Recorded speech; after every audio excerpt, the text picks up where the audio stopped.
I'm on the outside and I'm looking in. I can see through you, see your true colors. Inside you're ugly like me.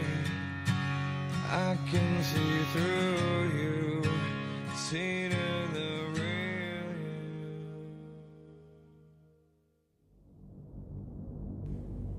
All right, let's talk about it, shall we? A little bit more lore for your hungry little cyber chud brains. Let's talk about my arch Pegasus, my arch name Mamesis, more like my arch penises. What do I mean by that? Well, that's another story for another day. Let's talk about Dr. Brainrot.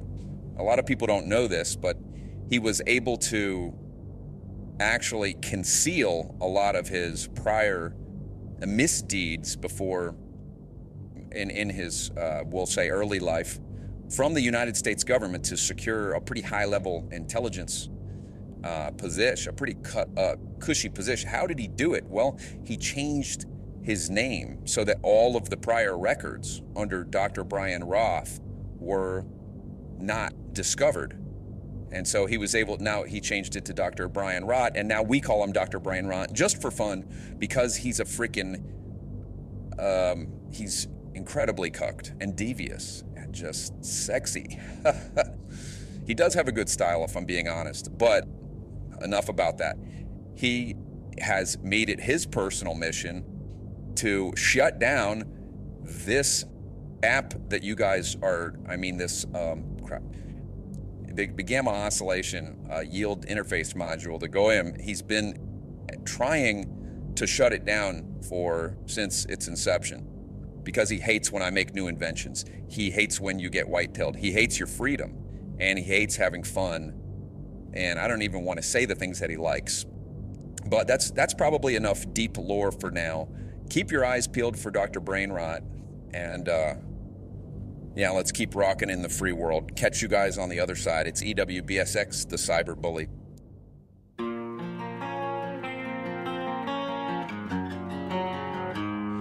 100 days have made me older since the last time that I saw your pretty face.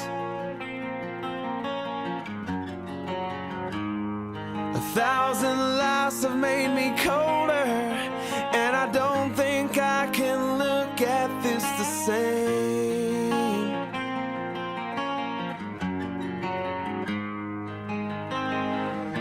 But all the miles that separate, you disappear now when I'm dreaming of your face. I'm here without you, baby, but you're still on my lonely mind. I think about you, baby, and I dream about you all the time. I'm here without you, baby, but you're still with me in my dreams. And tonight, it's only you and me.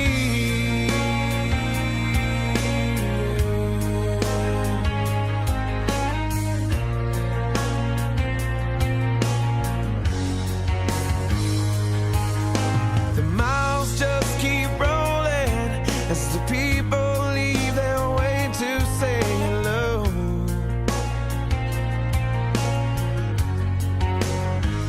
I've heard this life is overrated, but I hope that it gets better as we go. Oh yeah, yeah. I'm here without you, baby, but you're still on my lonely mind.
One of the essential spiritual lessons that we all need to learn is that everything of this world is temporary. Everything that we put our trust in, everything that we rely on, everything that we look to of this world will pass away.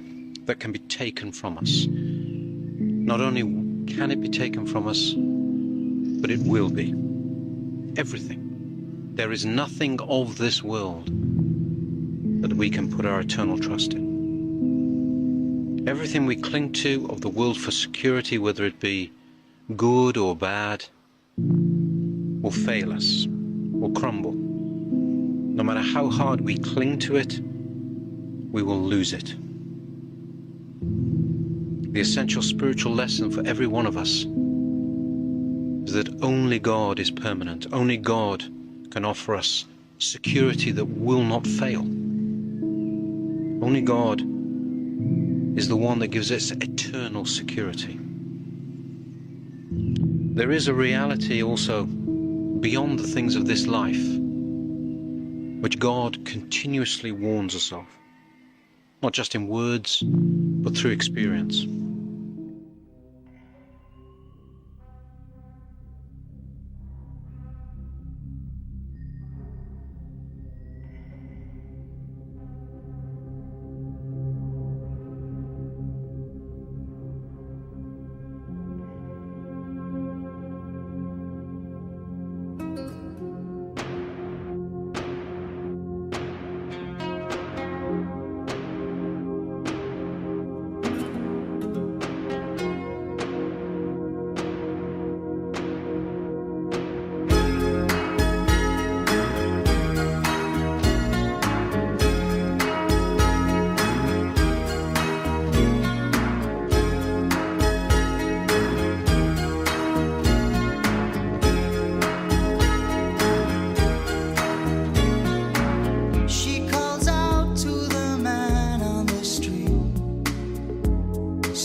You're listening to EWBSX, the cyberbully.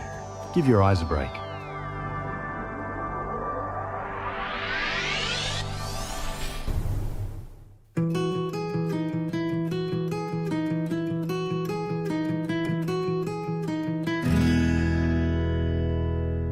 I'm not a perfect person. There's many things I wish I didn't do, but I continue learning. I never meant to do those things to you, and so I have to say before I go that I just want you to know I found a reason for me to change who I used to be, a reason to start over new, and the reason is you. I'm sorry that I hurt you. It's something I must live with every day, and all the pain I put you through, I wish that I could take it all away and be the one who catches all your tears. That's why I need you to hear I found a reason for me to change who I used to be, a reason to start over new, and the reason is you,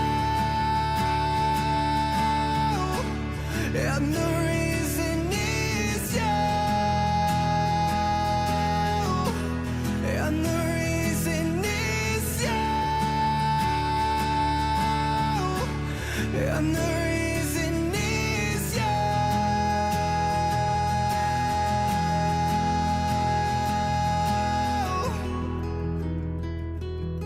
I'm not a perfect person.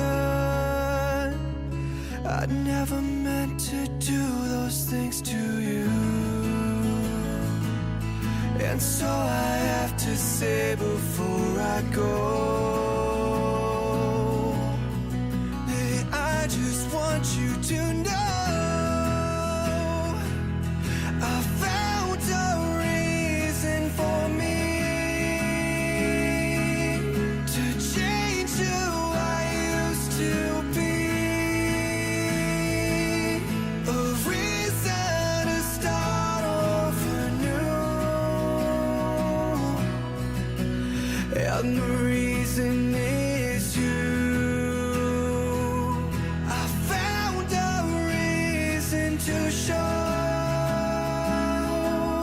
a side of me you didn't know, a reason for all that I do, and the reason is you.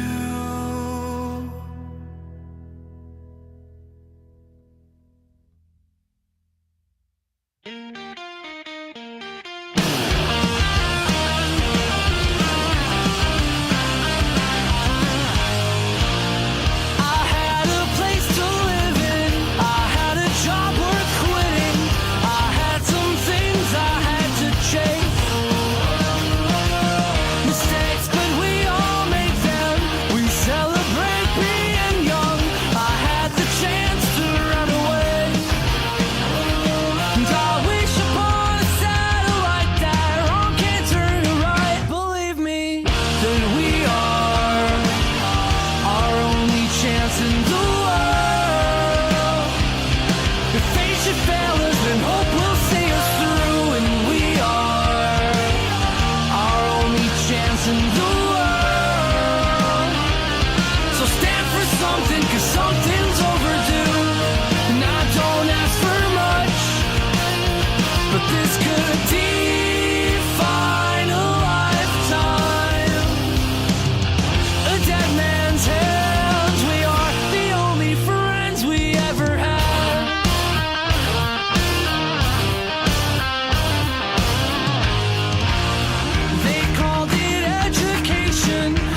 I want her back.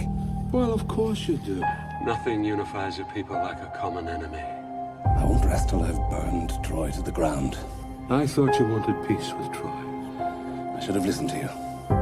Peace is for the women. The Trojans have never been conquered. And the weak. Agamemnon has wanted to destroy us for years. I'll attack them with the greatest force the world has ever seen. Empires are forged by war. Hector commands the finest army in the East. Since Hector's, he's good a warrior, as they say. The best of all the Trojans. An insult to me is an insult to you. And an insult to me is an insult to all Greeks. One last thing. Some say he's better than all the Greeks, too. We need Achilles and his myrmidons. This will be the greatest war the world has ever seen. We need the greatest warrior.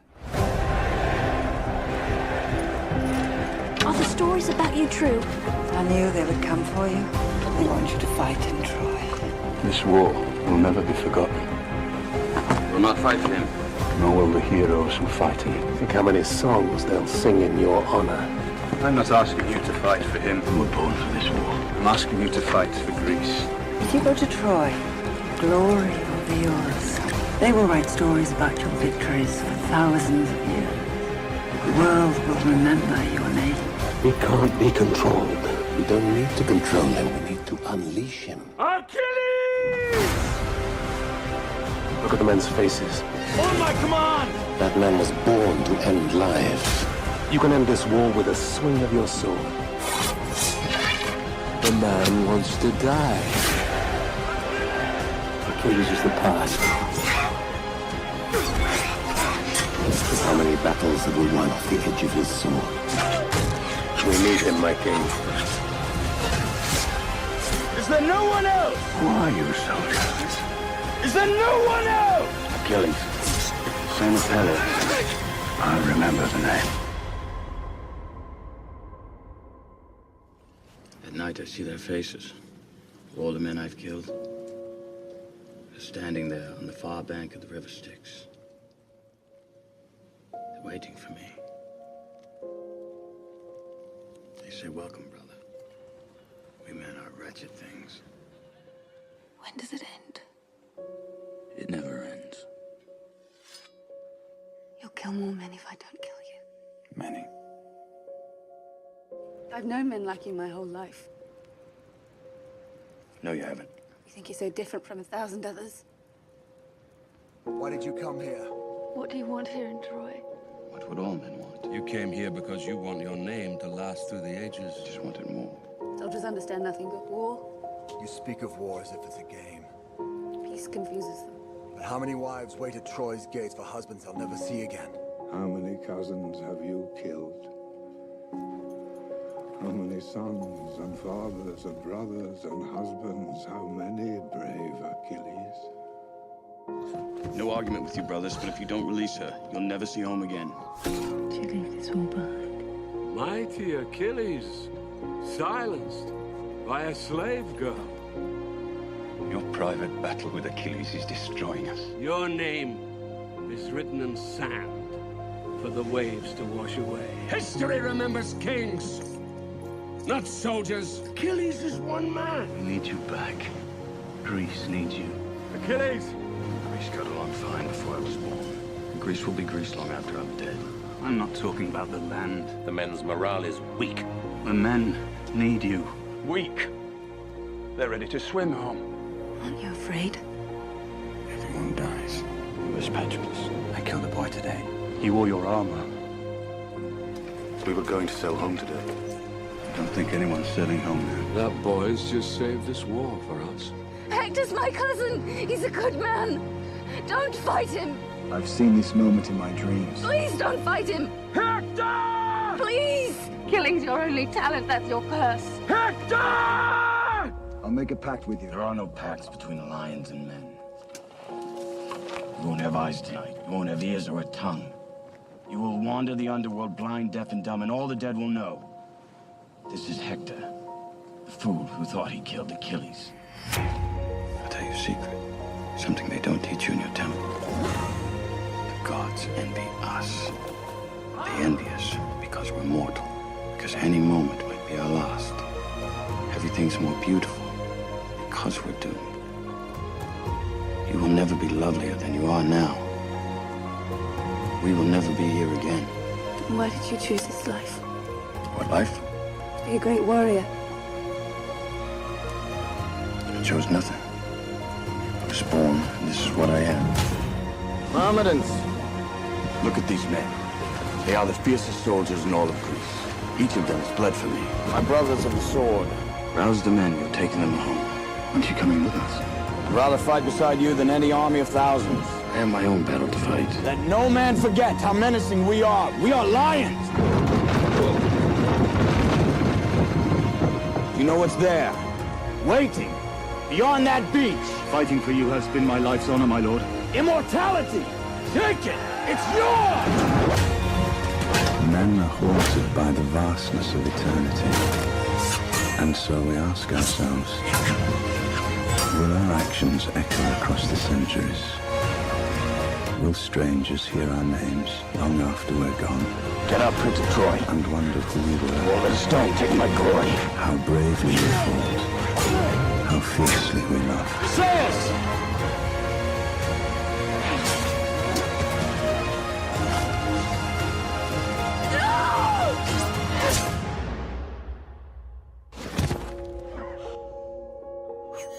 Ready to fight?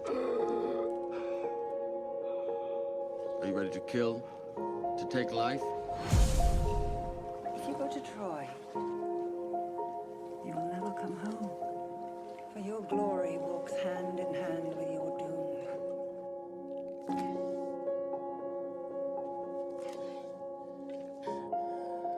It's all right.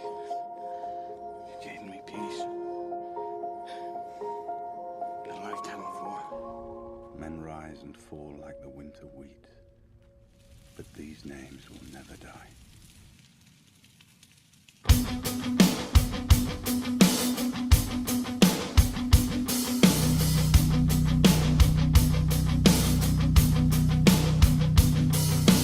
You don't know that I know.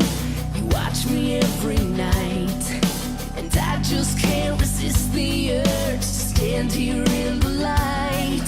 Your greedy eyes upon me, and then I come undone. And I could close the curtain, but this is too much fun. I get off on you, getting off on me. Give you what you want, but nothing is so right. It's all give and take, kind of life we make. When your line is crossed, I get off. I get off.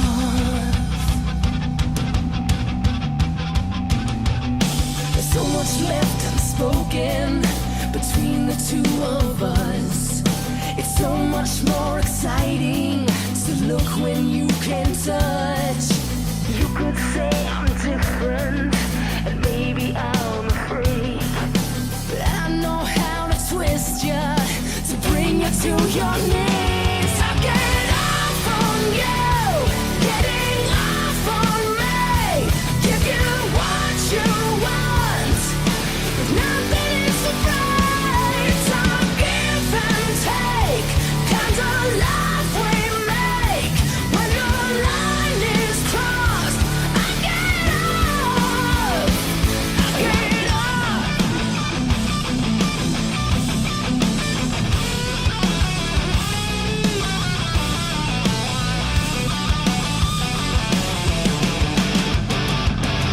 What you don't know, what you can't see, is what I do for you, and I do for me. I get off on you, getting off on me. I give you what you want, yeah. I get off on you, getting off on me. Give you what you want, but nothing is so right. It's all give and take, kind of life we make. When your line is crossed, I get off. I get off.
What is going on, fine people?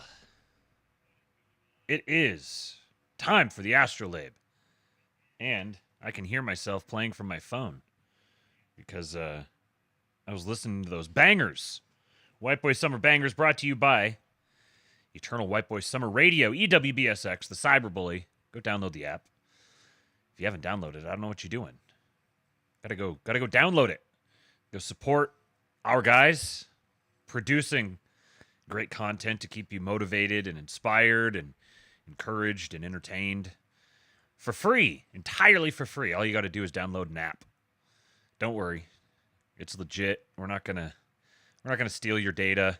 We're not gonna do anything bad to you guys. Just go download it. We got good stuff for you there. The cyberbullies piping these tunes across from either side of the ice wall to the inner wall crew, because the black pills are flowing.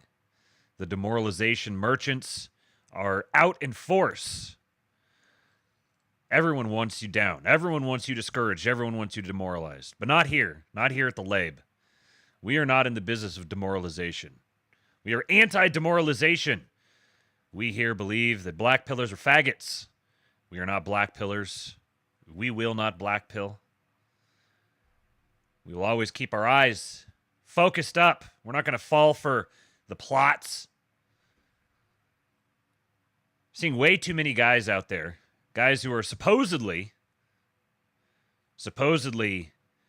hip to the goings-on. Oh, they're the ones. They've got all the answers. They know exactly all the tricks. They don't get fooled by anything. And they are uncritically passing off literal Israeli officials' reports. They are literally citing Benjamin Netanyahu as an authoritative source. They're taking him at his word to claim that it's all over. That's right, Straight Buster, no panicins. Way too many panicins and fake triots out there. This will not do. Do we need a reminder? I think we need a reminder. Brought to us by top patriot, John Doyle. The only acceptable political theory is complete undying loyalty to Donald Trump. That's right. Complete and undying loyalty to Donald Trump. The man took a bullet for us. The man has dedicated the last. You know, everyone talks about the boomers, how bad the boomers are, and here we have a boomer who has dedicated the remainder of his life and committed his whole family to all sorts of indecencies for the sake of the country. And you guys, not you guys, but those guys that I'm speaking to, have the audacity to immediately turn tail and skitter away into the corners, squealing like a bunch of little girls anytime the propaganda carpet gets rolled out. Somehow the people who spend all of their time thinking about Jewish propaganda and Zionism and the history of American foreign policy. They study this stuff every day. You know, they spend, you see their device, you open it up, you see how much time, the time they've spent on each app. They've got like 15 hours a day on Twitter. What time is not spent on Twitter is spent on YouTube or their favorite podcatcher or Substack. All they're doing is just studying and filling their brain with knowledge. All regarding the history of American politics and the state of Israel and the intelligence community and how they've lied us into wars. And yet, when the moment arrives, all they're capable of doing is just falling into line like a little NPC and just chanting away their little scripts. The very smart boys, indeed. The very smart boys brigade is out in force. Many are libertarians. Most of them really have libertarian brain. They still maintained the libertarian infrastructure from whatever their previous ideology was when they were some variant of libertarian. And they've gotten radicalized, so they're cool, you know. They're edgy boys. They got radicalized. They're not just a boring old silly gay libertarian. No, they've just maintained the libertarian methodology of thinking about the world. They've just transposed some of the characters, moved them around a little bit. And they're doing the same gay shit, living in Ancapistan in their heads. Their version of Ancapistan might look a little different. They might not call it Ancapistan. Believe you me, they have it. They have it all figured out. They know exactly what the ideal world would look like. They've charted it all out and delineated every last little detail of it. They're not doing anything to actually bring that world about, of course. Why be bothered with that when you can just post online and yell at people about stuff to audiences of 30 followers? Yes, I'm going to make a carve out for myself. I've accumulated an audience of people who want to listen to me when I yell about this stuff. I'm going to keep doing it because people ask me to keep doing it. And because I enjoy doing it. I'll be honest. But how on earth do you have 75,000 tweets, 30 followers, and your timeline is just entirely retweets? And you think the problem is with someone else? Why the hell do you give a shit about what's going on elsewhere in the world when you're dedicating the overwhelming majority of your time to accomplishing exactly nothing?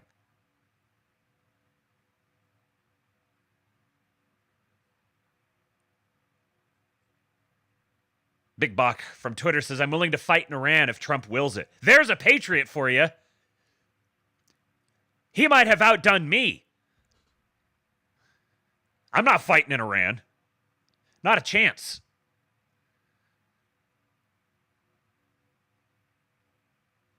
But all of this disloyalty is just, it's just fucking pathetic, man. How can you ask for greater leaders? How can you ask for greater men? How can you bemoan the feminization of society? And then as soon as somebody attempts to execute the laziest psyop ever on you that just happens to hit your sore spots, you forsake all reason and just start chimping out and just melting down. We're not going to get the world that we want. What we have is the world that we deserve. We're not going to get the world that we want as long as we're living in Ancapistan in our heads and just checking our brains at the door.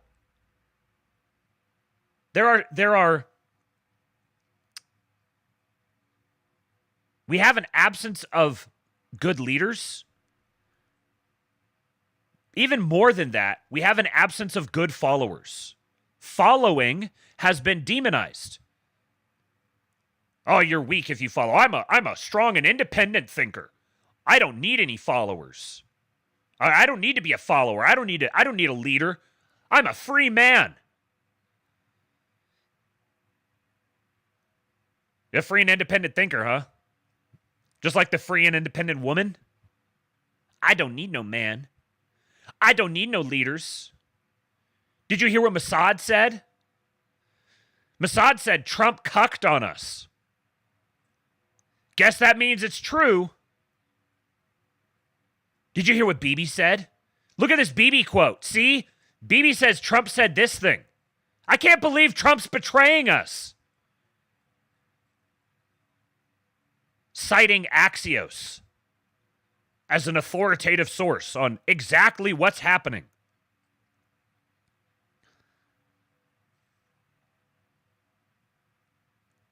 You know, I hope that Palantir bans a whole bunch of people from the internet and forces them into hard labor. Because they and we would be much better off if the vast majority of people who are out there posting were digging holes. The world needs ditch diggers too. And the problem with the internet right now is that there's a whole bunch of ditch diggers who are posting on the internet instead of digging ditches. They ought to be digging ditches. We need ditches dug. We've got an infrastructure crisis here in this country. And we need some of these boys who fancy themselves men to go out there and prove themselves as men and go build some fucking infrastructure. Instead of anxiously refreshing their timeline, looking for the worst news they can possibly find so that they can post it out and say, see, I told you we're all doomed. I told you it's the end of the world. Nobody listened to me, but I was right. Way too many people who would rather be right and what is it? They would rather be right and have bad things happen than acknowledge good things happening if it means that they have to acknowledge that they're wrong. Mr. Butt Poop says, I hate diggers. Sand diggers are the worst. Oh, I set you guys up for that one well, didn't I? See, I actually don't hate the ditch diggers. I think the ditch diggers are very good people. We need our ditch diggers. We need them to be happy digging ditches. We need them to be happy taking orders. See, here's what happens. When a guy takes a fucking bullet for you, and the country overwhelmingly selects him as their leader, and he's going to be the leader of the country for 4 years, then you are loyal to him. If you can't wrap your mind around how Trump is not just another president, I don't even know where to begin. It's like I'm talking to someone who's been hooked up to laughing gas for 10 years or something. And they're like just now coming back to reality, and they want to tell me that they know how everything is, what's happened the entire time they've been all loopy.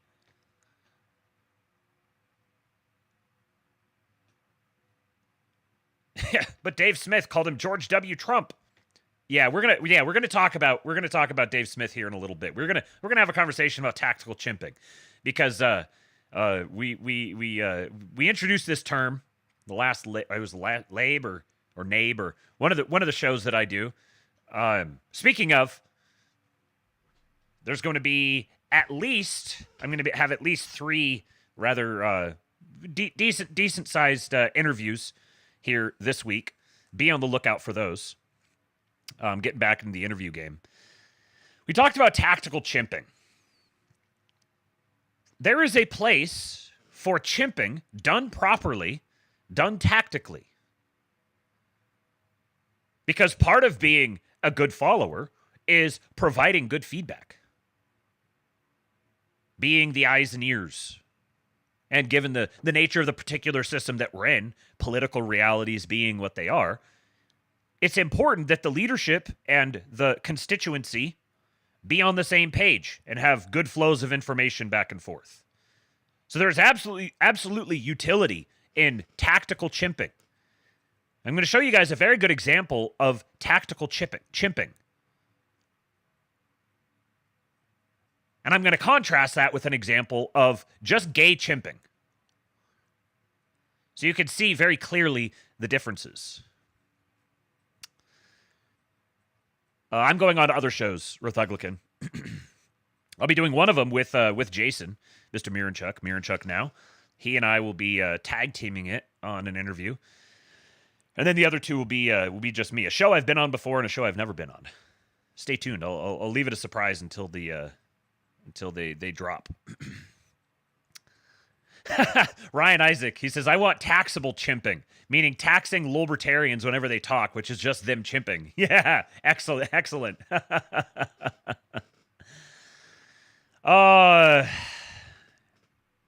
That was didn't expect to start ranting, just jumping in like that. But it had to come out apparently. Yeah, Kate J. Can't get the world that we want? That's just cope. I'm so smart. The next person to use the term cope to me, like seriously, not, Kate's memeing. The next person to seriously use the word cope to me is going to be insta-blocked. If I had one of those like remote detonating pager things, I'd use that. It's the worst combination of arrogance and ignorance imaginable. I don't mind arrogance. Arrogance is kind of is fun. But combining arrogance with ignorance is just the worst thing possible. You belong in a ditch. That's cope. That is the words of someone who is indicating that their internet access should be taken away from them and they should be put into hard labor. Bring back the labor camps.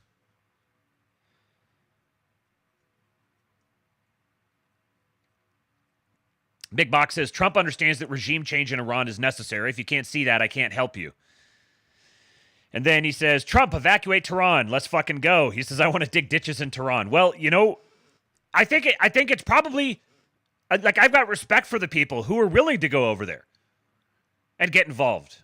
I do believe that the president deserves a military that will respond to him, even if he uses the military inappropriately. See, this is the thing about this is that there's so many little tendrils to the liberal mind virus creature that penetrate into so many little areas that even people who are outspokenly, avowedly anti-liberal still think and function like liberals. Like this notion that you can just backstab your leadership, like your leadership makes a bad decision and you're just, fuck them, they traitor, give me someone better, I demand better than this, I deserve better than this. He's sending me to this war I don't agree with. I'm gonna abandon my post. I'm gonna desert. There's no greatness in desertion, no matter how good the reason is for desertion. There's a reason they're called posts. There's a reason what we do is called posting. And if you're gonna abandon your post when the going gets tough, and just start crying, and just like bending over, spreading your cheeks, and just spraying diarrhea all over everywhere because you're unhappy about something, I don't want you around me. I will advocate for your silencing. I will advocate for your removal. You don't deserve the title of American. Definitely not a patriot. Big Box says, there is honor in serving a great man without question. I don't care if that's corny. Not even corny in the slightest. This is what I mean. The liberal mind cannot conceive of that. The liberal mind cannot conceive of the notion that you could serve a great man without question. That you could recognize you are not a great man. Or maybe properly put, Your path to greatness is submitting yourself to a great man.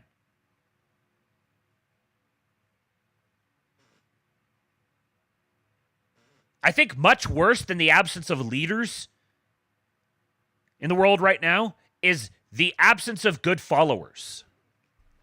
This is the chaos that's been unleashed on us by the liberal brain rot. Where now everyone thinks they're a special boy. Everyone thinks their opinion matters. Everyone thinks they deserve to be catered to.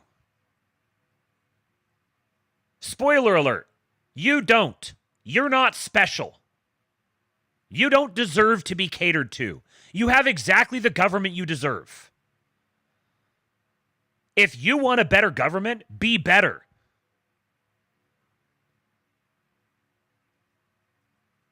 Welcome, Navy Kip, new subscriber on Kick. We'll get back to the Israel-Iran thing here in just a little bit. Got a whole bunch of stuff on that, but there's some other fake news that has to be dispelled as well, relatedly. Yeah, for those of you who are over on YouTube right now, we got 56, 57 over there, and only 45 viewers on Kick. Please do navigate over to Kick.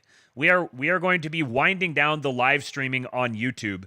I'm still doing it for the time being because I don't want to rug pull you guys too hard, but need you guys to move over to Kick because Kick has a passive income model where I can be paid to stream without exclusively relying upon donations and tips.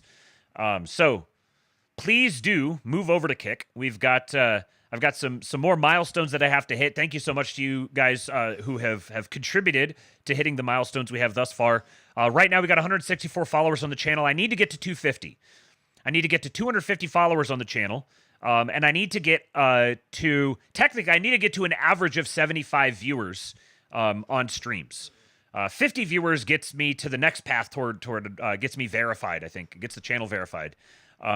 But then 75 is what gets me to the passive income partner program thing that they have. So please, I am still streaming to you on YouTube to cater to those of you who are there, but the day will come when suddenly the Labe will disappear from YouTube. And if you don't know where to find it, well, just wander your way on over to Kick. Kick is much preferred for a lot of reasons, I think. There's still maybe a few little glitches and stuff, but the fact that a creator the size of Asmongold has moved his full-time operations over there is, I think, a good sign that it's got staying power now. The chat is just better. It's more fun. One other thing I realized today, I'm curious for those of you who are not who don't have a creator profile on Kick, who are just like subscribed or like listening. Can you let me know what the emote situation is when you go to other channels? Do you actually? I think it would be if you're a subscriber to this channel, to my channel on Kick. Do you have access to the Kingpilled emotes when you go to a different channel? If you're a follower of the channel, does that work? Because I noticed when I was watching Jason's stream the other night, I had access to all of the custom emotes that I uploaded for this channel that I could use there as well. And when I go over to Asmongold streams, I can use them there. That would be a cool thing. It's not siloed like on YouTube. You have your special emotes for the channel; they're just siloed to that, just to your channel. But it looks like on Kick, at least for me. Maybe it's a creator thing. I'd be kind of surprised, but maybe yeah, I can use the emotes across different channels. That's another cool little thing. It just is it's just a better platform for streaming. Welcome to those of you who just moved over here: Blaine Morgan, Chud King, Patch the Kid. All of them are showing up here. First Citizen says, Tucker just dropped an interview with Ban, and yeah, I got a clip from that. We'll get into that here in a little bit. Okay. So let's kick this off. Oh, last little bit of shilling. Please do contribute to Matt's streamer salary. What we have up top there is the Streamlabs link. Anyone who drops a tip through the Streamlabs link, you will contribute to that. Oh, I forgot to put this here. send a tip via Streamlabs. There's a little graphic popping up there on the screen. https:/tips.kingpilled.com. There we go. Pinned in the chat over on Kick. Please do contribute if you enjoy what you're hearing, what you're seeing. If you like the show, I'm fully reliant upon the contributions of the listeners and viewers and subscribers and everything right now. So please do contribute. Every little bit counts. We're at $1,077 with 13 days to go. The goal was 3,000 for the month. We're not currently. It does not look like we are going to hit that goal, which is fine. I set the goal kind of ambitiously on purpose, but please do help me get as close as possible to that. And then the subscribers on Kick, those help very much as well. And if you are subscribed, if you're a channel member over on YouTube, then if you want to stay a member over there and keep donating that way, then that's great. I appreciate you. But just so you know, there's not going to be any members content over there, at least in the near future. And by being subscribed there, you're giving 30% of your subscription amount to Google. So if you want to give much less, if you want to give 5% to Kick, then you can come be a subscriber on Kick, and I get to keep much more of it. You don't have to support Google, and I think everything is better off that way. All right, let's get this thing started. We got very important news, a very special day. Today is a monumental day. It is the 10-year anniversary of one of the greatest historical events of all time. That is the day that Donald Trump tweeted this: "I am officially running for president of the United States. #Make America Great Again." Note, posted 10:57 a.m., June 16, 2015. Can you believe it has been 10 years? I don't know if it feels like it's been longer or shorter. Like, on one hand, I remember it very clearly. I remember almost exactly where I was when I started taking Trump seriously as a presidential candidate. I remember in Seattle, I was working for a moving company, driving in the rain, listening to podcasts. Remember that very, very clearly. But on the other hand, it also is like, man, that was so long ago. We've had a whole century's worth of action in the last 10 years. But I think ultimately we will look back on June 16, 2015 as a significant day in the history, the development, the birth of the American Imperium. My wife says 2015 was like 4 years ago. What are you talking about? Yeah, right. A lot changes in a decade. Thank you, Mr. President.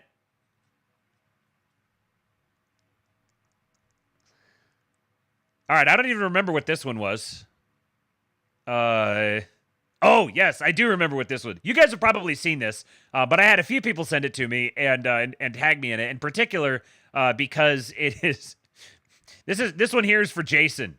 I don't know if he's watching right now. I haven't seen the here for this message in here yet. Let's see, what time of day is it for him over there? It's early morning. He should be awake. Maybe he'll see this later. But this one goes out to Mr. Jason Miranchuk. Those who know, you'll get it. I lost my armor. I lost my presence. I lost my height. I lost my size. I lost my fear factor. Remember who you are!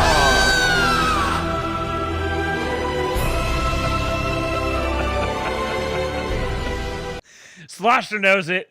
Fucking feathers.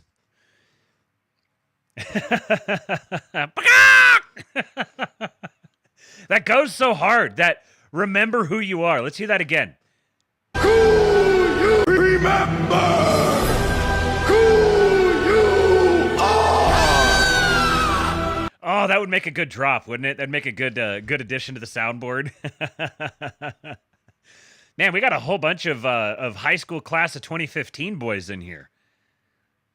I was class of 2006. Yeah, I think that was the Lion King, Tyler.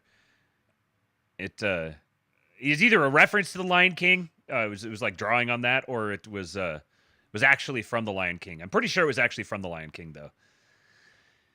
Okay, let me make sure all these notifications are attended to, so I know that I have already attended to them. Thank you to all of you guys who are subscribing. Very much appreciated. And if we get through all of this here today, I have got an absolute motherload of banger White Boy Summer edits for the back end of the show. We'll see if we get him in on today's show, depending on how long I talk and how long it takes to get through everything that I have, or we'll do it in tomorrow's show. Also, for tomorrow, I have a whole treasure trove of economic data and new infrastructure and manufacturing investments and projects and all sorts of stuff, brought to you by I'll just say his name. Brought to you by Heinz, one of the greatest posters in the Kingpilled Discord. He gives us regular updates on all the different economic news and data that's flying under the radar that nobody's paying attention to. That is just unambiguously good. Totally like future of the country go up sort of thing, which is just.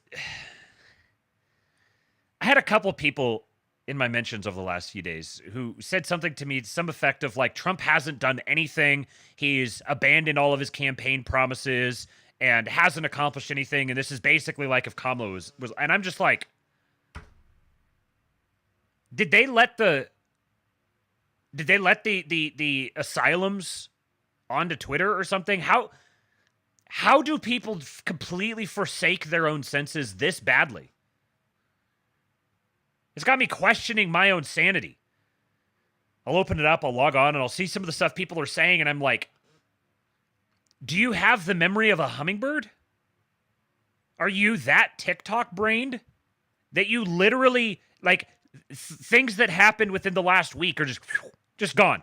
Never happened. I mean, it's one thing if it's the, whatever, gay shit libs, lib Twitter posters, like those people I expect to be retarded and degenerate. But not the guys who run in our circles, man. It's, yeah, Tom Luongo has been on fire lately. Wit says Heinz is the asshole we all love. That's right. We love us some Heinz. Okay, keeping it going here. I do have, to start off with, I wanted to make sure I got these in here because in case I can't get to the ones on the back end. I wanted to make sure I got these. I got a couple good ones. First one from Loyal Labian, Sloppy Joe Stalin, at And Then Sports on Twitter. Go give the man a follow.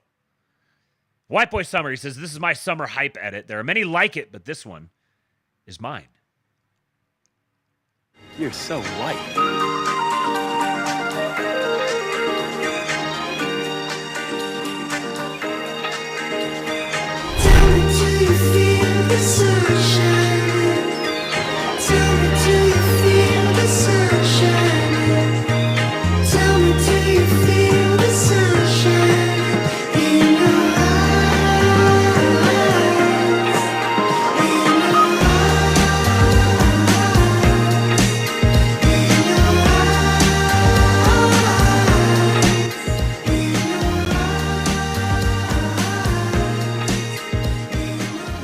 So white, March? You're so white. It's a banger. I've been thinking that we need more just what's the word? It's not shallow, it's not maybe simple. Just simple, happy, positive, uplifting content. Just like people post every once in a while, they're like, hey, timeline cleanse. What about cleansing the entire timeline? What about having just a happy timeline full of images that tickle just the right part of your brain? I'm ready to kill. Make you feel happy and optimistic and uplifted encouraged about the state of the world? Guess one. Patriot has tipped $16. He said there's greater than 60 watching. If everyone tips $16 this week and next, Matt will reach his goal. Now, these are the types of numbers I like. This is great math. I appreciate this math. I'm named after math. That was bad. That was bad. Where on earth did that come from? Oof. That was a brutal dad joke. Thank you, Patriot. Eastwood had a great dad joke just recently, but I don't remember what it was. If Amy, if you're still listening, you can write it in the chat and I'll repeat it. The little kid is just, he is something else, man. He is the I don't know if he can hear me, so he might be able to hear me. So he is really, really smart. He doesn't always act as smart as he is, but he is really, really smart. Just an incredibly smart little dude. And a complete maniac. But the other day he dropped it was, if I remember right, it was like something that one of us said it would be just kind of like whatever, but hearing it out of the mouth of a 4-year-old was just hilarious. Uh-oh. Tyler J says, Matthew equals math Jew? Have we been bamboozled? Ah, ha, ha, ha, ha! You caught on. My great scheme has been exposed. It's all been a honeypot.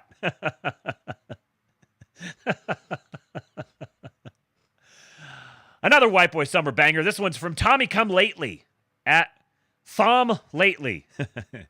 Always cracks me up when people named Tom have it spelled T-H-O-M. Thom. Thom Lately. WBS 25. Friends, this election is about more than who gets what. Patriot! It is about who we are. It is about what we believe and what we stand for as Americans. There is a religious war going on in this country. It is a cultural war. It is critical to the kind of nation we shall be as the full war itself. For this war is for the soul of America.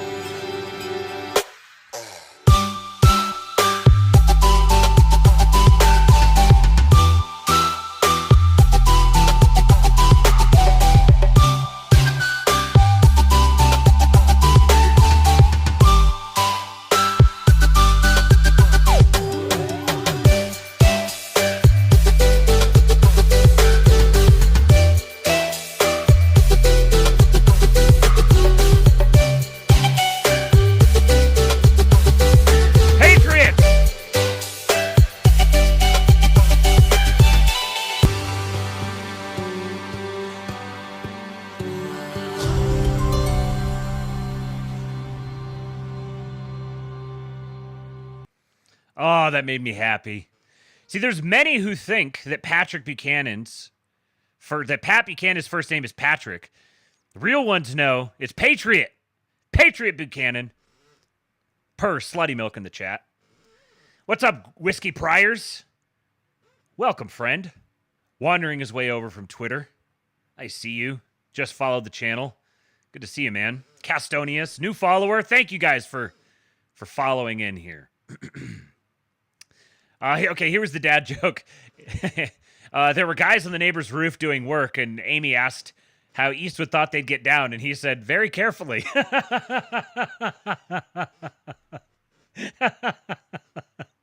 Patriot the Cannon. Oh, that's good. Patriot the Cannon. Okay, this one's interesting. Obsessed with this LA dentist whose ads are AI Bigfoot vlogs. Today we're getting blackout drunk and fucking skydiving. If I die, at least I died doing what I love. Woo. Not skydiving, fucking drinking.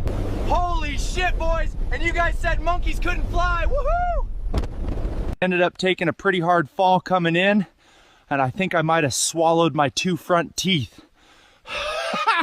Made it out here to the Hollywoods. Heard there's a famous dentist here who can replace your teeth in one visit. I can't even cap on this. That Ultra Tooth shit is no joke. 2 new teeth in under an hour. Thank God. Got a hot date with the huzz tonight. Today we're getting blackout drunk and fucking sky. So she says, it's super interesting to look at the performance here. 560,000 views in 3 days. I scrolled through a bunch of his other videos, and he seems to average approximately 5,000 views. It's hard to see other small businesses not replicating this as long as they have someone online. So here's my question. Right now, like, obviously he's getting way more views on the AI Bigfoot video versus all the other ones, which is, just by default, this is fantastic marketing for his operation here. But I wonder how long that will be sustainable. There's like two different ways to approach the AI video thing. There's making content that looks like it's real, like you're trying to replicate. Excuse me. You're trying to replicate like a real world thing, or there's this where you're doing something that's obviously not real. It's not intended to be real, but it's entertaining, it's amusing, whatever. So I wonder how much of this is about AI ads being better than everything else, or if this is about the AI thing being really new and different, and so everyone's interested in seeing the AI thing. Like, it goes viral because, hey, look, this is a dentist who's doing an AI thing. But when all the dentists are doing an AI thing, then the dentist AI videos don't go viral anymore. Where I do think whatever the case may be on that front, it does, for those who, I think this is going to be a sustainable thing, for those who can really make use of it well this way, it completely expands the horizon of available options. You can do fantastic video marketing, advertising content on an extreme budget because it can just be produced really simply and easily through available software programs. So there's going to be a lot of sales and marketing and advertising people that just get completely BTFO'd by this. But then there's going to be some who are who take the lead on it and become excellent with it, and they can run an entire, like, they'll be able to do as a single person what an entire advertising agency would have done before. Like, now they can produce fantastic advertising videos. They don't need a studio. They don't need a film crew. They don't need a like funding to go to a certain site. They don't need to be able to like secure a particular area, pay the city or the or some private location, like they have to pay them some fee to like secure a particular region or whatever. They could just produce the thing on their computer, and it can look and perform as well as an actually filmed ad would. Another AI one, and this is funny if you note who the voice. This is an AI thing.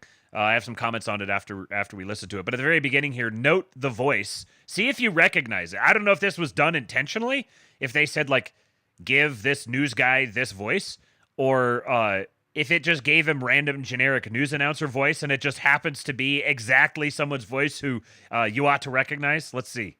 Breaking news, George Soros is funding the new Ice Fest. Okay, that's exciting. You recognize we go it? live to the propaganda. Sir, what exactly are you protesting here today? I don't even know why we're yelling, but I think chaos is good. What's wrong? I watched the news. It said people are being taken from their homes. Do you know anyone personally affected? Yep. Jake Tapper. That's Jake Tapper's voice. I'd be curious to know if this was if that was a an intentional thing, or if the whatever, I think it's probably VO3, Google's new thing. If that yeah, gay Tapper. If they just picked that out as a like newsman voice. No, but my friend's uncle's distant cousin's friend. We're here to get impressionable youth to come cause chaos. Why are you out here today? They're taking people from their homes. Where'd you see that? The news. Go watch the news. We are the resistance. The news said so. Grab a rock. We're going to Iran. Israel said so. There's pallets of bricks and a conveniently placed pile just dropped off for protesters. Here's the thing about people being illegal. Illegal should be legal. We don't need laws. What's good, foo? You want to catch a fade? I'll mess you up right now.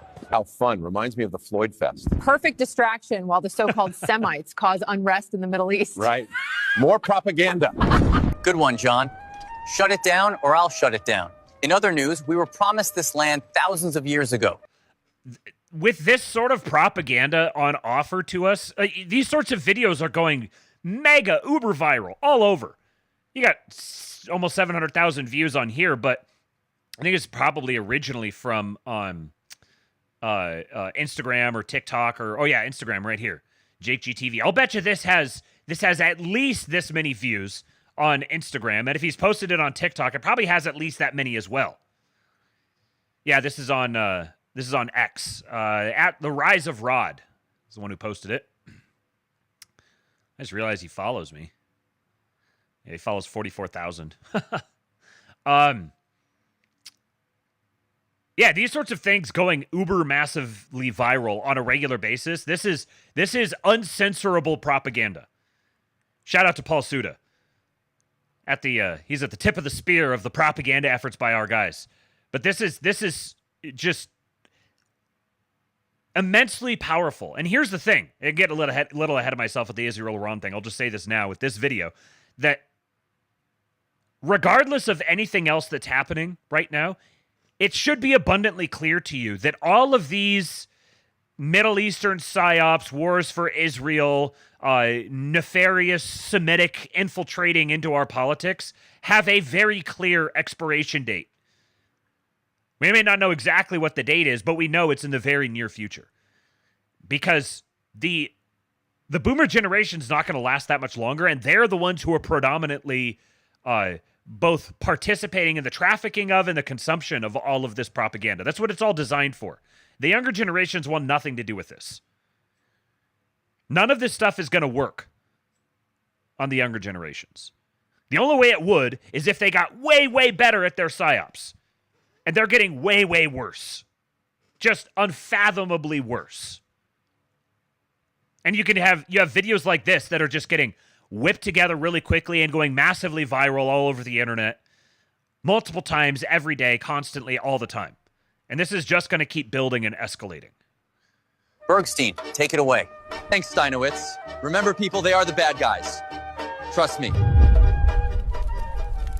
These people are an absolute cancer. Truly going to be the end of the human species. That's anti-Semitic, Brittany. You better watch your tone. Oh, yeah, I almost forgot they fund the news. Exactly. Back to you, Dennis. You guys make a good point, but my producers tell me to distract people with chaos so they don't notice who's actually starting World War III. Why are you out here today? Because if you come here illegally, you deserve to be here. Like, illegal activities shouldn't even be illegal, dog. Well, this is a perfect way for the government to unleash martial law. Get ready for FEMA camps, folks. Dennis, take it away. In other news, if you haven't followed Jake GTV yet, you might be a total loser. Certainly not based. Most likely retarded. I like Jake G. I don't know who Jake GTV is, but I like him just from this. This is great. Go follow that Patriot. Half of war videos are fake. Yep. There's been so many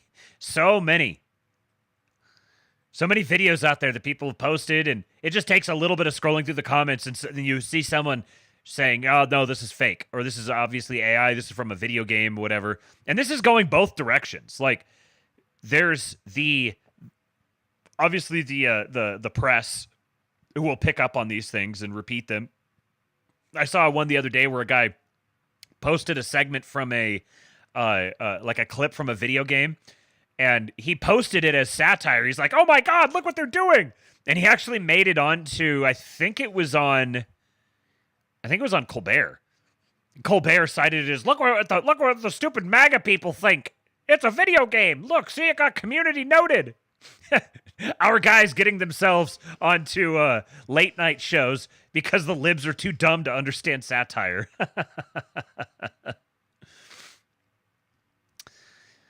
Andrew Starr, how you doing, buddy? Good to see you in the chat. Give us an update on how you're doing. I was just thinking about you earlier today. I was going to shoot you a DM after the show today. Good to see you in here. He says, I'm disheartened by the way the events seem to be unfolding, but I could also see Trump announcing he's pulling all support from Israel tonight.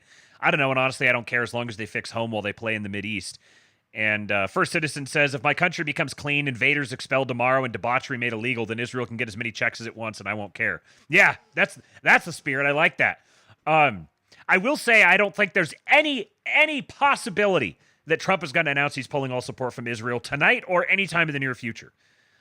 And I think that's one thing that I keep getting ahead of myself, but let's just run with it. I think that's one thing that a lot of people don't.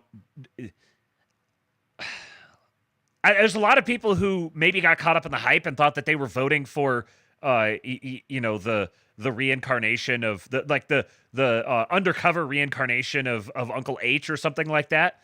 And I said it. He's a boomer. He's a great boomer. He's also a boomer. There was no possibility at any point ever that he was going to treat Israel like an enemy. It's never going to happen. Never in a million years. If he began treating Israel like an enemy, he and his family would be dead very, very quickly.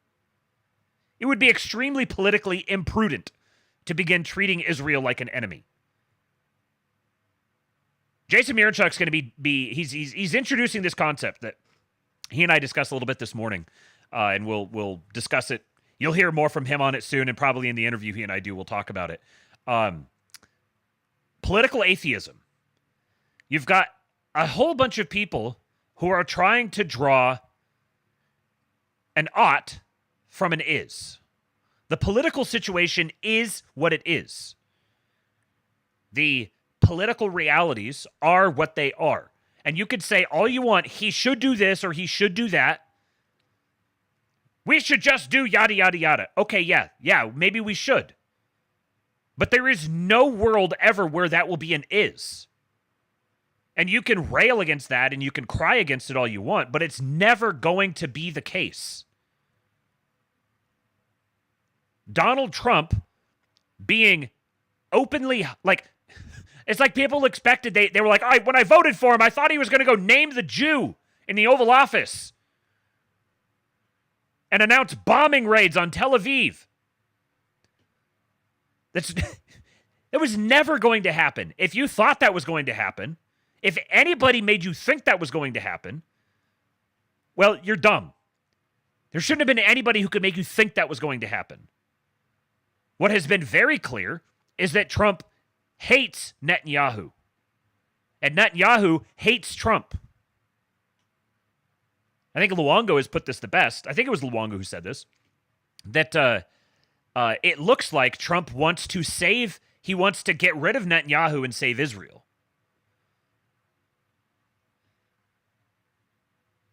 And I think there's a lot of people who have set as the only acceptable victory condition is Israel getting glassed or something. They started taking the memes to heart. You got to recognize where the meme stops and real world begins. Israel getting glassed would not be any better for us than Iran getting glassed. Having some major center of the world, any major country anywhere, getting glassed is going to be a bad thing for the United States in general. But there are political realities on the ground that have to be dealt with and managed. This has always been the case. I've talked about it a lot here, that we're talking about games of coalitions. We live in a coalition politics world. It's not going to be like this necessarily forever, but it is what it is right now.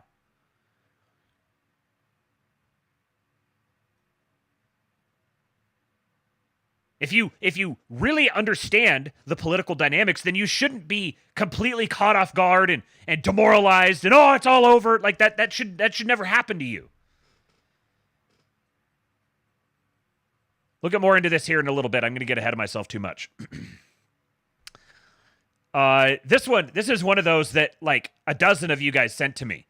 You guys are a big fan of my African American here, Derek Evans, former member of the West Virginia House, former January 6th political prisoner, says this man from Michigan has a strong message for the left-wing rioters. Isn't it funny how the riots came up out of nowhere? Everyone was burning. We're all dying because Trump and Elon were fighting. And Elon said that Trump's on the Epstein list or whatever. People are like, it's all over now. ah! And I said, like, in a week, nobody's going to be talking about this. Everyone's going to completely forgotten that it happened. It was less than a week. Then there was riots. Ah, riots! Ah! And now, like, nobody's paying any attention to the fact that there were riots before. This video is from 3 days ago. This was tweeted 3 days ago. And already, I'm like, oh, should I even include this today? Well, a whole bunch of people sent it to me, so a bunch of people apparently want to see me play it. So I'm going to play it because it's good. It's a good video. But isn't it funny that it took 3 days and nobody's even, like, thinking or talking about the riots anymore? Look, I'm going to say this shit real motherfucking clear. Y'all try that riot bullshit in Michigan, Detroit, Lansing, Flint, anywhere in Michigan, the blacks and these whites gonna be on your immigrant ass. Trump, get these motherfuckers out our country. I'm telling you, blacks say fuck them immigrants. If you ain't got no documentation, get the fuck out. And I want you to bring that bullshit to Michigan. I'm surprised they let that shit fly in Chicago. You see, Texas ain't fucking around. Cali ain't fucking around. Bring that shit to Michigan if you want to. Nigga, you illegal. You illegal. The N-word. If they was black, selling drugs, they go to jail. If they do something illegal, you go to jail. White, black, green, yellow.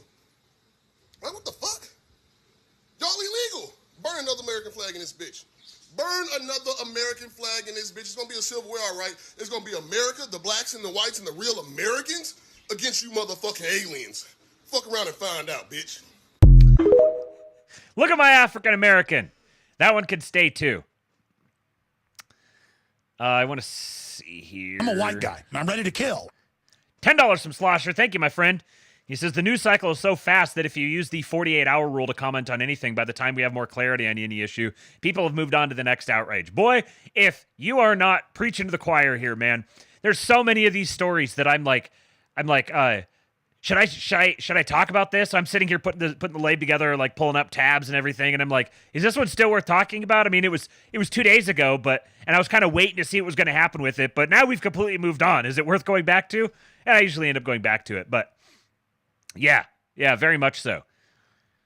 And yeah, like, that's not even a controversial thing to say. If I say that to people, especially anybody who's on Twitter, if I say that, everyone's gonna be like, oh yeah, totally, yeah, that's absolutely the case. Isn't it crazy how the stories just show up and then just disappear all of a sudden? And yet when a story shows up, people are like, this is literally the end of the world. And a week later, they're not going to be posting about that thing anymore. They're going to be posting about the new thing. This is literally the end of the world. Everyone just wants the end of the world. I think that's really what it is. People want the world to end. They're not happy. So they want the world to end. That's not good. That's not healthy. You should not want the world to end. You definitely should not be in a position where you're rooting for something that you're actively searching for anything possible, the slightest little report or hint that would indicate a really bad thing is going to happen, so that you can go out and be like, look, I told you, I called it first, I was the first one. And especially when every single source that you can pull up for that is literal Israeli propaganda. It's not even like, man, that sure sounds like some Israeli propaganda. You see, there's this connection with this news outlet has this source and connected. In the past, they said this, and if you kind of read between the lines on this, it seems to fit with this other thing that was happening. So it's pretty clear this came from Israel. No, he literally says Israeli officials report. An Israeli news agency says yada yada yada. Or in some cases, it's a fucking video of Benjamin Netanyahu. I see people retweeting this, and they're like, oh, I can't. They're like citing what Netanyahu said. I can't believe Trump did this. What's your source on that? Benjamin Netanyahu. You what, mate? Maybe just kind of hold your horses a little bit. Give it a week or so. Wait and see what happens. See if it turns into something before just completely soiling your undies, pulling the ripcord.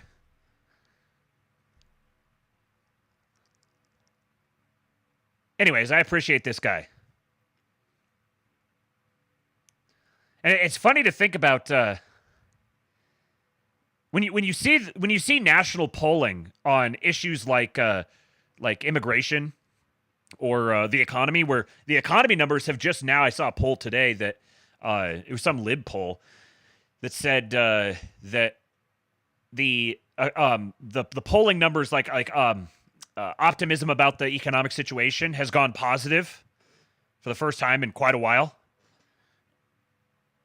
And it's really easy to get stuck into like caricatured stereotypes and stuff of people you see online. But there are a whole lot of Americans out there who do not correspond to the stereotype of their constituency at all. There's a whole lot of brown people out there who want to see a whole lot of brown people deported. There's a whole lot of black people out there who are proud Americans and are very concerned about national sovereignty. They want to see illegals deported and they want to see crime crushed. There are Jews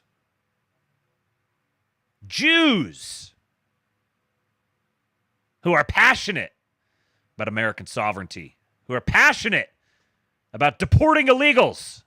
Nothing will distract them from deporting illegals. All hail our Giga Jew. I don't actually have a Giga Jew thing here, but I just wanted to say that. I don't have a Giga Jew, but I've got a Gigamel. I don't even know. He might be more than a Gigamel. He's like a Terramel or a Petamel. A Yotamel. Look at the Yotamel here. Jason Miranchuk has a proposition for us. Vance Gibson, 28. What do you guys think? Gavin Newsom and Karen Bass have already proven their incompetence and poor leadership during the Los Angeles wildfires. Now, as we experience rampant lawlessness and civil unrest, it's never been more clear they're unable to respond effectively and responsibly during calamity. Whether it's sheer incompetence or outright malevolence, the reality is stark. California's in a state of turmoil, and I ask my fellow Angelenos, why are Gavin Newsom and Karen Bass still in office? How much more of their destructive decision-making masquerading as leadership are we going to tolerate? It's time to take back our community and our state and put the power and the privilege in the hands of competent leaders whose goals are to protect us and the way of life this nation was founded upon and promises to offer. That's all. Gavin Newsom. Thank you, Patriot. One of my favorite comments of all time right here. Aspiring Midwit says he's a Gargamel because he, like me, also wants to eradicate our land of little invaders. 10,000 Patriot points to Mr. Aspiring Midwit on this day of the Lord, June 16th. We love our Mel, don't we, folks? That's right. There he is. There's Mr. Miranchuk. We were talking about you. Miranchuk says, I was being serious about Vance Gibson. Oh, I know you were. Definitely. I wouldn't, let's see here. Let's do a little. When is the next California governor's election? 2026. So in 2026, there will be a gubernatorial election in California. Mel Gibson is a California resident. Could he be running for governor before doing a little hop, skip, and a jump up to the White House? Wouldn't that be fun? Wouldn't that be interesting? Let's meme Mel into the White House. Yes! We must do it. Let's get the Gargamel memes going. Have him chasing a bunch of little invaders. I wonder if you could do them as like how would you convey that? You would need to have, they would need to look like Smurfs. You need to have the Gargamel Smurf thing there, but the Smurfs couldn't be blue. Could they? Maybe blue like Democrats. He's gonna deport all the Democrats. Maybe we could do something with that. Of course, Gargamel. Uh-oh.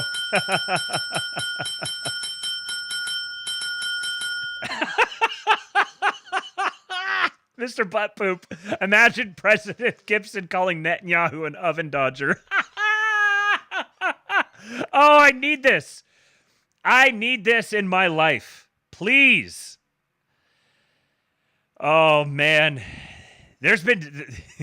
he's had some other ones, some other lines that are just so good. Let's get a Catholic ticket. I'll take that. Mel Gibson for president, not until he finishes the resurrection of the Christ. That's right, I forgot that was coming out. I will definitely be seeing that on the big screen.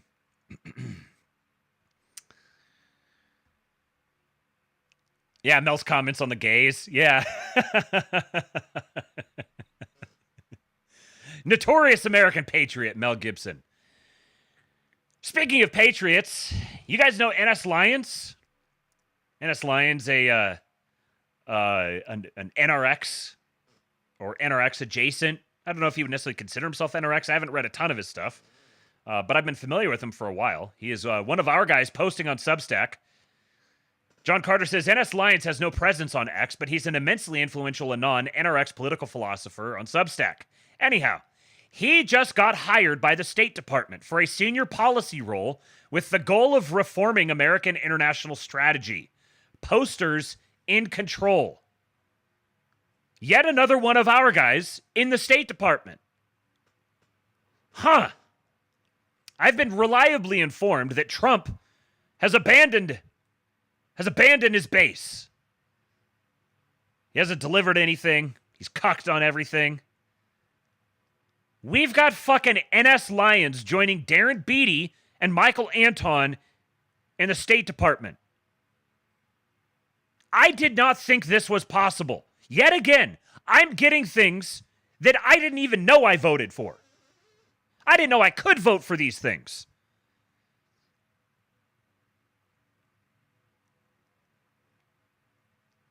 Whiskey Pryor's deadly NRX drinking game every time Nick Land smacks his lips. Yeah. Well, our NRX bloggers have their weird oral tics, don't they? Yeah, Nick Land on Orrin McIntyre was very good. It was very cozy. It was very cozy. He's such a funny guy. I appreciate him so much. HJS 125 said just got in, was listening to Stormy. Oh, so did Stormy actually get that off the ground? What did he say? If someone can give me a summation, I kind of have a feeling I know what he was saying, but I'd be curious to know if there was any major points that he dropped.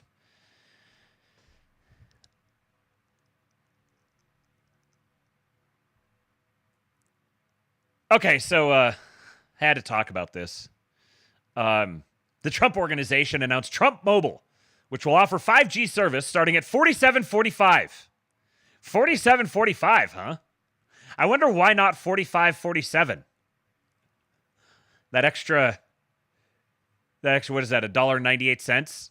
The extra $1.98 made a big difference? Probably does make a big difference.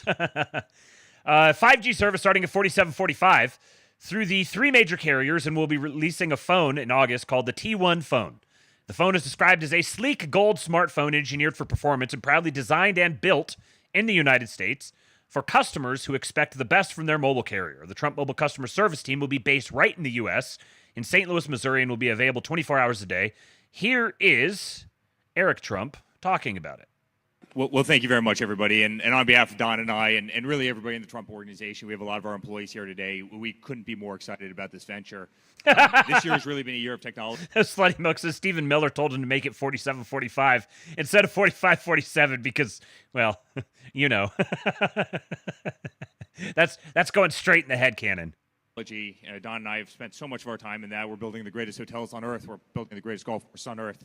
But we're also spending a lot of time in the technology field. Everybody knows what we've done in crypto. I think we've got the greatest projects in crypto, and more our company is evolving into various sectors. And but there is kind of a key to that, and that is America, right? I mean, the fact that all your customer service will be done in America. It's going to be done in St. Louis, Missouri. I hope I was allowed to give that out. And making phones in America. It's about time we bring products back to our great country, and it's about time we disrupt this space. And between really the three gentlemen here, again, hundreds of years in the mobile space, they know the world better than anybody, and we couldn't be more excited about this partnership. So, guys, to an extremely fun and successful venture, to one that's all American, based here in America with an American family.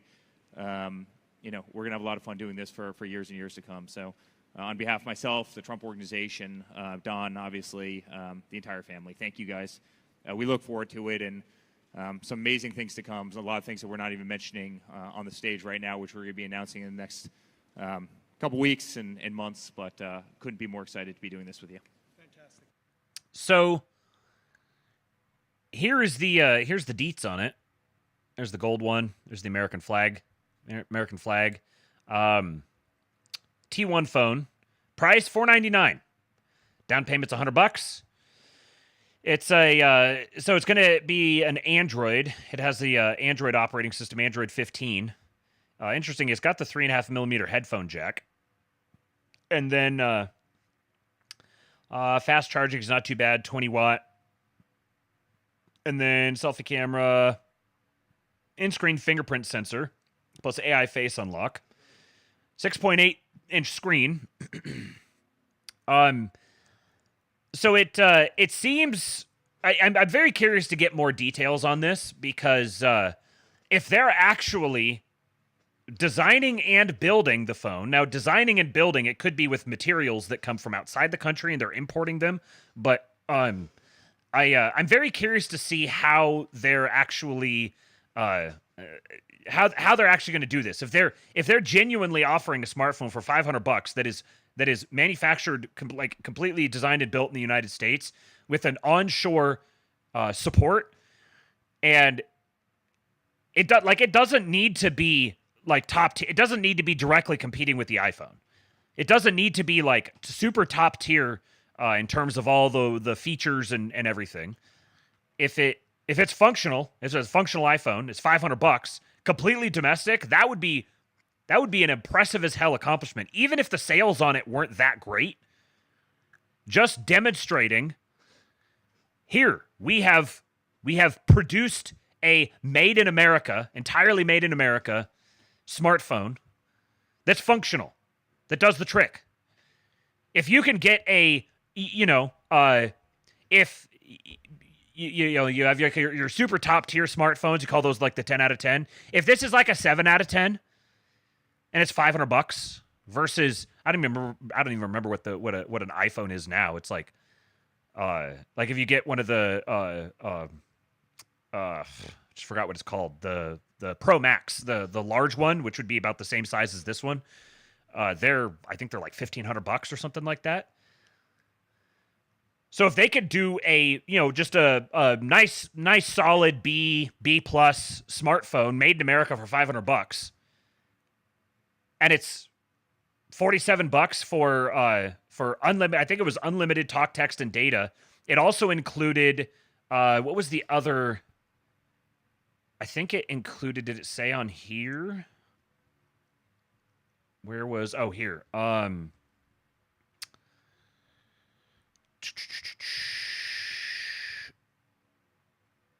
It was something else that it came with. I think it had. Damn, what were the other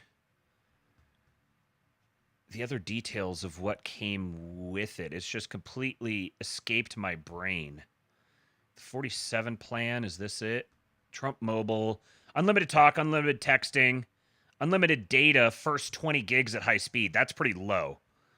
You definitely want to see if there would be an improvement on that. But I mean, again, if you're talking like relatively budget, and as long as it's functional and you're on Wi-Fi the majority of the time, then that's not that big of a deal.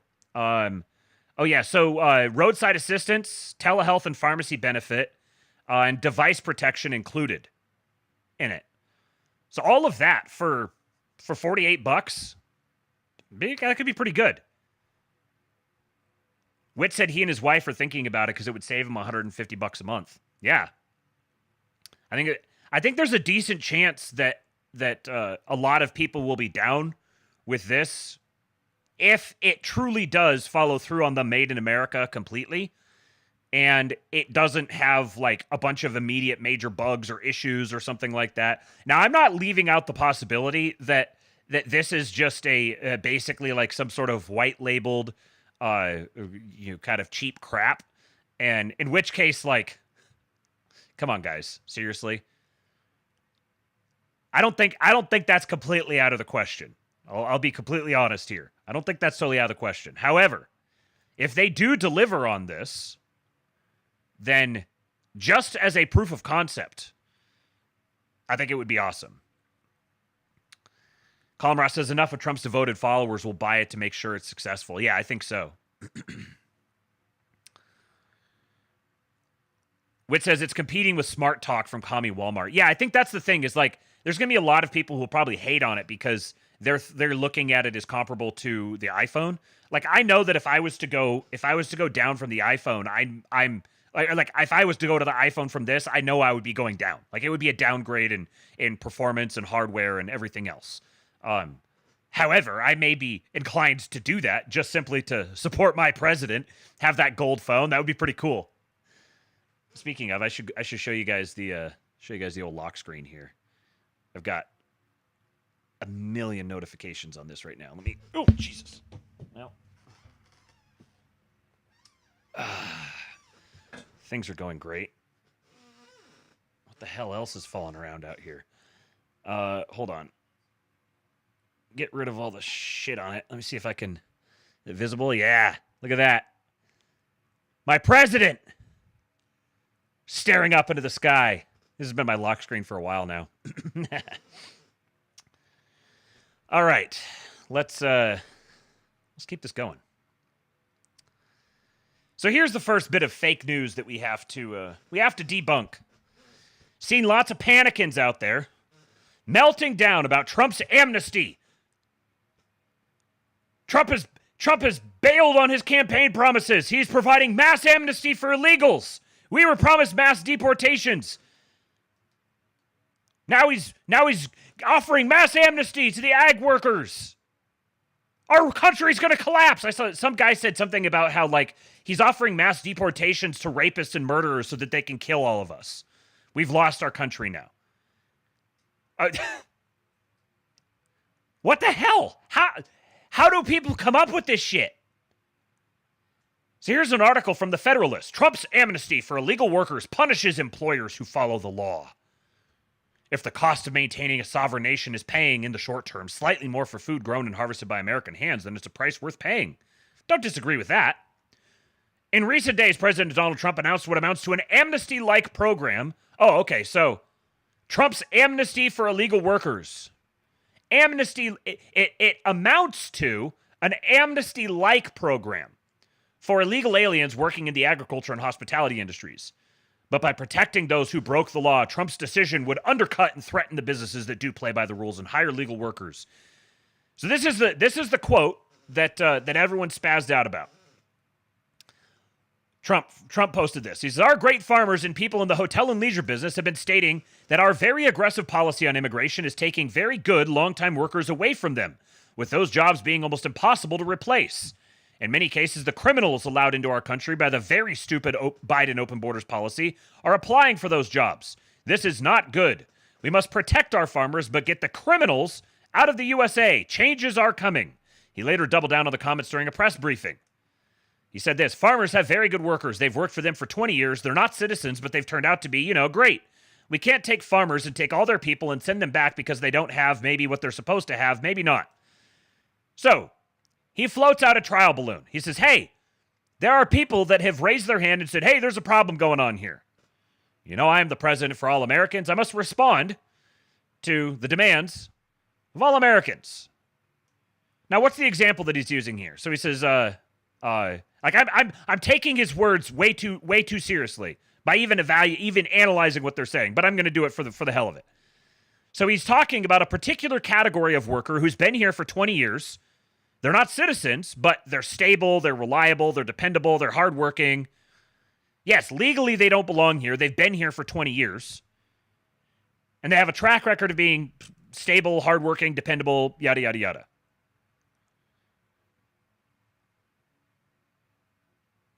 Now, if you want to tell me that having those people here is identical in effect on the country as the sorts the violent cartel members and various recently imported malcontents and welfare queens. If you want to say that these are equal and should be treated equally, once again, you are living in Ancapistan in your head.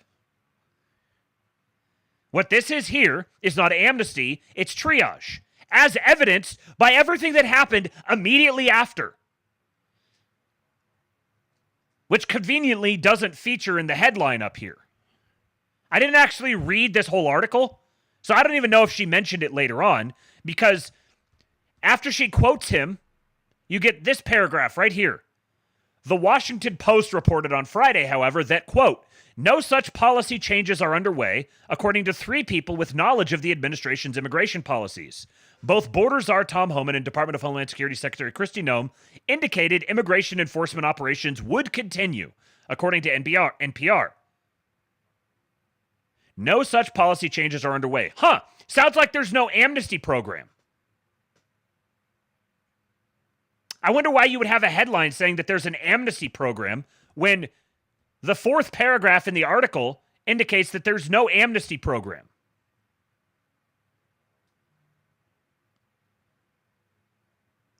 What's wrong with people? Like, this is from the Federalist.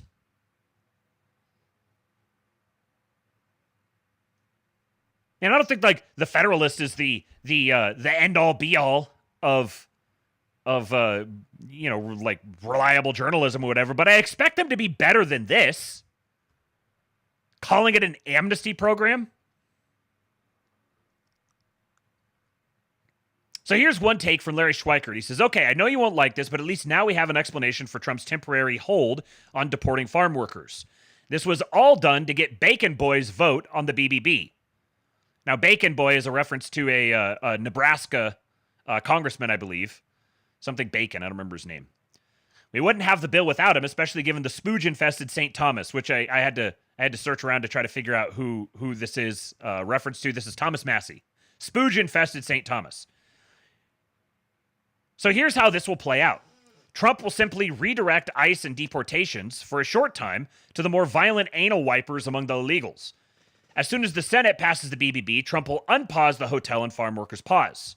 That is why he immediately put out a second statement, they all have to go. The pause gives Bacon Boy a chance to go home and crow about saving his farmers. Then in 2 months, quietly, we're back to normal deportations. I told you never freak out about what is initially reported. Look at this patriot right here. Pericles. I love my president, and I will always trust the plan. That's right, we are truesters. Yeah, Don Bacon, that's right. Screwed Up Nevsky said, it's pretty hilarious how they don't trust Trump at all, but they freak out when he posts a truth or tweet. Yeah, kind of like affirmingly citing Benjamin Netanyahu, taking him exactly at his word. Now, I do think that there's value in saying these people got to go too. Yeah, we don't need to completely prioritize them. They don't need to be the top priority. Getting rid of them isn't the most urgent thing, but they do have to go. Now, if it's a guy who's been here 20 years, has been working at the same job, he's just your stereotypical Mexican Tio or whatever. I've known many of these guys. I don't know if they were legal or not, the ones that I knew, that I can remember, but same basic type of person. There are these guys who have been in the country for forever. Maybe they came here legally, maybe they didn't. But they've been here forever. They just work. Super hard workers. They just want to work. They're going to go home and they have their little family and very simple. Those people are not a priority. It is not worth redirecting resources away, especially right now before the BBB passes, and they don't have the additional resources needed to really ramp up the deportation operations. While resources are constrained, yes, you should absolutely redirect resources away from these guys to the actual violent criminals. Now, clearly, all of the ag workers aren't guys who have been here for 20 years and yada, yada, yada. Like, people came in, they told them a sob story based on some truth. These guys do exist. Clearly, the people who are complaining in Trump's ear are just self-interested, traitorous pieces of shit. But there is not we do not currently live in a political reality where Trump can react to these people. Trump, a man who needs to maintain his position and deal with as little political flack as possible because he's already drowning in it. He's got midterms coming up, and then him or his successor needs to be elected in 2028. Because this whole election democracy thing is still here, and it's going to be here in 2028. So as much as it would tickle your giblies to see him flip double birds to hotel executives and big ag guys or whatever, tell them to just fucking stuff it. As much as that would make you feel all warm and fuzzy on the inside, that's not a politically feasible approach at this moment in time. Do you know what helps mitigate that situation real easily? Give them a little token win right now, while redirecting all of the resources to the most urgent. I'm a white guy. The most urgent people possible. What a patriot! Mr. HJS 125, Howie Snowden, has tipped $100. Doing God's work. My friend, thank you so much. What was it that, who was it down here? Guess one, said, if everyone tips $16 this week and next, Matt will reach his goal. Well, Howie over here just covered, what is that, 6 of you guys? Five of you guys? His own and 5 of you guys? Thank you, my friend. I appreciate you. Up to $1,203 for the month. I am incredibly blessed to be able to do this show and have the audience that I do. What was I saying? Slutty Milk. We are exactly 10 years into this, and they still don't get it. Right.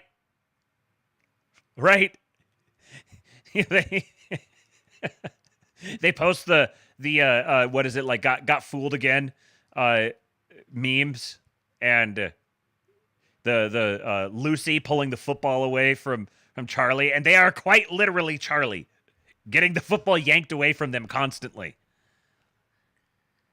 Now, there were other reports that came out that said this was also from Brooke Rollins, who is the ag secretary, who was really, really lobbying for this. So she's got people who are in her ear, and she's lobbying for Trump.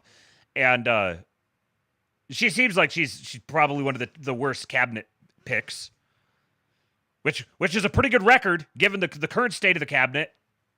If it's the Secretary of Agriculture, who is a bummer, okay, that's pretty good. That's a pretty good hit record. But I wouldn't be surprised if she's not around a whole lot longer, because Trump does listen. Very obviously, the White House is tapped into the base. They are listening to the people. And so if everyone is chimping out, tactically or otherwise, then that can move him on certain issues.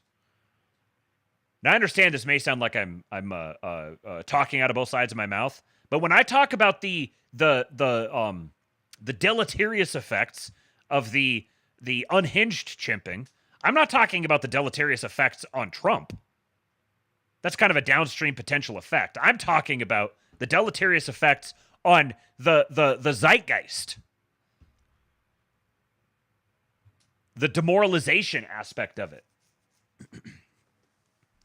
So this is the way this story looks is it's some political horse trading that at absolute worst, it's a lateral move. I also saw somebody speculating that there was that report about the Giga Jew out there tongue lashing the ICE agents and telling them to go to 7-Eleven and Home Depot and stuff. And I'm a white guy. They said perhaps this was this was like they weren't going to go ham on the ag worker sector just yet, but Stephen Miller was champing at the bit and sent them all out there to go after it. And Trump's like, okay, hold on, buddy. Hold on. I got other factors I got to deal with here. We can't go ham on this just yet. That would also be an entertaining possibility. Winslow Chuttlesby, what a name, has tipped 1488. Hail Trump, hail victory. Indeed. Reminder.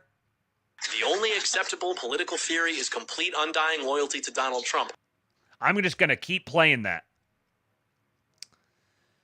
So shortly after the comments where he announced his new Amnesty program, Trump posted this, one of the longest truths I've ever seen.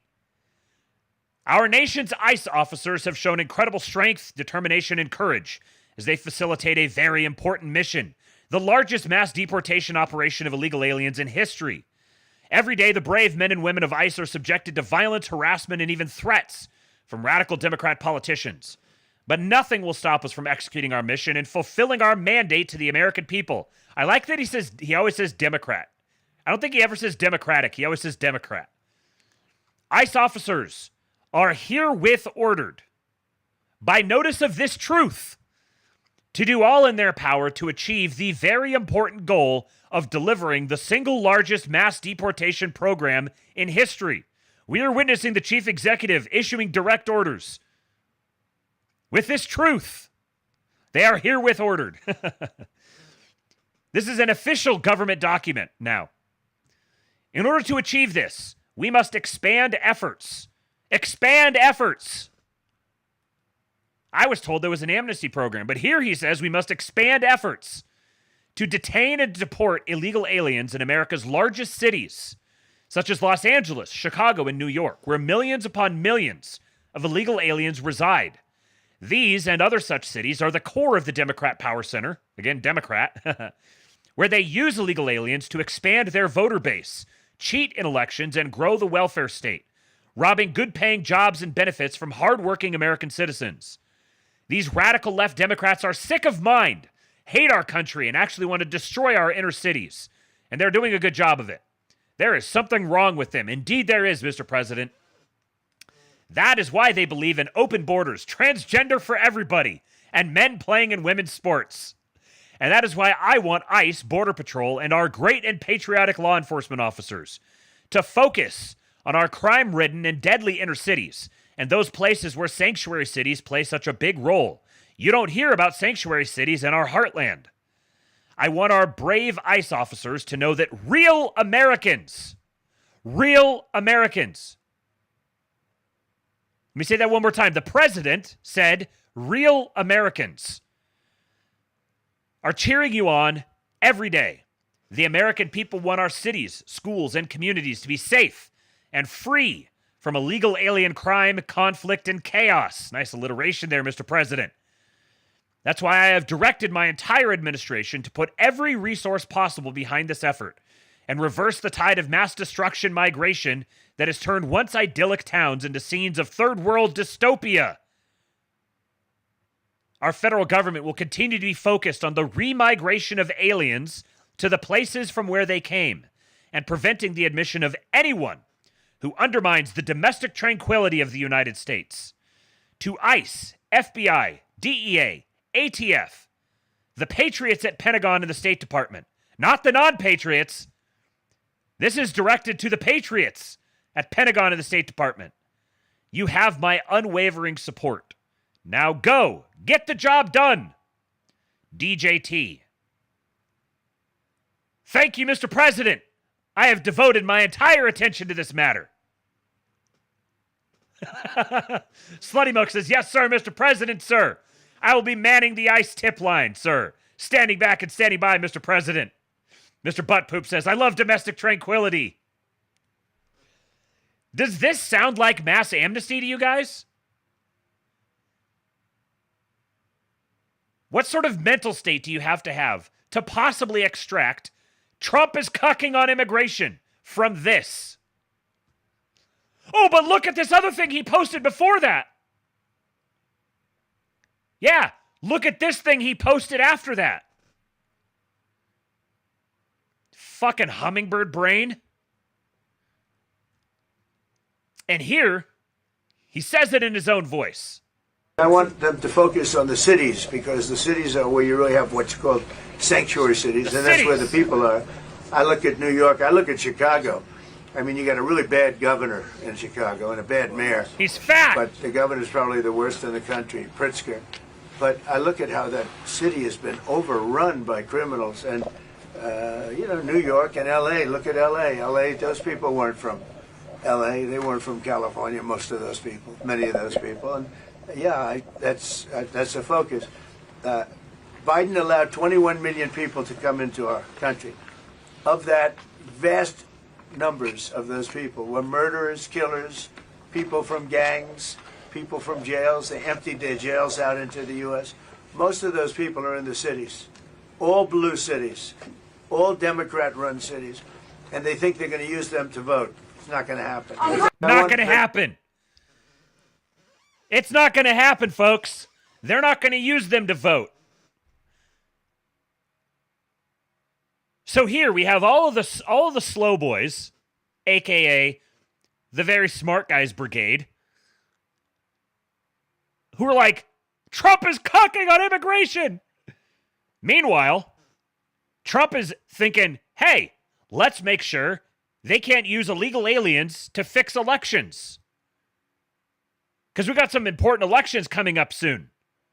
And this is one of the main reasons for the mass importation of illegal aliens, is to, number one, affect electoral votes. I got something about that coming up here in just a minute. To distort the census.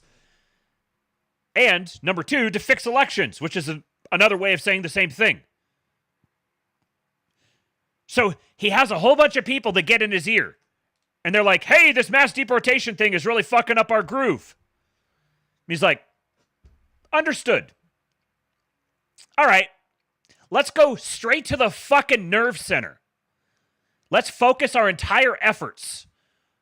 Make the top priority completely carpet bombing the nerve center of the regime's power maintenance modules. Are you seriously telling me that you would rather have the however many few million, I think I saw one estimate that there's something like 2 million people, 2 million illegals who would be potentially implicated in some sort of special carve-out for ag workers. So we've got like, I don't know, 50 million people or something in the country that need to go. The vast majority of them who are in the inner cities, who are in the sanctuary cities, who are in the blue states, who are there precisely to help them fix elections. And that's now where the entire focus of the mass deportation campaign is going to go.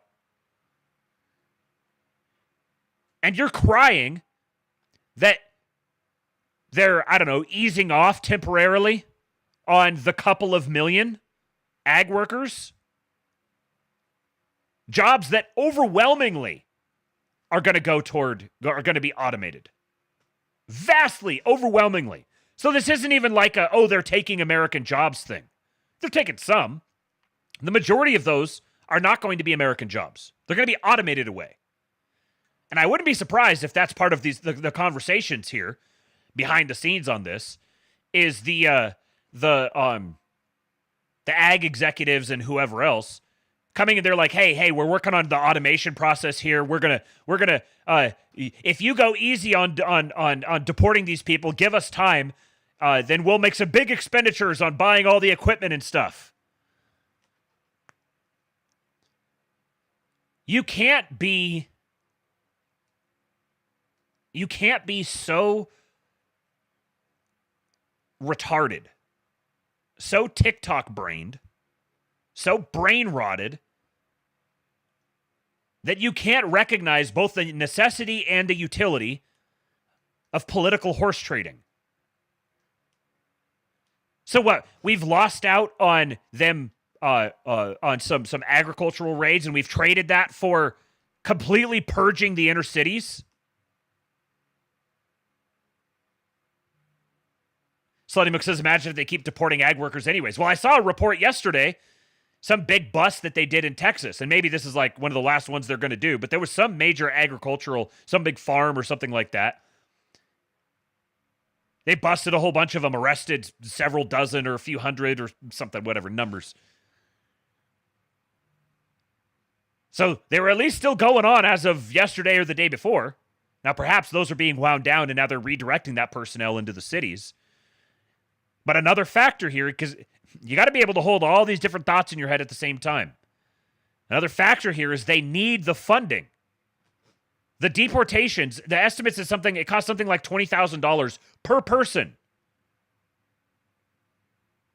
to deport them, to go find them, detain them, and physically deport them. Let me search something up here.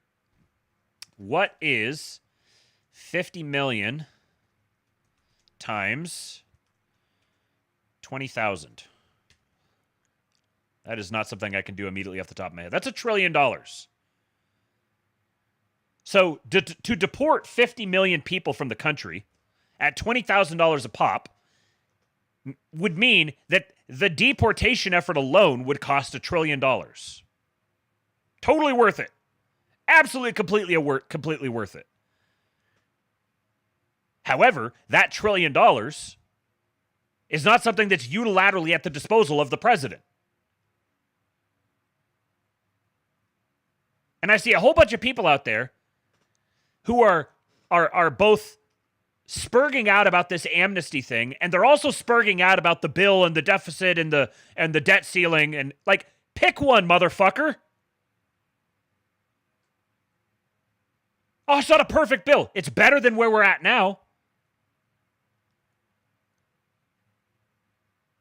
It seems kind of trite to say, but don't let the perfect be the enemy of the good.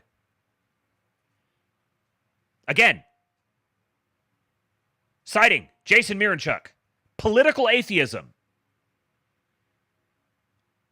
This bill ought to be better. This bill ought not include all of these bad things in it. Yeah, it does. It does include those things. Those things are in there in order to get it passed. You have to get the bad stuff to get the good stuff. I don't like that. It shouldn't be that way. Yeah, it shouldn't be that way. It is that way. I want it to be not that way. You want it to be not that way? You want more? You want more good stuff? You want to like tip the scales in favor of the good stuff and away from the bad stuff? Deport 50 million people. That'll sure help. Deport a whole bunch of people, have another census, reallocate electoral votes, and run another election. That's going to make it a hell of a lot easier to get more bills that have more good stuff and less bad stuff.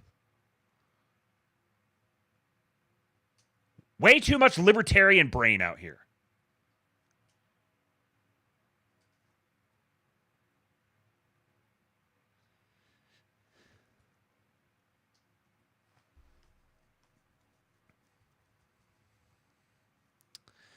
Slutty Milk says, I suppose part of the calculus is they need to temporarily not deport ag workers in a tumultuous time economically speaking, a.k.a. right now. I think that probably is a consideration as well. Like, if you're trying to manage the economic side of things, you're trying to keep costs as low as possible so everything else can catch up, because everything is all distorted and out of whack. We've got wages that are super depressed. We've got prices that are way too high. Housing prices are way too high. Way too many people stuck in houses they're trying to sell. There's nobody to buy them because nobody can afford it because interest rates are way too high. Mortgage rates are way too high, I should say, and so on. Now, I don't really buy that deporting, like, yeah, if you deported literally every single illegal ag worker all at once, then that would definitely cause some that would cause some tumultuous times, because it just a simple matter of the fact that it takes time to hire new people, replace them. Now, I think it would probably take less time than some people might think. I've got a story related to that here in just a sec. But these are all different factors that have to be considered, and you can't be so autistically single-minded that you must get this one thing on this one issue and there can be no consideration of any of the context all around it. You can call me a nuance bro all you want. Yeah, there's nuance. Lots of shit's fucked up. And sometimes you need the sledgehammer. Sometimes you need the scalpel. And saying that sometimes you have to use the scalpel isn't coping. It isn't cucking. The world's not going to end tomorrow. This is the other, like, everyone has like apocalypse brain. The world is not ending tomorrow. The world is not ending this year. It's not ending next year either, or the year after. If it does, if the world ends tomorrow, or next year, or the year after, then who gives a shit how many illegals are in the country? How do you hold both of these thoughts in your head at the same time? The world is going to end tomorrow. Deport all the illegals now. I want to see all the illegals deported. I also don't think that, like, if they're not all deported yesterday, then everything's all over and we're all going to die and the entire world is just going to grind to a halt. This is just this infantile, feminine, emotionalizing, just spurging.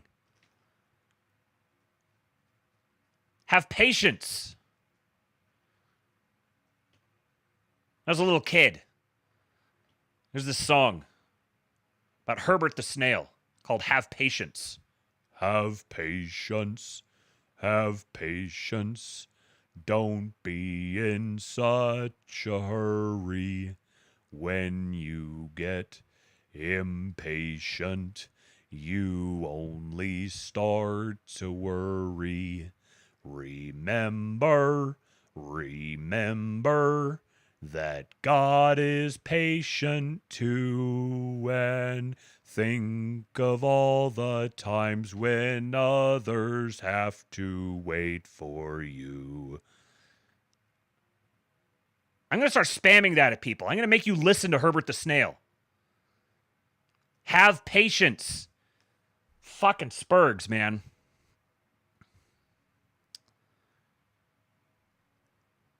Mr. Butt Poop, our enemies are fat, retarded, and gay. That's right. Slutty Milk, reclaim the cities. Kate says, I'd rather them prioritize deporting illegals in the cities and surrounding suburbs. It directly impacts elections in my state and everywhere else, like he said. Right. And think about this. What are we discussing right now? We're discussing in which order should he carry out the mass deportation campaign. Lots of illegals are going to get deported. Should it be these ones or these ones? Imagine if I would have told you this 6 months ago. Hey, in 6 months, we're going to be debating which illegals they should be prioritizing as they execute this mass deportation campaign. Most people have been like, no, that's never going to happen. And yet now that's the debate that we're having.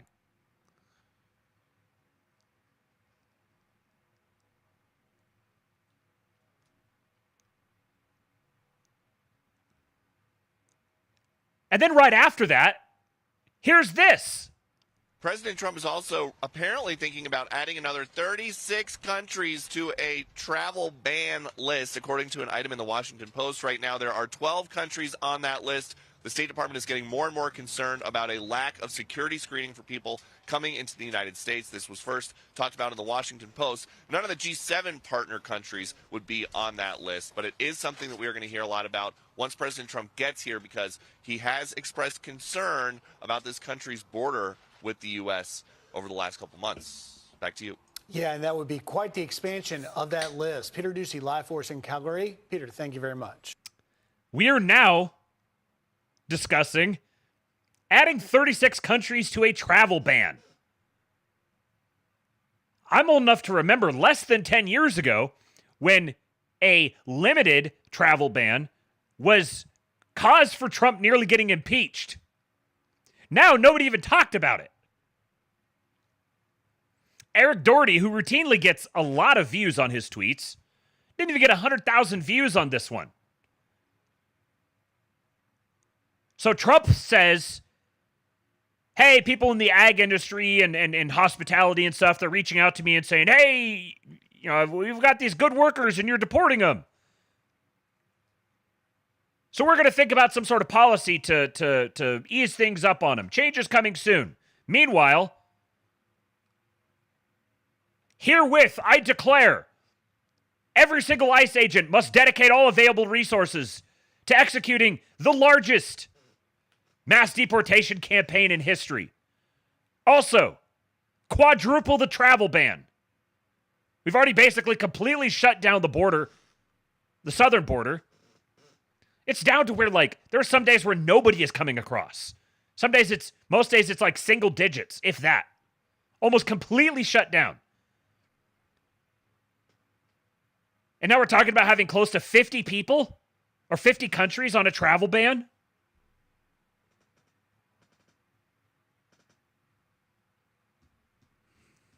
Some people will just never learn, man.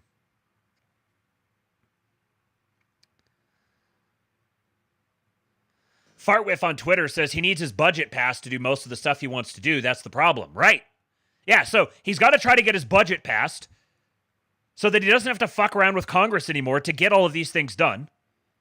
While he also has to deal with the Ukraine and Russia thing, which nobody's paying attention to right now. While he also has to deal with the Iran-Israel thing. There's a lot of shit going on right now.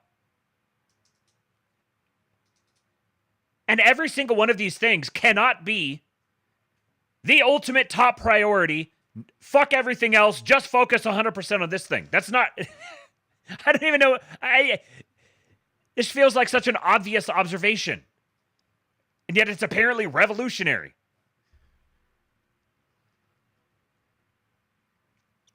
What's up, Borp88? New follower. CG Constantine, Patriot in the chat, says everyone fear-mongering is selling something. Yes. Mr. Sue says, or useful idiots. Yes, that too.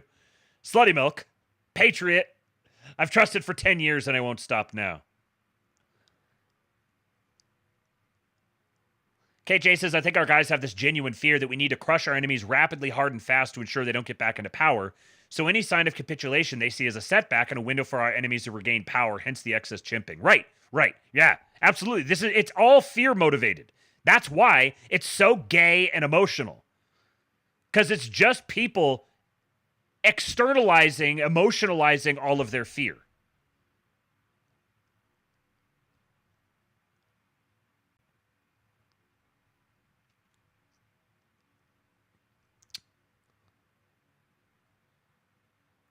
Patrick Casey's been excellent on all of this stuff.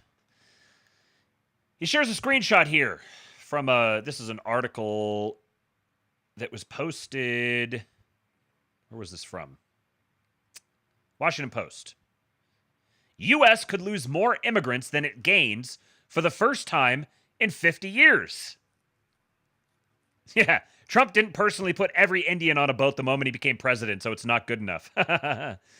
Shout out to right-wing nutters. Old Tory Wright. Josh Rainier, Patriot. White Boy Summer Respecter, Patriot. Jeremy Carl, Patriot. Economists across the political spectrum expect the United States this year will experience the lowest immigration levels in decades. And some agree there's a real possibility that migrant outflows will eclipse inflows. Migration levels last reached a long-time low during the 2008 financial crisis, which sparked a mass departure of Mexican immigrants. It's not about deportation so much, Voiger said. It's really just that inflows are down so much, not just at the southern border, but also through various legal programs. Already, the foreign-born workforce has shrunk by more than 1 million people since March, Labor Department data shows. The figures are not adjusted for seasonal trends. 1 million people out of the foreign-born workforce, yet it's not about deportations? Well, yeah, because there's another category other than deportations. Nearly 1 million illegals have already self-deported under President Trump thanks to an unapologetic shock and awe campaign of raids and border enforcement. This from Chuck Dirk.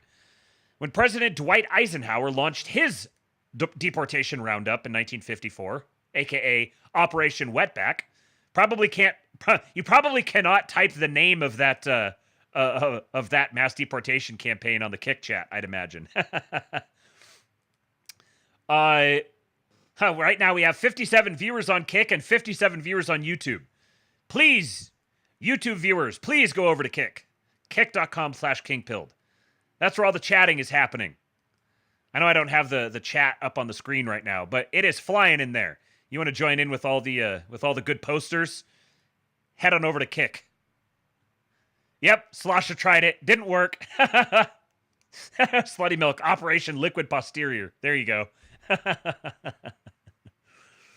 The other great thing about Kick is that there is virtually zero delay between me, like right here live, and what you guys are seeing. The delay is maybe a second. You're getting it almost perfectly live, whereas with YouTube, even when it's set at like super low latency, it's still probably 10 to 12 seconds. When President Dwight Eisenhower launched his deportation roundup in 1954, nearly 10 foreigners left voluntarily for each one arrested. The same pattern is holding today. Remember, mass deportations include arrests and self-removals. The plan is working. This is from the New York Post. Nearly 1 million illegal immigrants have self-deported under Trump, which has led to higher wages. While ICE arrests and deportations have grabbed headlines, President Trump is also running a separate but complementary mass deportation program, one that encourages aliens here unlawfully to go home voluntarily. And if reports are correct, that plan is more successful than anyone could have imagined. Really? Anyone? I imagined it. I know many people around me imagined it. Based on government data, my organization, the Center for Immigration Studies, this is written by Andrew Arthur. Based on government data, my organization, the Center for Immigration Studies, has conservatively estimated that there are about 15.4 million illegal aliens in the United States, a 50% increase over the 4 tumultuous years of the Biden administration.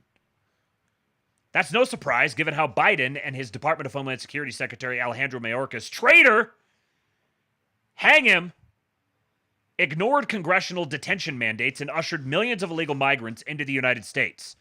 Trump rode a wave of concerns about the costs those migrants are imposing on schools, hospitals, housing, and essential government services in cities and towns across the United States to a second term. Now that he's back in the Oval Office, it's up to him, Border Czar Tom Homan, and DHS Secretary Kristi Noem to drive the unauthorized population down and restore credibility to our immigration system. Note that I don't know who this Andrew Arthur is, and I see something called Center for Immigration Studies, and I don't think much of it, but the tenor of this being posted on the New York Post, which, to be fair, the New York Post has some, it's one of the better of the mainstream outlets, which is kind of damning with faint praise, but they will at least platform someone like this who, you know, they've conservatively estimated there are 15.4 million illegal aliens. They're using the term illegal aliens, talking about the tumultuous years of the Biden administration, talking about how Alejandro Mayorkas ignored congressional detention mandates, and drive the unauthorized population down and restore credibility to our immigration system. So Andrew Arthur is obviously a patriot. They've implemented a 2-track plan to tackle this onerous task. One of those tracks relies on arrests and deportations of aliens unlawfully here, which at the outset is focused mainly on criminals, the worst first strategy. The other track is more subtle, but also cheaper for taxpayers and arguably much more effective, encouraging illegal migrants here to self-deport. It began with an Inauguration Day Trump directive requiring DHS to ensure all aliens present in the United States, legal and otherwise, have registered with the federal government, and to prosecute those who don't comply. By late February, NOAA had implemented that registration program. DHS next launched a multi-million-dollar ad campaign warning migrants not to enter illegally or, alternatively, to leave voluntarily now and possibly, quote, have an opportunity to return and enjoy our freedom and live the American dream. NOAA also rebranded the notorious CBP One app, which the Biden administration used to funnel hundreds of thousands of illegal migrants into our country, as CBP Home, which aliens can use to, quote, notify the U.S. government of their intent to depart. That rebranding coincided with an offer of financial incentives for aliens who leave voluntarily, a stipend of $1,000. That's in lieu of costly physical deportation, which can cost taxpayers $17,100 per person on average. How effective has self-deportation been? One way to track the program is by checking employment numbers. One financial whiz cited by the Wall Street Journal calculated a decline in the immigrant population of 773,000 in the first 4 months of Trump 2. The Washington Post claims, quote, 1 million foreign-born workers have exited the workforce since March. The Post frames this as, quote, a sign of the weakening labor supply. Yet the paper also notes average hourly wages accelerated, rising by 0.4% over the month to $36.24 in May, as earnings continued to beat inflation in a boost to workers' spending power. In other words, with fewer illegal immigrants, businesses have had to raise wages to attract workers. Huh! I was reliably informed that such things couldn't happen. But aliens will only leave if they believe Trump and Homan are serious about arrests, and employers know the feds are targeting shady businesses. This voluntary exodus shouldn't be surprising when President Dwight Eisenhower launched his deportation roundup in 1954. Nearly 10 aliens left voluntarily for each one arrested. A post-9/11 registration program also drove self-deportations. I like how they don't actually name the program.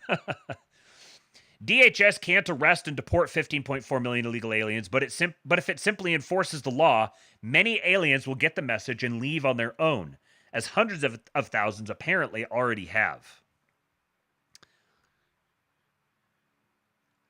And here's another one that I didn't hear anybody talking about this. Trump admin terminates legal status of more than 500,000 migrants enrolled in a Biden-era parole program.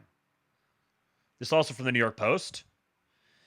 The Trump administration on Thursday began notifying roughly 530,000 Cuban, Haitian, Nicaraguan, and Venezuelan migrants that their legal status has been revoked and they should self-deport immediately. The termination notices went out via email to migrants enrolled in a controversial Biden-era humanitarian parole program, which granted foreign nationals from the 4 countries U.S. work permits and deportation protection for up to 2 years. The Biden administration lied to America, Department of Homeland Security Assistant Secretary Tricia McLaughlin said in a statement. They allowed more than 500,000 poorly vetted aliens from Cuba, Haiti, Nicaragua, and Venezuela and their immediate family members to enter the United States. So, poorly vetted aliens and their immediate family members to enter the United States through these disastrous parole programs, granted them opportunities to compete for American jobs and undercut American workers, forced career civil servants to promote the programs, even when fraud was identified, and then blamed Republicans in Congress for the chaos that ensued and the crime that followed. Ending the CHNV parole programs, as well as the paroles of those who exploited it, will be a necessary return to common sense policies, a return to public safety, and a return to America first, McLaughlin added. The Biden administration launched the parole program in October of 2022, letting in up to 30,000 migrants per month from Latin American countries, starting with Venezuelans. In January of 2023, Cubans, Haitians, and Nicaraguans were added to the program. The program, an attempt by the Biden administration to drive down illegal immigration during record surges at the border, was plagued by rampant fraud. Trying to drive down illegal immigration by just saying, actually, no, they're legal.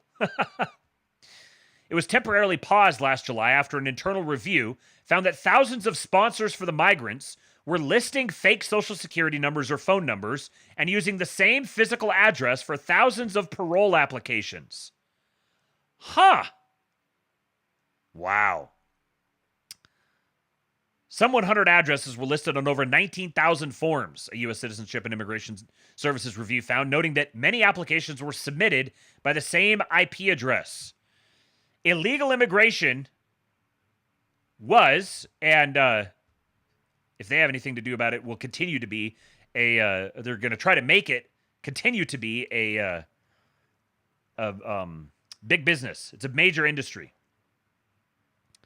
In October of 2024, the Biden administration barred migrants enrolled in the program from extending their temporary legal status. President Trump swiftly ended the program on his first day in office, stopping any new applications from being submitted.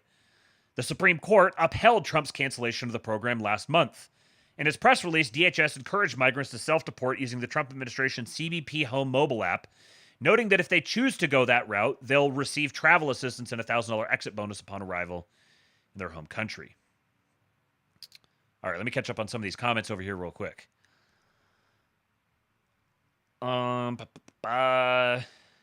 Patrick Casey, certified truster. We love our trusters, don't we, guys?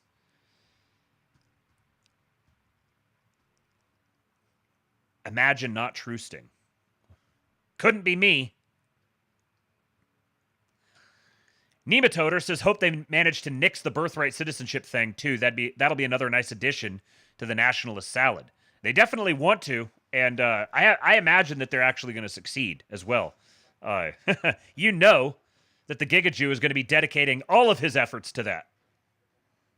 I've been sitting here fiddling with a pen when I've got a fidget spinner right here. In case you guys don't know, I have something in my hands down underneath the camera view all the time, just constantly fiddling with something. The millennial curse. Mirachuck Now says, I'll be goating live at 11 p.m. Eastern talking about political atheism. Make sure you guys tune into that one. Political atheism. You're going to be hearing a lot more about that lately.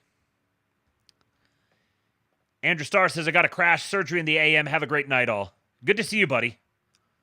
Keep us updated on how you're doing. Okay, CG Constantine says, check the Mirren Chamber on Twitter. Just found a tweet. Okay, let's go check it. The Mirren Chamber is where all the best patriots are. Of course, since I'm opening X DMs on the browser, it's going to take forever to actually open it. Okay, there we go.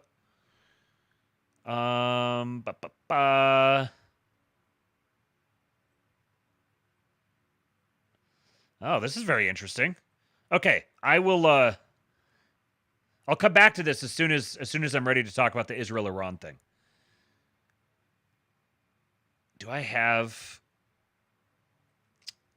something I can play for you guys real quick? No, nothing immediately queued up. All right, I gotta go drain the main vein real quick. So let's get a little. I'll play you guys a little bit of Cyberbully.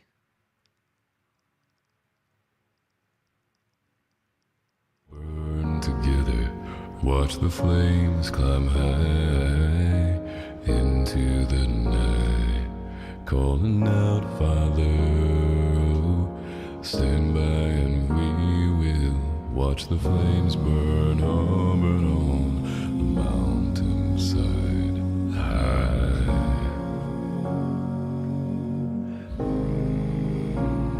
And if we should die tonight, then we should all die together.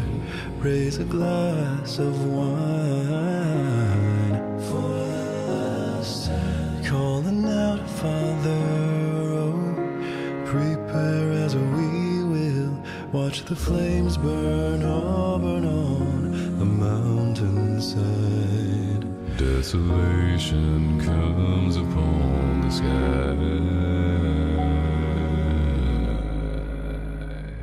Now I see fire inside the mountain. I see fire burning the trees. I see fire hollowing souls. I see fire, the blood in the breeze. And I hope that you remember me.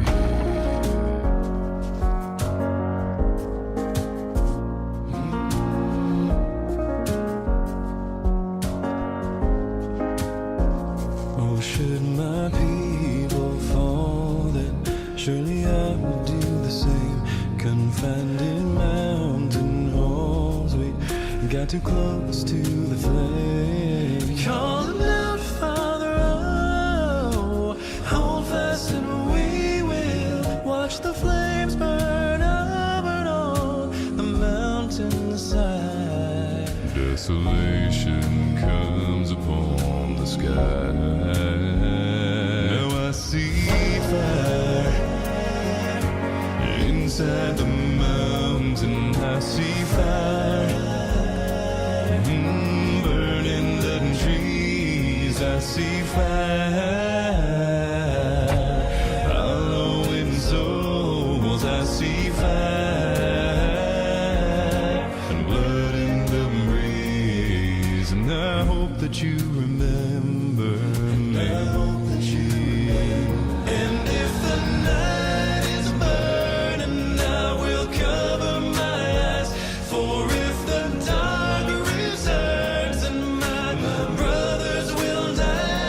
inside the mountain I see fire, burning the trees I see fire,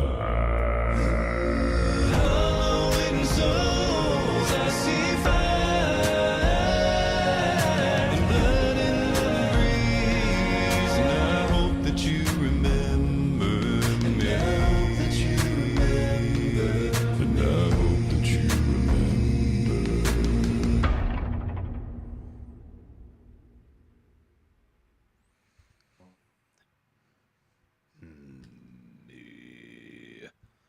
That is Jeff Castellucci.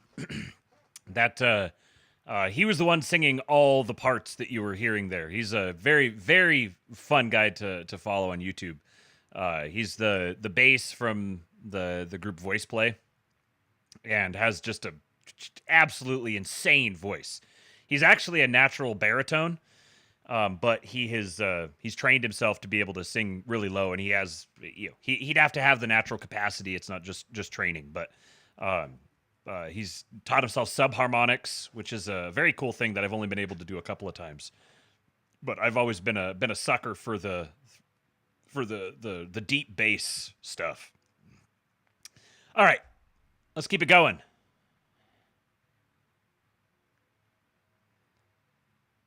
American citizens rushing to fill the jobs that illegals took in Nebraska. Mass deportations work. This is from NBC News. How a city in Nebraska is recovering after the state's largest worksite immigration raid. Omaha is trying to forge ahead following the raid's chilling effect on the local workforce and the community at large. Now, note the way the headline and the subhead here are framed. They're trying to forge ahead following the raid's chilling effect on the local workforce. First sentence. Every seat in the waiting area of Glen Valley Foods was occupied with people filling out job applications early Thursday afternoon, 2 days after the meatpacking plant became the center of the largest worksite immigration raid in the state of Nebraska so far this year.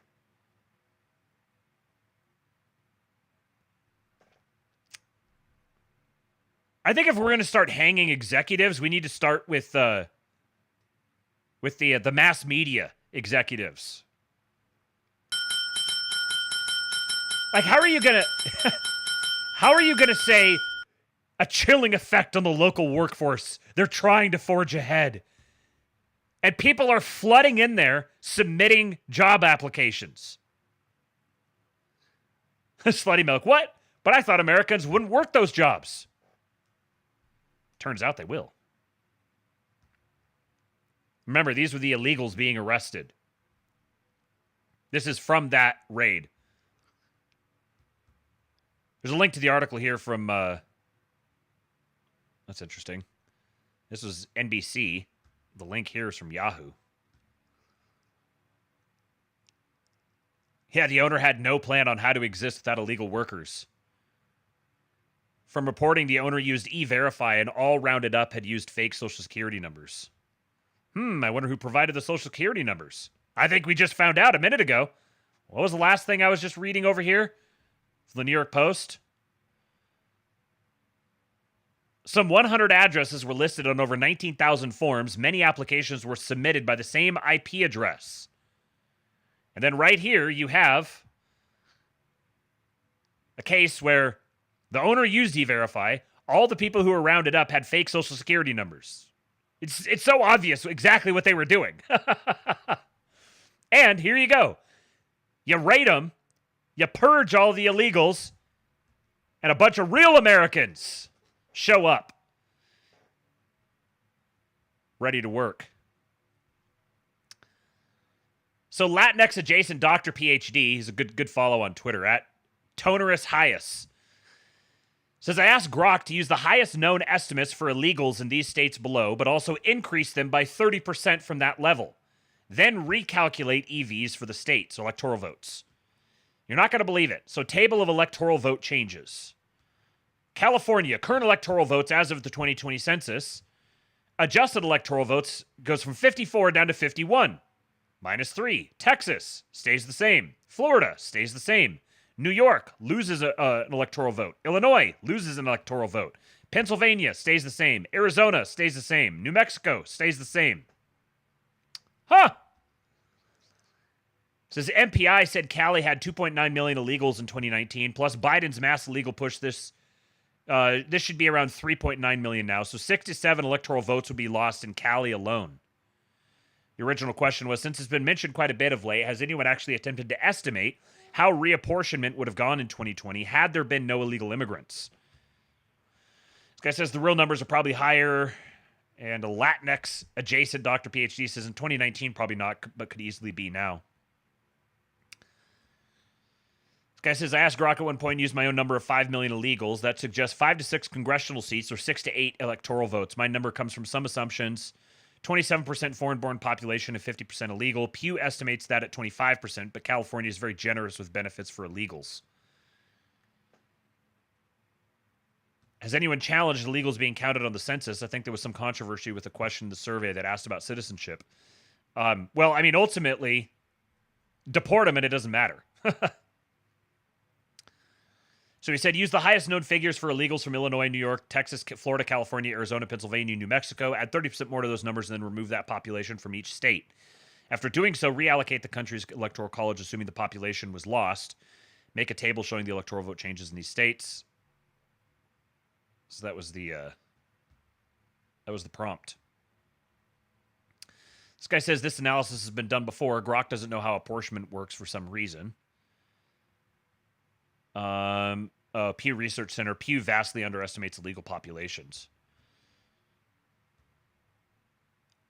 This person says, I just don't buy Texas and Florida here. And he said their population has grown overall, so the loss of illegals just evens out. It'd be a swing of at least 4 more electoral votes on top of 2030 reapportionment if I read this right.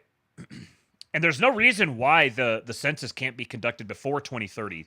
The phrasing in the census when in the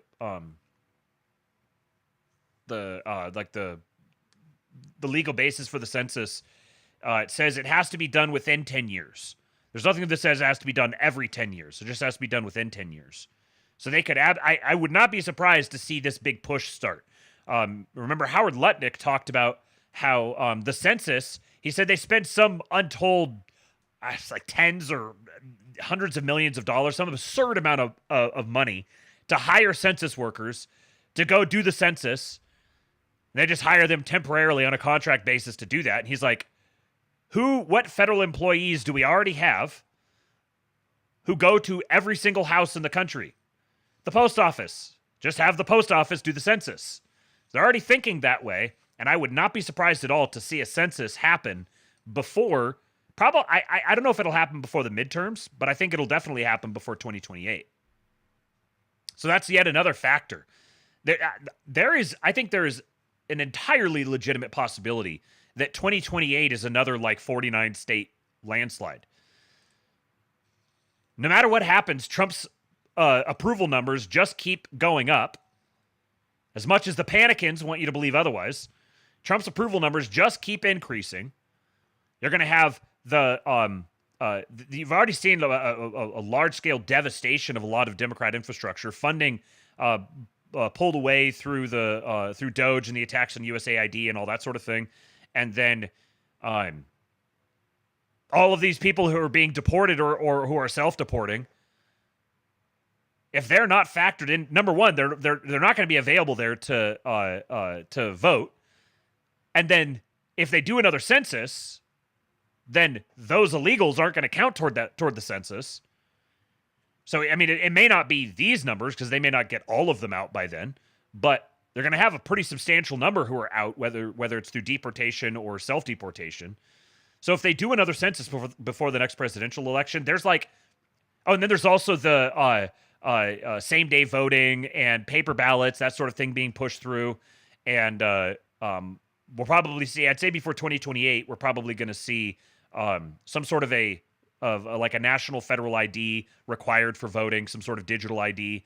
All of this stuff is going to really secure elections significantly. And people have long suspected that if you had real elections, it would be a massive red landslide. Just because of how much fraud has existed for so long.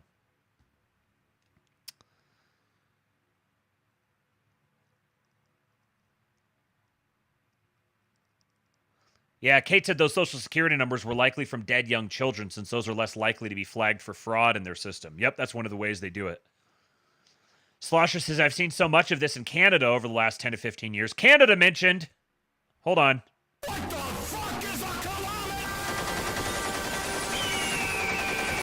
Obligatory. I've seen so much of this in Canada over the last 10 to 15 years. Companies don't want to pay $15 an hour for skilled labor, then say they need to bring in the third world, subsidized by the government. Right.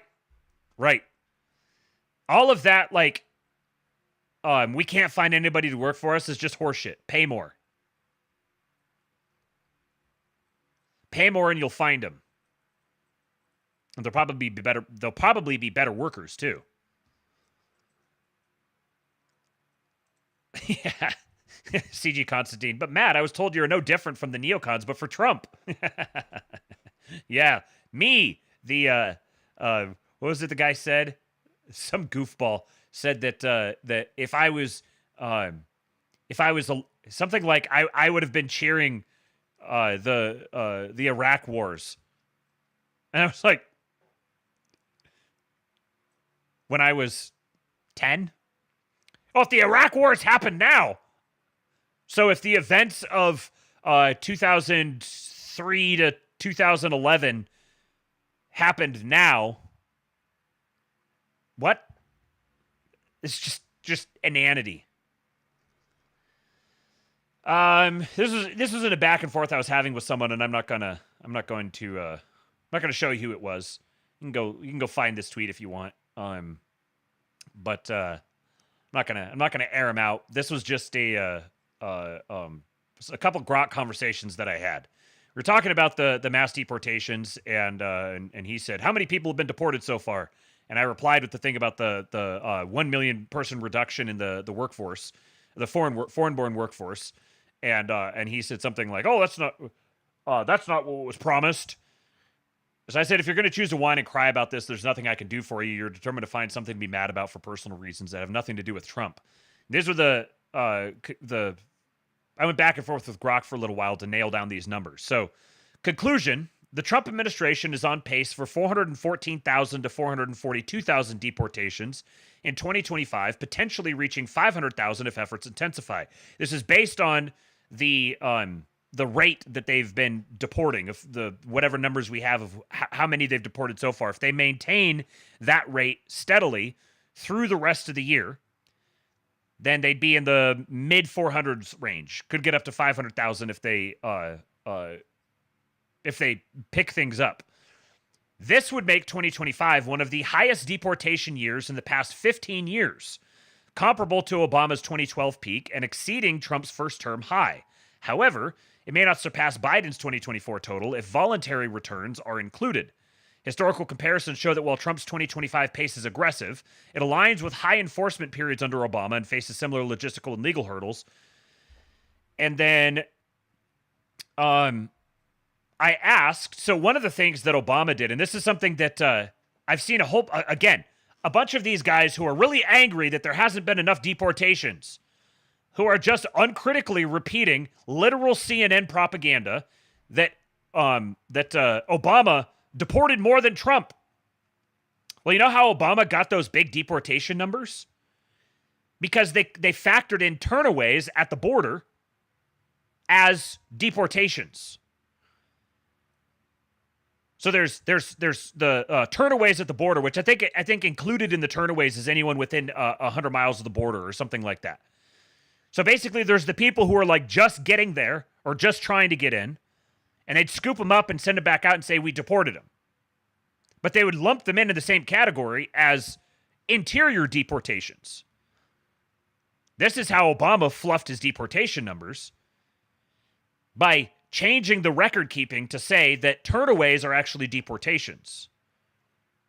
Whereas when people think about deportations, they're thinking of interior, like you went into the interior of the country, you found the person, you arrested them, and you kicked them out of the country. So Obama's numbers were, well, here, let me read this. Trump's projected 2025 deportations, 414 to 442,000, are predominantly interior. About 85% of these deportations are from the interior. A stark contrast to Obama's era, where interior removals were 40 to 65%. The highest was 266,402 in 2012. Whereas Trump is on pace for, if you're talking comparing interior removals to interior removals, Obama's highest year in 2012 is like, what is that, 2/3 of what Trump is on pace for right now, if he maintains this super disappointing rate of deportations. Border turnaways counted to 35 to 60%. Trump's interior numbers exceed Obama's peak, but his border share is much lower because he's completely shut the border off. So there's nobody there to turn away. Biden's era had interior removals at 20 to 30%, the highest. In 2024, there were 54,200 interior removals. Border turnaways were at 70 to 80%. And again, Biden's numbers are gamed because, again, they're including the border turnaways as deportations. And also, they were actively importing and by fiat, by like fiat executive action, making them legal on paper, even though they're illegal.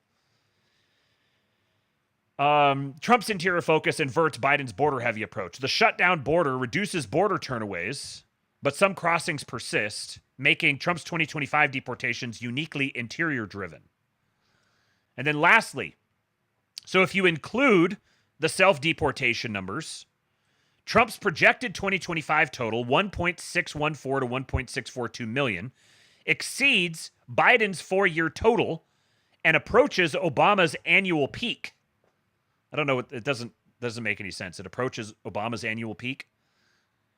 If Obama's annual peak was 438 to 538,000, then Trump's projected 2025 total would be like 3 or 4 years of Obama.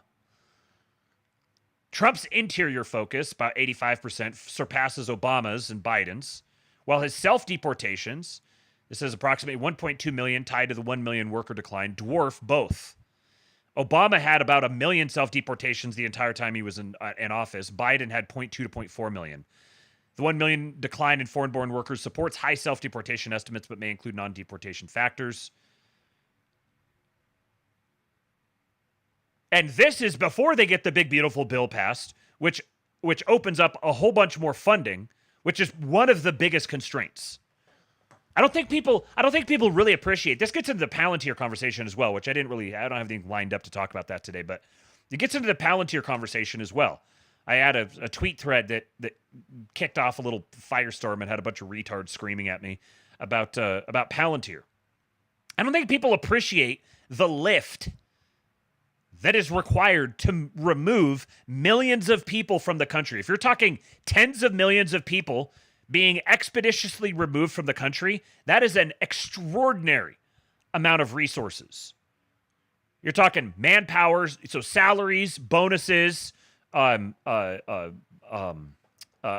forms of compensation, travel expenses, the facilities, setting up facilities, maintaining the facilities, employees at the facilities, power, water, food, yada, yada, yada, fuel, aircraft, all of the things that go into the deportations. This is why it costs almost $20,000 per person.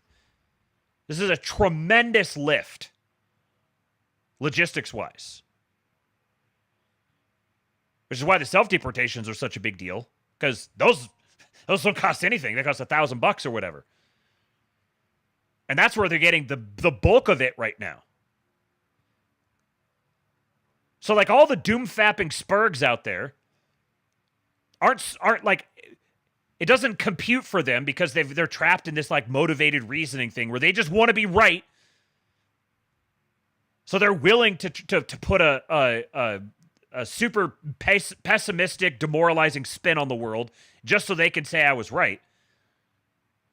But if foreign-born workers are down by 1 million and he's deported 200-something thousand, well, what if he had deported 1.25 or 1.3 million people? Well, at the very least, I wouldn't have retards who are opposed to Obama deported more. Obama deported more of them. Yeah. Well, definitely wouldn't be the case. But like functionally, this is the same. The people are out of the country. Who gives a shit how they leave? Just make sure they're gone. So they've massively incentivized the self-deportations, which are working. People are removing themselves from the country, and they will continue removing themselves from the country. It would be amazing if you could get all of them to just self-deport, and you don't have to deport any of them. It doesn't cost any money. That's not going to happen. So if you just focus on the people who are being hunted down and arrested and deported, because, like, that's what tickles your giblies, and you just ignore and will not credit the administration whatsoever for the self-deportations that they've incentivized, facilitated, then you were just choosing to be mad about something for your own personal reasons. So it has nothing to do with the president. It has nothing to do with Congress. It has nothing to do with anything except for your own emotional incontinence.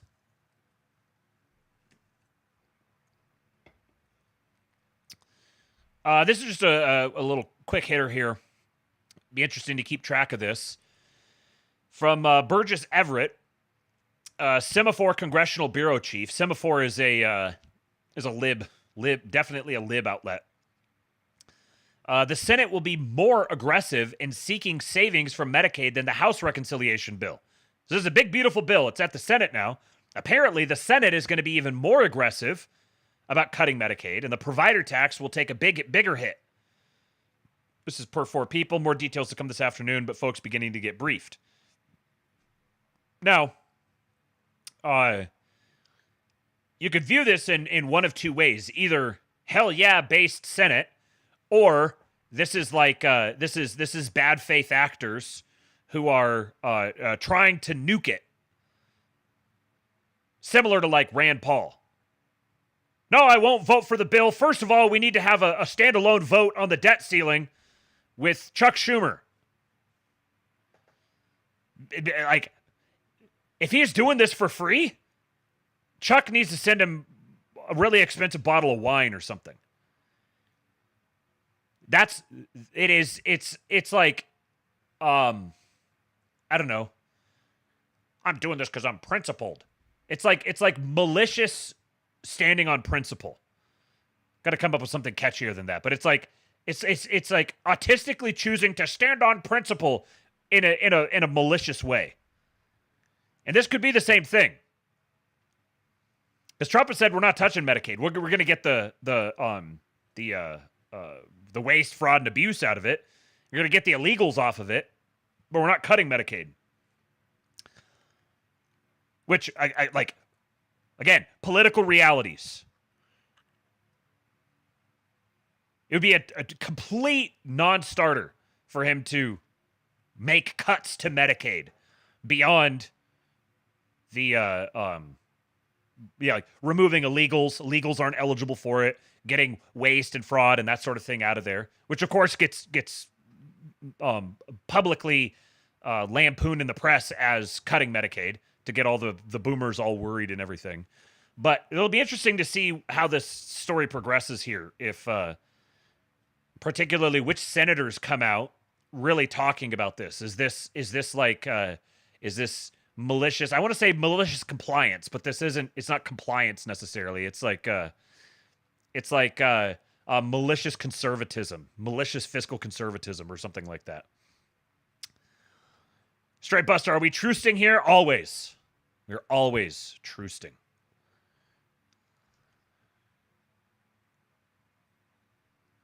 Kate says, imagine thinking Matt's pragmatic optimism is equivalent to him being a neocon, just crayon-eating nonsense. That's right. Crayon eaters.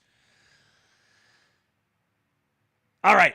Let's listen to a little bit of Wade Stotts here. High tech, low trust. Patriot Wade Stotts.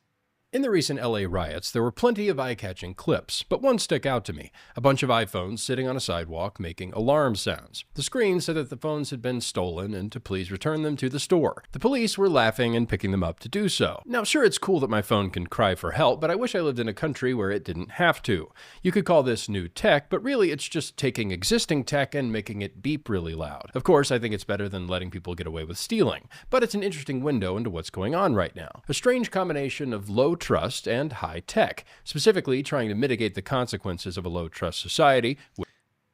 Low trust, high tech versus high trust, low tech.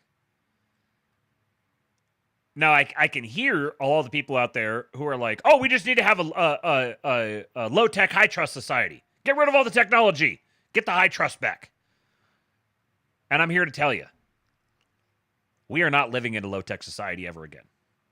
It's not happening. Never going to happen.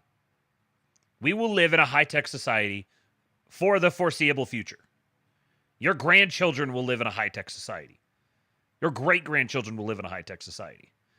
It's going to happen. What we have to figure out is how to have high trust along with high tech. They're not necessarily mutually exclusive. They don't have to be mutually exclusive. They do. There's a lot of pressures that kind of they cut against each other, but they don't have to be. Back to the living in Ancapistan in your head, political atheism, trying to extract an ought from an is. We ought to live in a low-tech, high-trust society. Yeah, those days are gone. They're not coming back. The tech is going to be with us. There's going to be much more high-tech.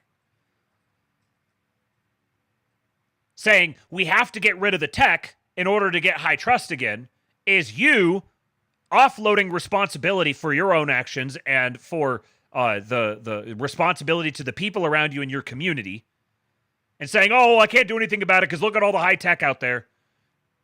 Look at this study I have that high tech creates low trust. So as long as all the tech's there, I guess we're just going to have a low trust society, and I'm going to sit here and bellyache about it.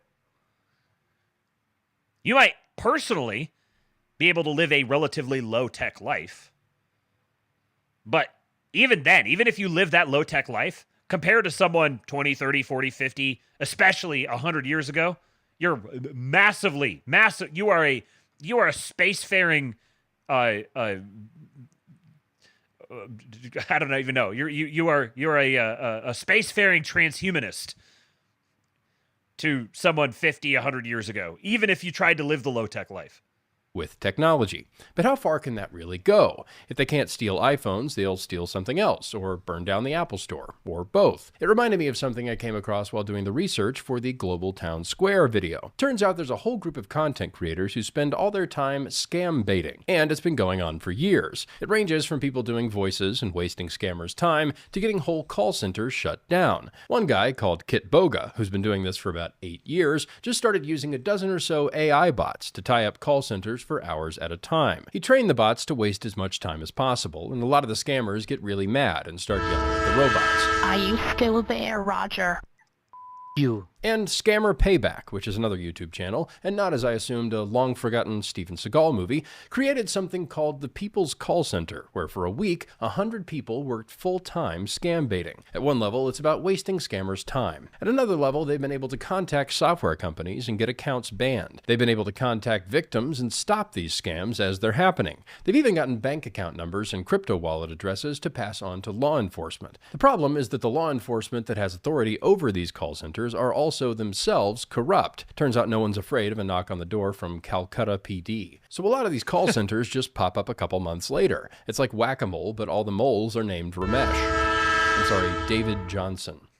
I'm singling out India because that's where most of this stuff comes from, and the scale of it is staggering. There's been a lot of talk about taxing remittances lately, and I'm for it. And we've got almost twice the remittances going to India that we do going to Mexico. However, if we were to have taxed remittances in India in 2022 at the current rate, the government would have gotten about $1 billion. But in the same year, Indian call centers stole over $10 billion just from U.S. seniors. 10 times more. Do not and that's redeem. just if the victims reported the scams. To be clear, I love that these scam baiting guys are doing this stuff, and they can be really fun to watch. It's cathartic in the same way I imagine the Dirty Harry movies were to people in the early 70s. In fact, if Clint Eastwood is looking for a final role, I think Harry Callahan could give us one last thrill.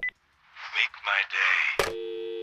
But it's weird that this really important work is mainly being done by YouTubers who are able to do it because of sponsorships. It's like if the only people fighting crime in America were the cops on the TV show Cops, and their incomes were dependent on TV ratings. The scam baiters and the iPhone alarms only make sense long term if they're backed up by some kind of force. The problem with low trust cultures is not that they don't have enough tech, and trust is way easier to damage than it is to build or repair. You can't program away cultural rot. You can make the shopping carts beep until you put them back, but it will just annoy normal people, and they'll be the ones who end up returning them. Another key point is that it has to be done in a way that makes life better for Americans and not worse. The plexiglass in grocery stores is trying to address a similar problem, but it makes life harder for everyone. It's like putting a breathalyzer in every car. Normal people should be able to live their lives without constantly having to prove their innocence. Again, you can't solve this problem without some level of force. There are people who won't stop until they're stopped. You can either lock up the criminals or lock up everything else.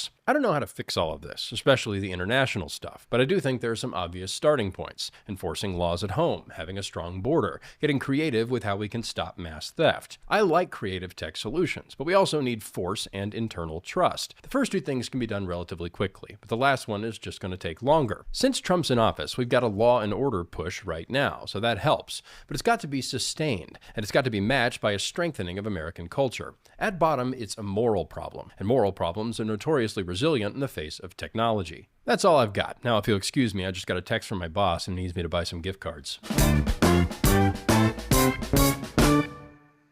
What a patriot. It is so good to see Mr. Wade Stotts getting so much traction on his stuff now. I remember when he was, it wasn't even that long ago, like last year maybe, and he was posting these. He started posting them on Twitter and get picked up a little bit here or there, and now he's had some that have gone majorly viral. This is even kind of low numbers for some of the stuff he puts out there. He is a one of our best propagandists, appealing to the late night millennial contingent, which is substantial. Check out the interview that I did with him on the channel last year. I think I called him the new right late night guy. Okay. Let's get into some of this Iran-Israel stuff. I got a little bridge post here that kind of touches on both issues. This is from Killick's Kitchen at Premise 75. Never seen this guy before, but this is 124 followers. This is a banger tweet from one of the small accounts. He says, there's a large segment of right-wing influencers who enjoy issuing these ultimatums to Trump as though he's scrolling for constant feedback. As soon as he does something they think might harm their credibility by making being associated with him seem soft and pedestrian, they start with the doom and threats to walk away. This is so perfectly insightful. This is why, primarily, so many of these dudes freak out at the tiniest little, just the tiniest little hint of a suggestion that maybe possibly at some point Trump might give a consideration to beginning to think about maybe doing something that they don't like. Well, they don't want to be personally associated with that. They don't want to have, because they have friends who'll be like, oh, Trump, that's gay. Oh, you support Trump, you gay. So it's their own personal credibility that they're concerned about. So then they start with the doom and threats to walk away, but they'll add something along the lines of, if Trump does this, we're finished for good this time. It's a mirror of the left's constant, we got him this time, shtick. For example, an exemption for farm illegals, which we do not know what it will look like, will result in a massive betrayal, even though Trump has always been in favor of it. You may not like it, but it came with the package. Same with the student visas and H-1B stuff. It's obvious there will be some solution to these issues from Trump that won't be shut it all down. And hey, if we fix everything else having to do with the border, I'll take it. And anyway, what other choice is there? If it is all on his shoulders anyway, what's the point of issuing an ultimatum and demoralizing his supporters? If there was one guy plugging his finger in the dike... to keep the flood... oh no. To keep the flood from destroying the entire town, wouldn't it be better to help him rather than spend time wailing about how you could do it better, or criticizing or lamenting the flood, or that it was he who was the guy in the right place at the right time? Should the other townspeople give two shits about how much of a finger-plugging expert you are?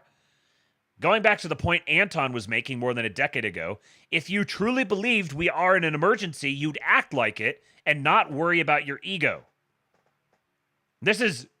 I wish I would have made this post. This is exactly the thoughts I've been having for the last couple of days. If you truly believed we're in an emergency, you'd act like it and not worry about your own ego. If you truly felt that Trump needed to adjust and organized anon feedback was the way to do it, you would be more respectful and responsible in how you go about doing it. Like an actual soldier would approach the delicate task of adjusting a superior officer, rather than these constant 180-degree changes depending on the week.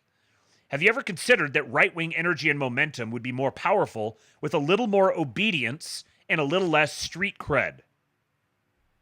This is one of the best this is a post of the year. Absolute banger.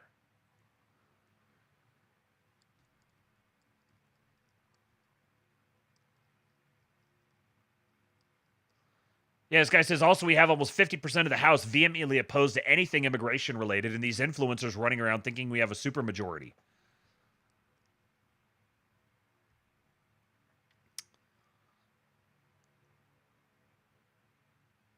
Yeah, it's unfortunate, but it's dishonest to act like it could be otherwise if only Trump wanted hard enough. Politics requires room to maneuver. One of Trump's greatest contributions is reintroducing pragmatism in U.S. politics. And way too many of these big, badass posters are too hyper-feminized to understand the pragmatism.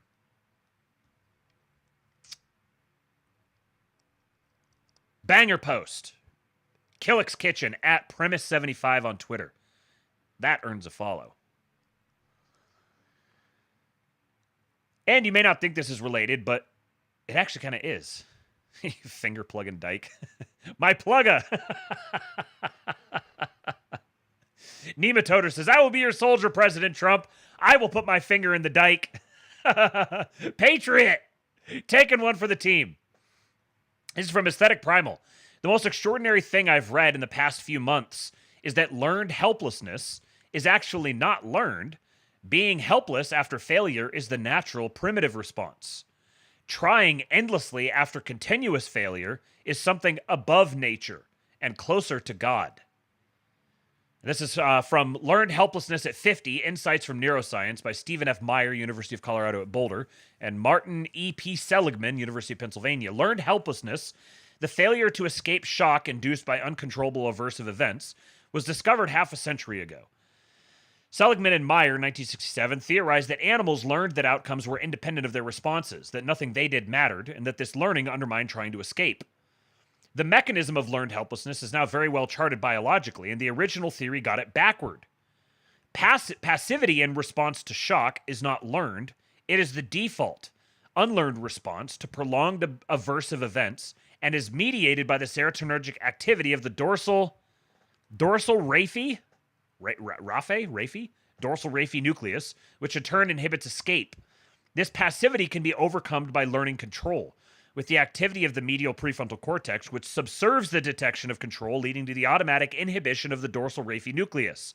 So animals learn that they can control aversive events, but the passive failure to learn to escape is an unlearned reaction to prolonged aversive stimulation. In addition, alterations of the ventromedial prefrontal cortex dorsal raphe pathway can come to subserve the expectation of control. We speculate that default passivity and the compensating detection and expectation of control may have substantial implications for how to treat depression. He says the medial prefrontal cortex puts us above animals, the exact same part of the brain activated during prayer and resisting sin. Stress tolerance, discipline, and ability to commit to a higher goal. To think a blueprint this ingenuitive came from a big bang requires extraordinary retardation. Learned helplessness is actually not learned. Being helpless after failure is the natural primitive response. Trying endlessly after continuous failure is something above nature and closer to God. Faith. Have faith. This is why we truced.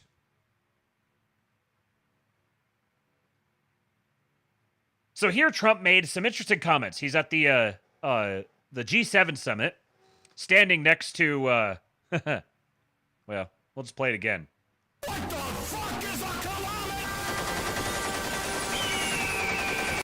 He makes a few different interesting comments in this one, so I'm just going to play it. As well, 250th, and this is the 50th birthday, if you will, of the G7. This marks the 50th birthday of the G7, and the G7 is nothing without U.S. leadership, and your personal leadership of the United States, many issues, geopolitics, economic, technology, and working hand in hand with the United States, Canada and the United States. And the other G7 partners with your leadership. Very much looking forward to the meeting and grateful to have you. Thank you very much, Mark. I appreciate it, and we've developed. So, boilerplate, deferential, complimentary. Thank you very much, Mark. Now here he goes. A very good relationship, and we're going to be talking about trade and many other things. Trade! And we have a whole group of people, some traders and some other people. I see my traders, top economy people. But we have a very talented group of people, and you do too, and I know they work together very well. I look forward to that. The G7 used to be the G8. Barack Obama and a person named Trudeau didn't want to have Russia in. And I would say that was a mistake because I think you... Completely unprompted. So he shows up at the G7 summit, starts talking to the Canadian, newly elected Canadian Prime Minister, and the first thing he decides to say is, we should have never kicked Russia out of the G8. And it was your predecessor, an obvious ideological compatriot, and one of my retard predecessors, who are responsible for it. We're just lobbing grenades from the get-go. You wouldn't have a war right now if you had Russia in, and you wouldn't have a war right now if Trump were president 4 years ago. But it didn't work out that way. But it used to be the G8, and now it's, I guess, what's that? 8 years ago, it switched over. They threw Russia out, which I claimed was a very big mistake. Even though I wasn't in politics then, I was very loud about it. It was a mistake in that you spend so much time talking about Russia, and he's no longer at the table, so it makes life more complicated. But you wouldn't have had the war. Other than that, I think we're going to accomplish a lot, and I expect to. And I think our primary focus will be trade and trade with Canada, and I'm sure we can work something out. Yeah, very good. Thank you very much. Yeah, so much. Thank you. How interesting. I wonder how much forethought goes into that. Were they like, he and his team like, okay, your opening comments say something like this, or is he just riffing? Is he just in his zone, just kind of saying whatever comes to mind? Standing there right next to he's struggle sessioning the Canadian Prime Minister in his own home court. Mr. President,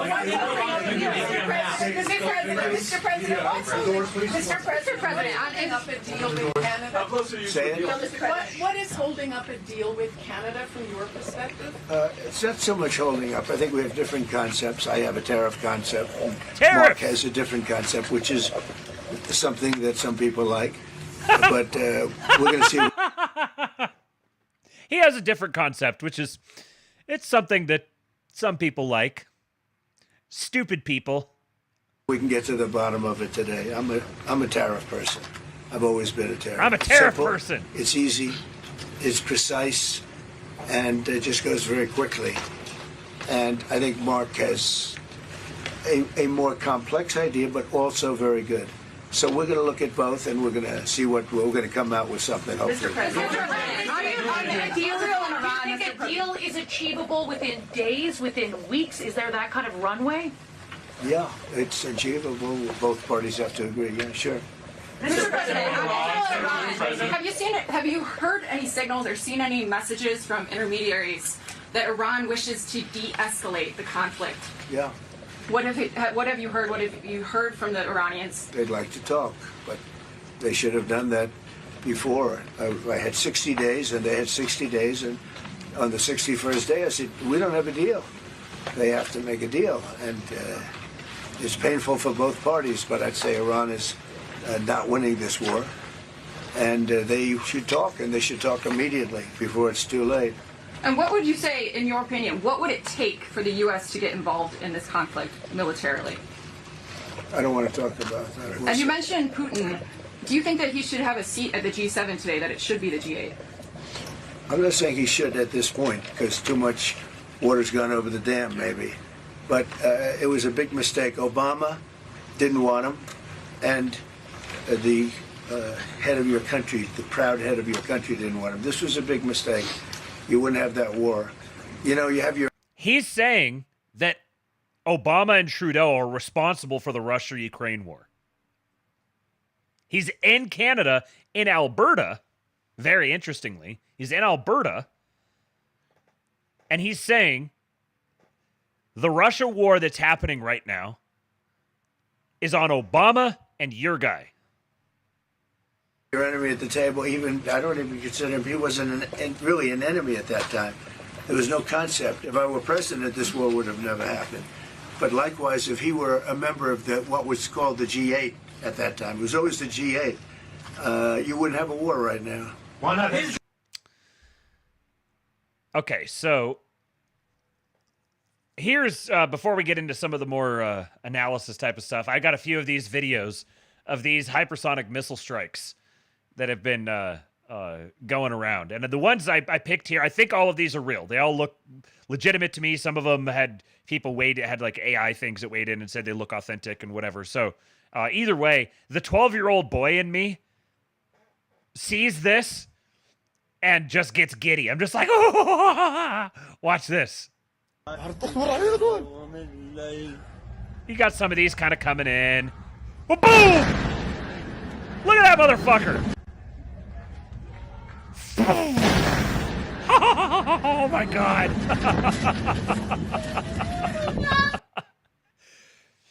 And then here's another one. Iranian hypersonic missile striking a target in the Gush Dan.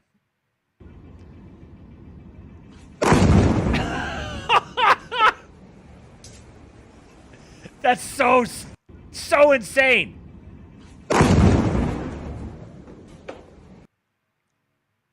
I would not want to live there. Definitely would not want to live there. Would not want to look out my window and see one of those coming down. However, I will say, though, imagine if you look out your window. Where is it here? Imagine if you look out your window, you see that coming in, and it's coming straight toward you. Instead of going down a little ways off there, it's coming straight toward you, right between the eyes. Think about the rush of adrenaline that you would die with. Kind of morbid, I know, but holy crap. Look at this. Jesus. Iranian missiles that strike Israel are not only undetectable, but also remain undetectable. This video shows the area losing power after the missile hit. I think both of those things are wrong. Neither one of those things is true. However, another cool video.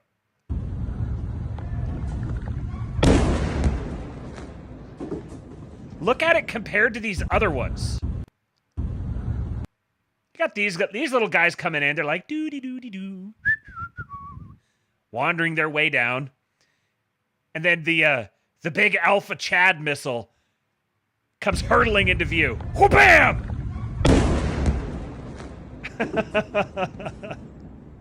Hypersonic missile ASMR. Yeah. Being bombed is far from the worst thing about living in Israel. Yeah.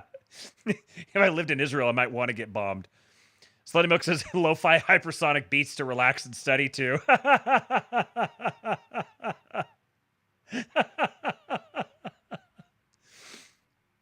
And then this one. The best of them all. Bitch, I'm the villain. Nigga, how Hitler? Nigga, how Hitler? They don't understand the things I say on Twitter. Nigga, how Hitler? They don't understand the things I say on Twitter. All my niggas Nazis, nigga, how Hitler? Nigga, how Hitler? Nigga, how Hitler? All my niggas Nazis, nigga, how? What a time to be alive, man. I get to sit here and watch hypersonic missiles hurtle into Israeli soil while listening to one of the most famous black rappers of all time sing "Nigga Heil Hitler"? Slutty Muck said it was the same thing. It's 2025. We listening to a black man say "Heil Hitler" as hypersonic missiles rain down on Israel.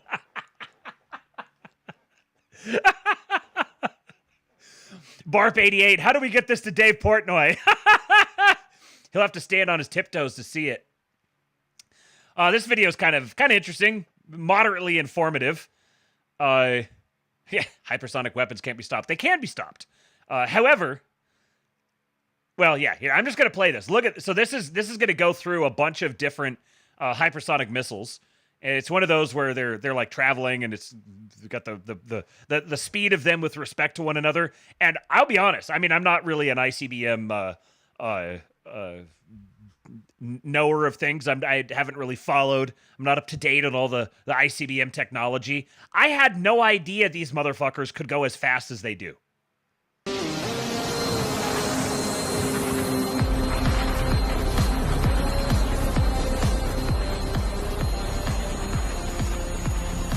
Mach 3.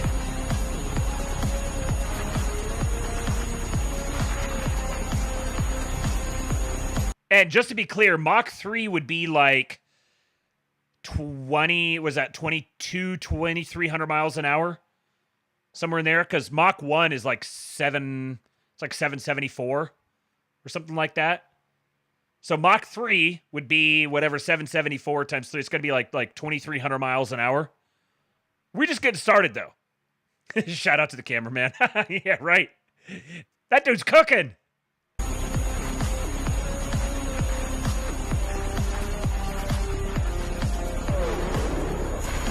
There you go. There's the difference between Mach 3 and Mach 5. Mach 5 versus Mach 6.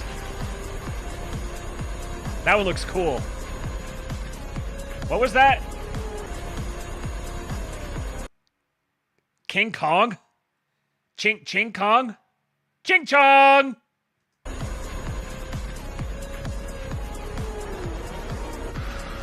Mach 8.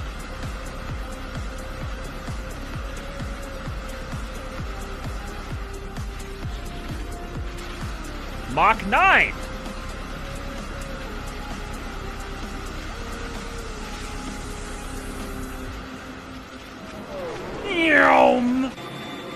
Mach 10. So now we're up to almost 8,000 miles an hour.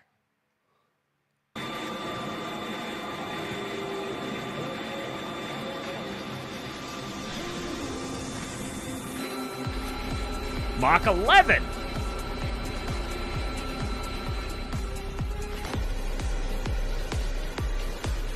Now we're at Mach 20 and a half. So hold on, what would 20 and a half be? That's like 15,000 miles an hour.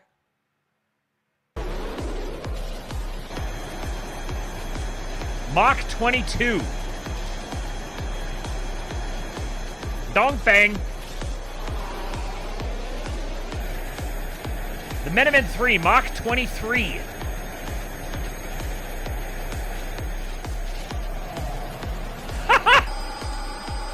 Imagine going Mach 23 and something passing you like that.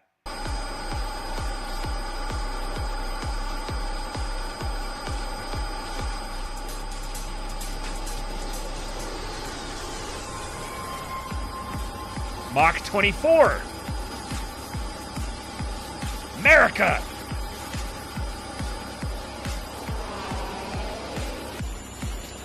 Mach 25.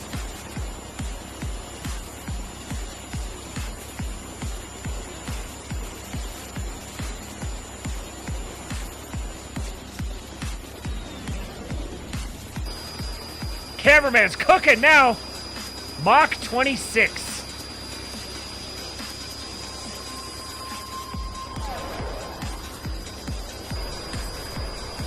Mach 27. So Mach 27 is like 25,000 miles an hour. And that last one there, was this Russian one? the Avangard. I did a little, just kind of brief reading on it, and I guess the range for it is somewhere between, it's like between Mach 25 and Mach 29. I think it's not completely verified, but holy shitballs! I had no idea that these things could go that fast. At 25,000 miles an hour, so like it could circumnavigate the globe and at its equator in an hour. Now I know with a lot of these, they're I don't know. My understanding is that these speeds are achieved from, so they're launched up like above the atmosphere, and then they come back down, and it's like them hitting terminal velocity or whatever on their way down. Yeah, their top speed at the apex.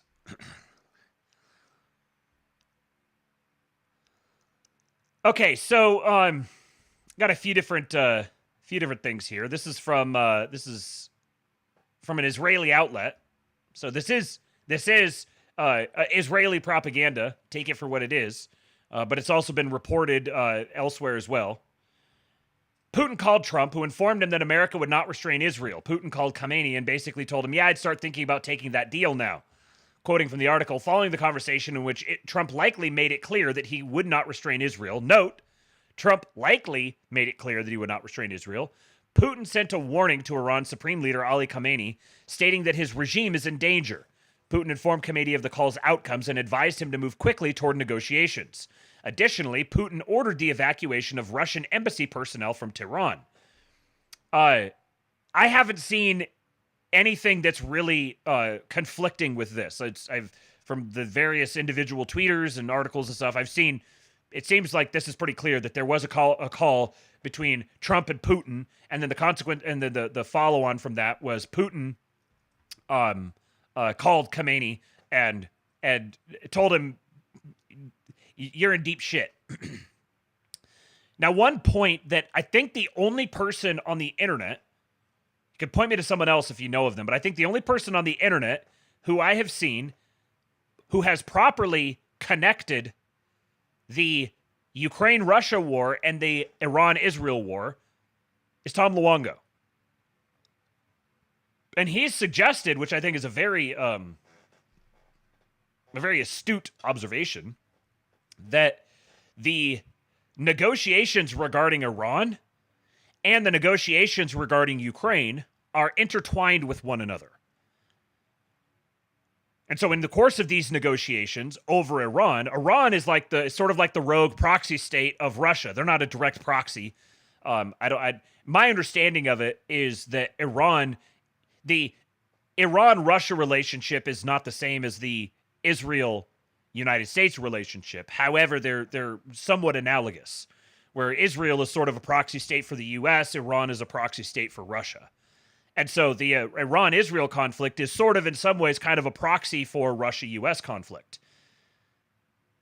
And so as part of negotiations over Ukraine, I think it's pretty conceivable that the Trump administration's posture has been with Russia that we will trade you things within the Russia-Ukraine negotiations in return for you leaning on Iran and accomplishing things there to resolve that situation. That seems very conceivable, and this sort of interaction lends even more credence to that. Slutty Milk says the White House just allegedly reversed the guidance exempting farms and hotels from immigration raids, according to Washington Post. Oh, that's great. Yeah, okay, Stormy has made that point as well. And that's true. Thomas77 has talked about that as well. Yeah. Thomas has talked about the two conflicts being intertwined. I haven't seen or heard anything from Thomas directly in this situation. I haven't heard his insight on matters within the last week or so. So my reference to Tom was regarding events within the last week or so.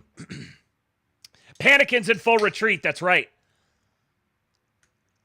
So Mark Levin it's really funny seeing Mark Levin suddenly do this whole I've got Trump's back. I'm pro-Trump. Everyone go support Trump. Go Trump. You fucking weasel. So he posts this a couple days ago. Tehran has no oil and gas now. Their storage facilities blown up. Bow-tied Ranger. We don't need the United States to fight Iran. We're going to bomb them and kill their top generals. Stay out of it, Americans. They're bombing us. How could they do this? The United States must get involved to fight such awful anti-Semitism. Hee hee, we blew up their oil and gas storage facilities. Look how badly they're getting beat. We're dominating them. Oy vey, they're holocausting us so badly. It's un-American if the United States doesn't send us troops, blank checks, and unlimited munitions. All at the same time.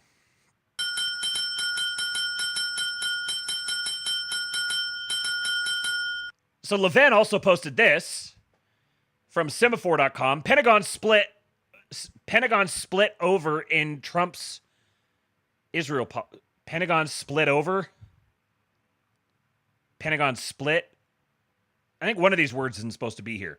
Levin says, if this is true, it's shocking, and he's defying the president's policy. It's that simple. Then fire his ass. I think that we should mount Mark Levin on one of these hypersonic missiles and see what sort of a crater he would make in Tel Aviv. That's just me. So who's he referring to? Who's the he? Let's get some, let me make sure I'm not spoiling anything on the screen here.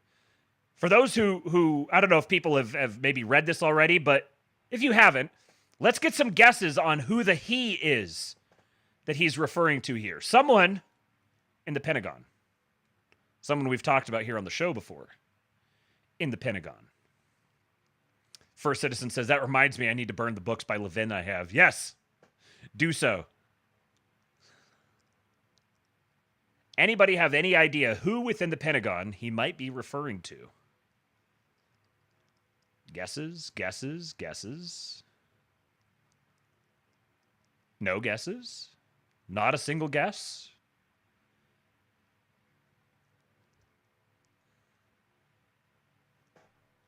Oh, you guys got quiet all of a sudden. Okay, top Pentagon officials have been divided over the extent of U.S. military support for Israel, a split whose resolution will shape President Donald Trump's second-term foreign policy. U.S. military leaders, including the Chief of U.S. Central Command, General Michael Kurilla, traitor, have requested more resources to support and defend Israel. But the requests have drawn resistance from Undersecretary of Defense for Policy, Elbridge Colby, who has long opposed moving U.S. military assets from Asia to the Middle East. People sympathetic to each side of the argument told Semaphore. Elbridge Colby, Patriot. 10 million Patriot points to Elbridge Colby. The surprise attack on Tehran raised the stakes in a long-running internal dispute whose stakes could increase as Israel's need for support grows in response to Iranian retaliation. As early as February, newly appointed acting Pentagon officials with roots in the Restrainer foreign policy movement, which argues that an overextended U.S. military needs to focus its resources on containing China, had argued against moves like April's relocation of a Patriot missile battery from South Korea to the Middle East. One of the people who was directly involved in those arguments told Semaphore. Colby has long argued that moves like the missile relocation would imperil U.S. military readiness in a possible conflict with China or North Korea. And Trump, despite his administration's ongoing assistance to Israel, has at times bridled at the appearance of close U.S. coordination. Former National Security Advisor Mike Waltz was pushed out, in part, over his, quote, intense coordination, end quote, with Israeli Prime Minister Benjamin Netanyahu, the Washington Post reported in May. And Colby is, quote, so focused on Asia, he's gotten crosswise with anyone who does anything else on foreign policy, including Trump loyalists, one Capitol Hill aide who favors more support of Israel said. Take me back to the article. After the story was published, Pentagon Chief Spokesman Sean Parnell said in an emailed statement the reporting on any internal division is inaccurate, and Colby, quote, is totally synced up with the leadership team and has been every step of the way. The Middle East-focused news organization Al Monitor reported earlier this month that General Kurilla had requested a second aircraft carrier strike group move to the Middle East. Kurilla appears to have won at least part of the argument. The New York Times reported Friday that the U.S. is moving warships and other military assets into the region, including destroyers and fighter aircraft. The Pentagon has not said whether it will send a second carry group to the Middle East, but the U.S. Embassy in Hanoi announced Friday that it was canceling a visit by the USS Nimitz, quote, due to an emergent operational requirement, according to a German think tank official and others who posted the announcement. Since this was written, when was this here? June 14. Over the last couple of days, from what I've seen, the Nimitz has headed toward the Middle East. The Iran conflict embodies the central dynamic that provokes Colby and his allies. U.S. policymakers have long planned the pivot to Asia then President Barack Obama announced in 2011, but have found that regional priorities in domestic politics bring their attention and their assets forever back to the Middle East. Trump's appointment of Colby raised concerns among hawks and Israel supporters who saw it as one of a number of signs that the U.S. might look to cut its support for Israel, if not reorient its policy more broadly. The dismissal of Waltz seemed to confirm that direction, and Trump's decision to allow Israel to strike Iran alone also seemed to signal a hands-off orientation. But the shift only goes so far, and Colby appears to be losing the core argument about U.S. policy. Secretary of Defense Pete Hegseth purged some of Colby's allies in a complicated internal political spat in April, and the person directly involved in some of the internal arguments said Hegseth tends to side with Kurilla in the arguments over the Middle East. Room for disagreement. The Free Press's Eli Lake spoke to Trump allies alarmed by the restrainer presence in the Pentagon, reflected by Colby and allies including the new Deputy Assistant Secretary of Defense for the Middle East, Michael Domino. You have a guy who is going to be the Deputy for Middle East Policy who doesn't think the United States should be in the Middle East. Somebody should call Elon at Doge, one said. The View from the Pentagon. After the story was published, a DoD official emailed a statement from Chief Pentagon spokesman Sean Parnell. Like all of us, Undersecretary of Defense Colby supports the president's efforts to deny Iran a nuclear weapon through negotiations. He has been a vital member of the secretary's team, developing a range of credible options to support negotiations and to deny Iran a nuclear weapon if negotiations fail. This story relies on inaccurate speculation from anonymous sources to paint sensational divides that do not exist. Colby is totally synced up with the leadership team and has been every step of the way. So again, this is coming from Semaphore, which is a I'm trying to remember the name of the guy who started it. It was now I can't remember. Well, let me just look this up here. Now I can't remember what his other business was from. BuzzFeed. Ben Smith from BuzzFeed. So this is like Semaphore is like like Obama Democrats, like the Obama insiders outlet. So all of this is to be taken with a massive grain of salt. But I thought it was interesting that this was highlighting Colby. Obviously, this leak is coming out here because they're trying to get Colby out. That's my read of this. And the fact that Levin is signal boosting this and saying that it means there is a coordinated effort to get Colby out. Now, so what's the backdrop to all of this? As the article pointed out, Waltz and his people were ousted because he was cooperating too closely with Israel. I'll also point out that the very existence of this massive, sustained, protracted, all hands on deck propaganda campaign from Israel and Zionist sympathizers in American media should that fact alone should point out, should reveal to you that Israel does not believe that Trump has their back in this. They're not confident in him. They don't believe in him. They think that they need to propagandize and corner him and force his hand. Now, obviously, there are. This is an issue that was always going to be the thing that really split the Pentagon. There's going to be lots of, and the State Department as well. There's going to be a lot of people who are ardently on both sides, and there's a straight up power struggle happening. The president has made it very clear he has no interest in getting involved in another war. But there are also situations where the president his hands are tied. So there's a very high stakes game being played here.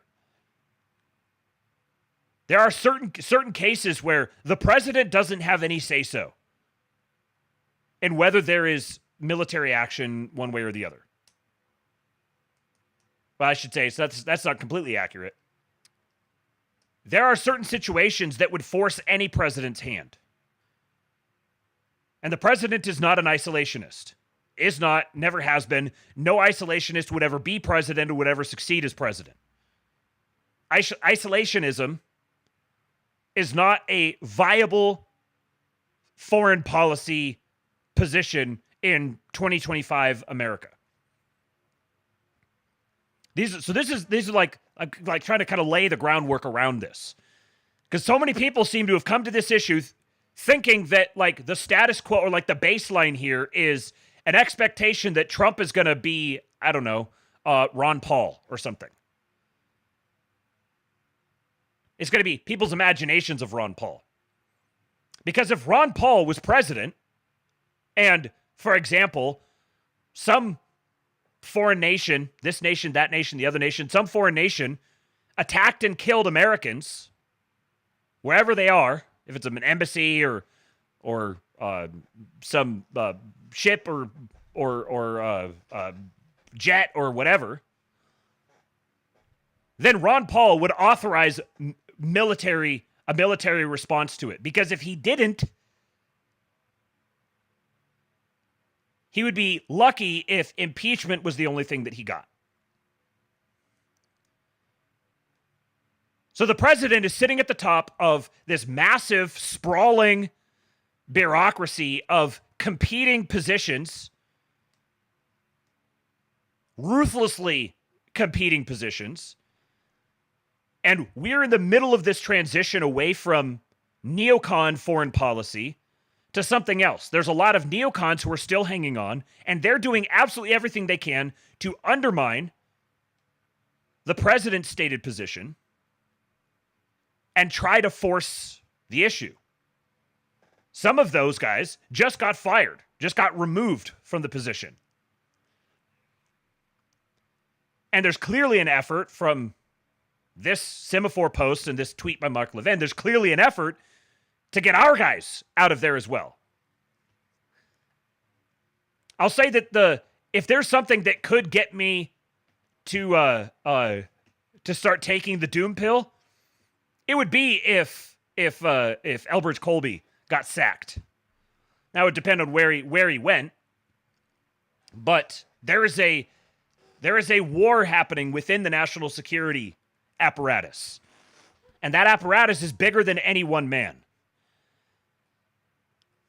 If you guys remember it's probably maybe 3 or 4 months ago, I said that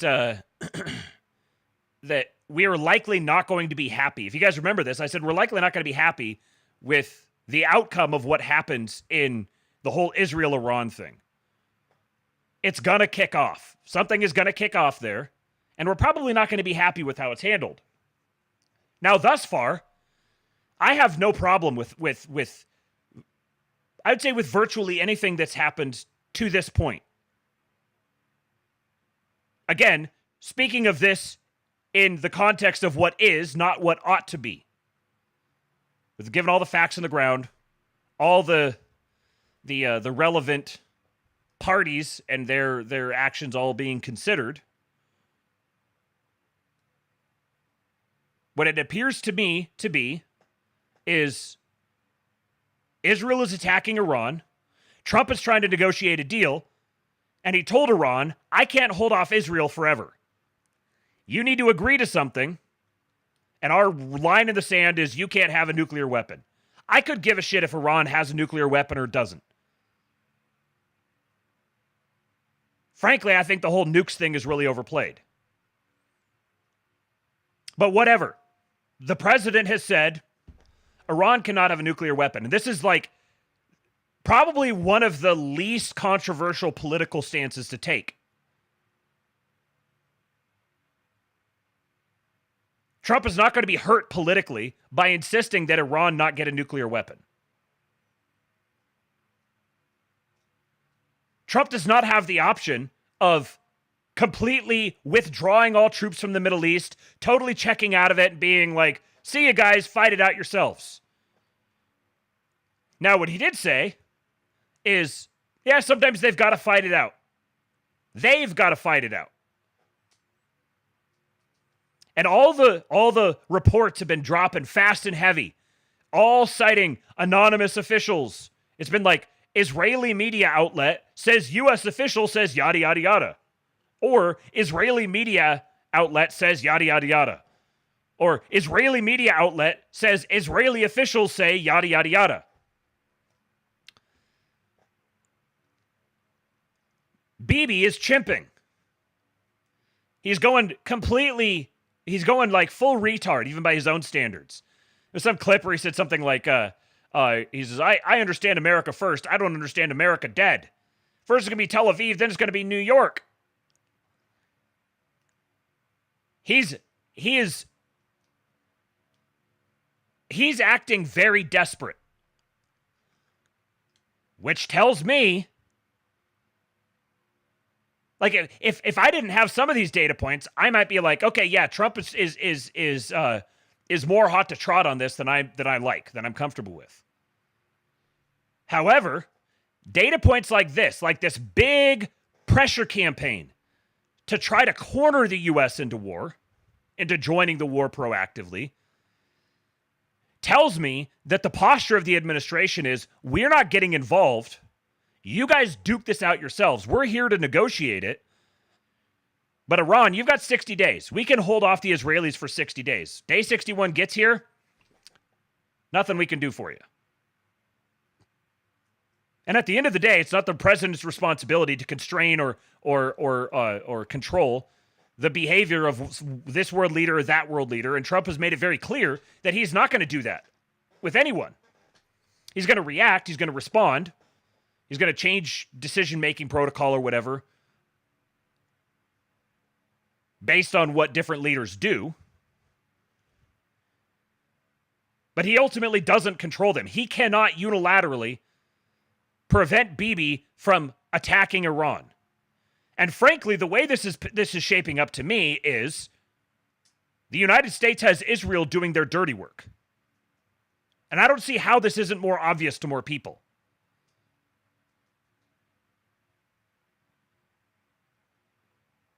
The notion that, well, let me keep this going because I've got more tabs here that directly relate to this, and I want to get kind of wrapped up here because I see Jason just went live, and that also means it's late and I need to get to bed. I'm going to save this post from Josiah Lippincott for later. It's a very good one, but it's long, and I want to make sure I get to this other stuff. So we'll save that for another time. So here's Dave Smith. We've got Dave Smith, and I'm going to contrast this with Tucker Carlson. This is a great example of what tactical chimping is on Tucker's part versus just dumb chimping from Dave. And Dave's a guy who I've got an interesting history with. I've always respected him. I still do respect him. I think this is dumb. I think he's saying dumb stuff. I still respect him. I think he's a good dude, and I like him. But this whole thing here is just exceptionally gay. This is peak political atheism. It was in 2007 that the Pentagon told George W. Bush that we cannot go to war with Iran because we do not have escalation dominance against them, essentially meaning that they can hit all of our bases and embassies in the region, and we are very vulnerable to them.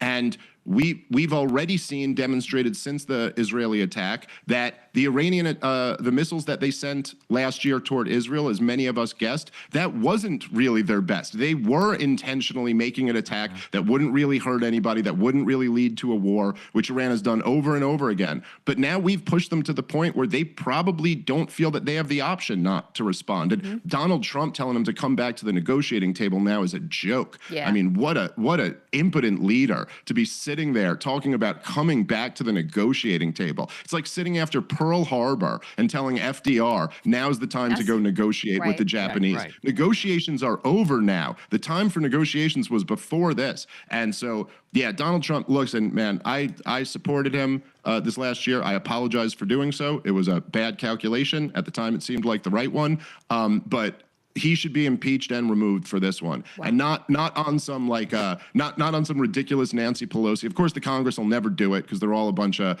corrupt hacks. This is the one thing they support. This is like the Donald Trump should be impeached and removed for this. All of his supporters should turn on him. It's the absolute betrayal of everything that he ran and campaigned on and everything that he stood for. And I will say, despite the fact that, Donald Trump supporters have been labeled like a cult following, and that certainly is true for a percentage of his supporters, he is going to lose his coalition over this. I don't just speak for myself when I say there are a lot of us who simply will not go along with this. So it's just a devastating mistake. By the way, on top of that, he's also going to lose the deportation fight because of this. Because right now he needed all the political capital he could have to turn that, you got a majority support for deportations, but the minority is very mobilized and they're out and they're protesting all around the country. He needed all of his political capital for that move. So here's what we got. The neocons win. More war abroad and, bomb the world and invite the world. No matter who you vote for, you always get John McCain.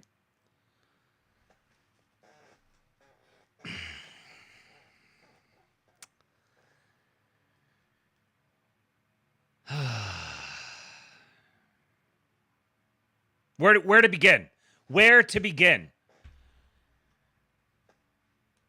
Let me just read your guys' comments because you guys are, I don't even need to say anything. I can just read what you guys are saying. Politically Catholic.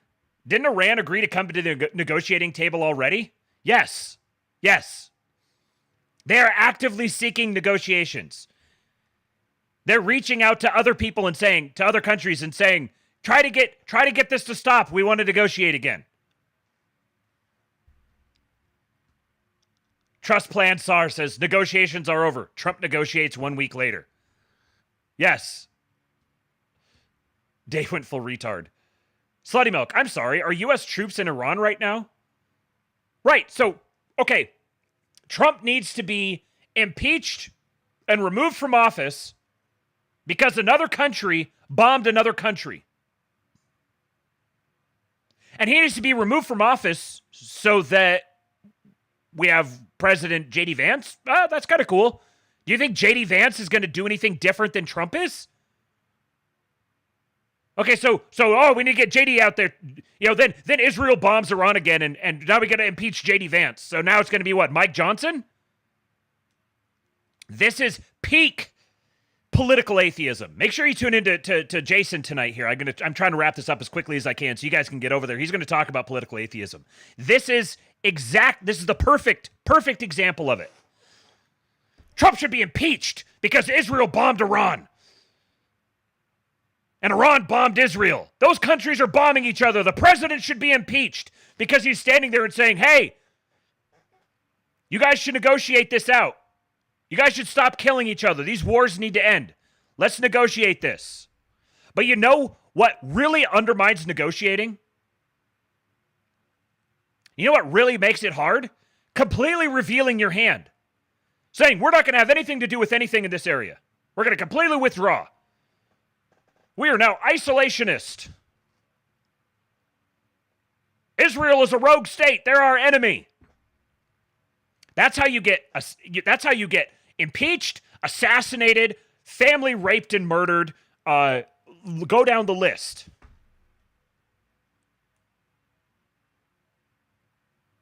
How is Trump supposed to be, where are these people who the people who spend all of their lives studying and dissecting the national security state and the CIA and MI6 and Mossad and false flags and the military-industrial complex.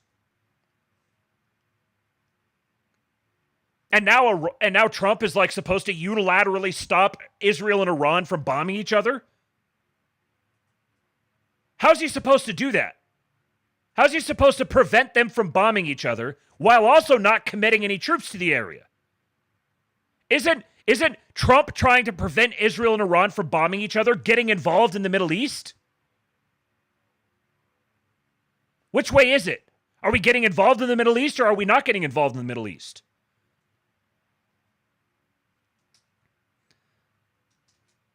Yeah, and then the deportation thing.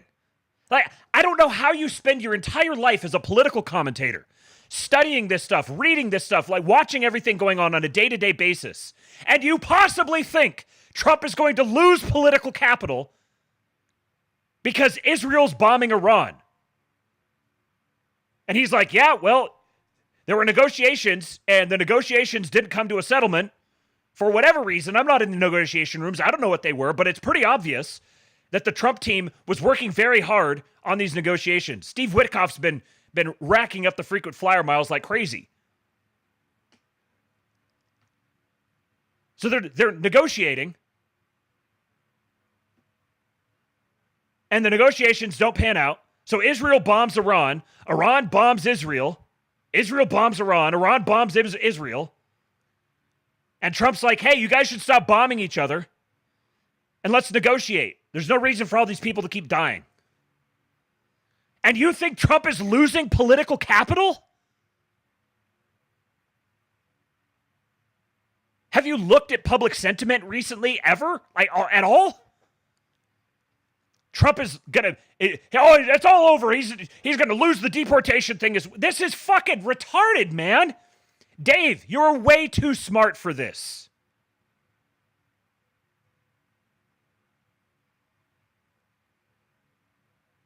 Trump is not a libertarian. He is not an isolationist. He is not anti-war.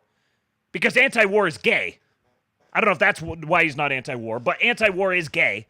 I think I've got something about that here in just a second.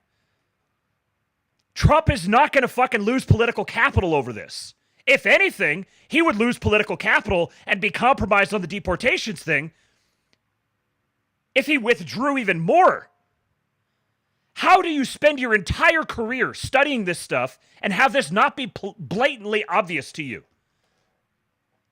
This is complete, just complete and utter beclowning of oneself. I don't like to see it. I like Dave. I don't want Dave to go out and stick his foot in his mouth and say retarded stuff that's going to be clearly and obviously disproven within a matter of weeks. Politically Catholic says, we're not at war with Iran. Trump hasn't done anything. Dave is talking like we already have boots on the ground. He's going full retard because it's his pet issue. He's gotten basically everything wrong. Right. Witt says, if you black pill, you're always right. Yep. Panicking alert. Yeah, here's the other thing. Kate says, okay, Dave, you think Kamala would have done any better? The little crayon-eating retard wine-on? That's the other point. Oh, I regret supporting him. I regret supporting him. I saw someone else. I'm not gonna name names because this is someone I like. I like the guy. I respect him. I'm not gonna air him out on my show here. He and I have been going back and forth. And he was like, "This is Iraq 2.0," and I'm like, "Dude, seriously, come on." This is Iraq 2.0 in the sense that it's a Middle Eastern country that starts with IRA, and that's where the similarities end. Get back to me when we've committed 500,000 boots on the ground to go engage in a ground invasion to go plant some democracy or whatever. Literally none of that is happening. None of that whatsoever. And I'm going to go a little further. If Trump authorizes bunker-busting bombs in Iran, he's not going to lose political capital. He's going to gain it. The Panicans are going to freak out and scream and melt down and go crazy. But I want someone to go find me the electorally substantive constituency that checked out on Trump and withdrew their political capital from him because he bombed Soleimani. He literally not nuked, but he microwaved. He dropped a rod from God on an Iranian official directly, personally. There were no mass deployments of boots on the ground, no big regime change operations, no loss of political capital.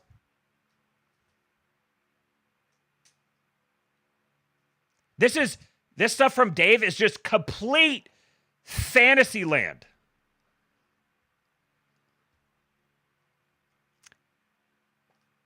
JLH06 says everyone needs to chill the fuck out, quit paying attention to words and only action. Yes. Look what they're doing, not what they're saying. Especially when you're dealing with fucking Donald Trump in the middle of a negotiation. His entire negotiation strategy is always say lots of weird, crazy, outlandish stuff in all sorts of different directions, leave nothing off the table, give every appearance of being willing to do anything, and ensure that people don't know what's coming, so they decide, I just want to settle and negotiate instead.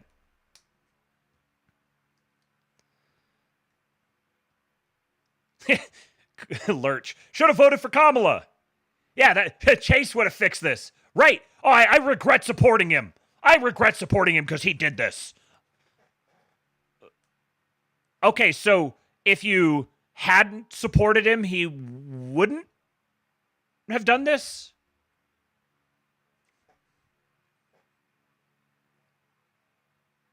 Trump is useless. He's just a pawn of the foreign policy establishment.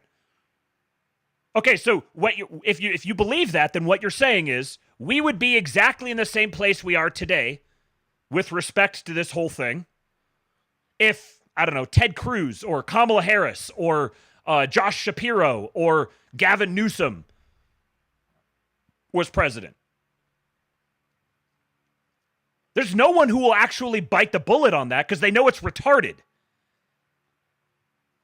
But they'll say the things that imply that because then they get to get their emotional jollies off and they get to do the I told you so, and if I black pill, then I'm never wrong.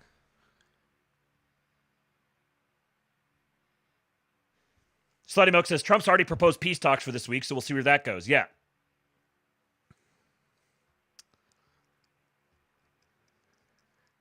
Ian Rhodes says, at work, so can't listen live. Got the lab running to get the count up. Love your work, Matt. Thank you, buddy. A patriot. Patriot from down under. Yeah. Borp says, is her name actually Crystal Ball, or is that an ironic username sort of thing? That I don't know. Her name is actually Crystal. Yeah, I don't make a habit of listening to... this is just not really my typical thing that I listen to, but this clip was going super viral, and it's a great contrast to Tucker Carlson. Oh, yeah, here's the anti-war thing. Derek from Suitable Politic, actually here, he's quoting Patrick Casey. He says, but Dave's anti-war. He says, yeah, in the most idiotic way imaginable. Pretending that what's happening right now in the Middle East is the same as the Iraq war, nation building, boots on the ground, etc., is bad faith and retarded. Stop idolizing retards. If you, like me, actually want a more restrained foreign policy, you should support Trump's peace through strength approach. Shrieking about World War III, pretending that actual neocons are running the government, etc. Just embarrassing stuff. Dave and his ilk only have one talking point. And Derek says, anti-war is not a real political position. It's akin to being anti-hurricane or anti-tornado. War has happened for the entirety of history. It's not going anywhere. Being against particular wars is a political position. Anti-war is anti-history and ultimately anti-human. If your political position is that humans should behave in a way that they've never behaved in the entire history of the world, then you are anti-human. So here, on the flip side, this is excellent tactical chimping by Tucker Carlson. I actually really love Trump. I think he's a deeply humane, kind person. And I am saying this because... Sorry, that was really quiet. Let me start it over again. This is as loud as I can get it. It's a quiet clip.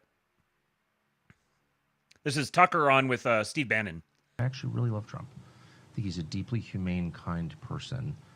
And I am saying this because I'm really afraid that my country's going to be further weakened by this. I think we're going to see the end of American empire, obviously. Other nations would like to see that, and this is a perfect way to scuttle the USS America on the shoals of Iran.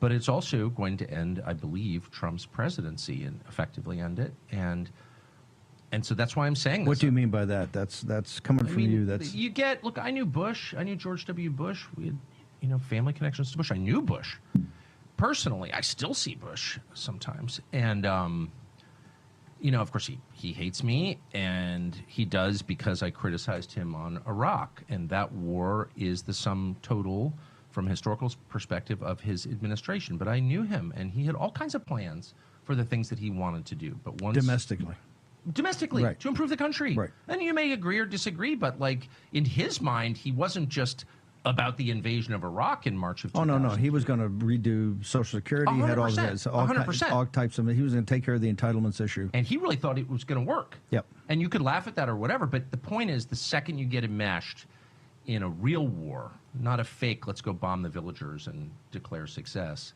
though we don't even have a good track record. Like, why are the Houthis still there? No, I mean, there's a whole other question, right. which is how prepared is the U.S. military for a real conflict? And the answer is totally unprepared. Scary unprepared. I don't think people understand that. But anyway, the only reason I'm saying any of this is because I really, really care. That's tactical chimping. I still think Tucker's overstating it. But, you know, like in a worst case scenario, what he's saying is true. If Trump like committed to boots on the ground and started deploying people over there and establishing a position and facilitating a land invasion of Iran and all that sort of thing, like actually doing Iraq 2.0, yeah, what Tucker's saying is exactly right. Now, this is danger zone. The direction this could go is absolutely danger zone. Don't go that way. We don't want to go that way.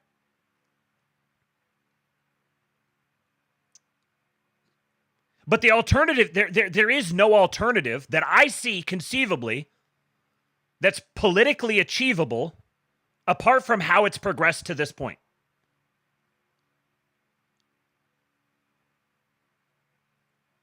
I don't personally think that Donald Trump is capable of preventing Bibi Netanyahu from spraying missiles at Iran. Not right now. He held him back for a couple of months. He prevented him from assassinating Khomeini. Weird that none of that gets any credit. Strange.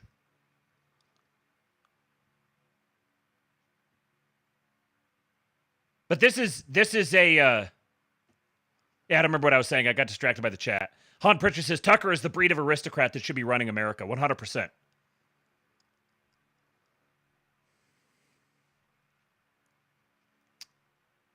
Fartwith on Twitter says, hold on, he's got a number of them here. Let me react to this. He says, literally no similarities with Iraq. It's one, the Middle East, and two, predicated on Iran having WMDs. That sounds kind of similar, man. It wasn't, Iraq was predicated. What Iraq was we need a land invasion and regime change, and we need to go hunt down all the WMDs and get them all out of there. There was no verification or anything whatsoever of the WMDs. And the entire idea was that we're going to do this nation building thing. We're going to send a bunch of troops, we're going to occupy, and we're going to teach them how to democracy. At no point whatsoever have I ever seen even the slightest hint that that's a consideration on the table. I've seen a lot of full-throated denials that that's ever the case, that's ever going to be the case.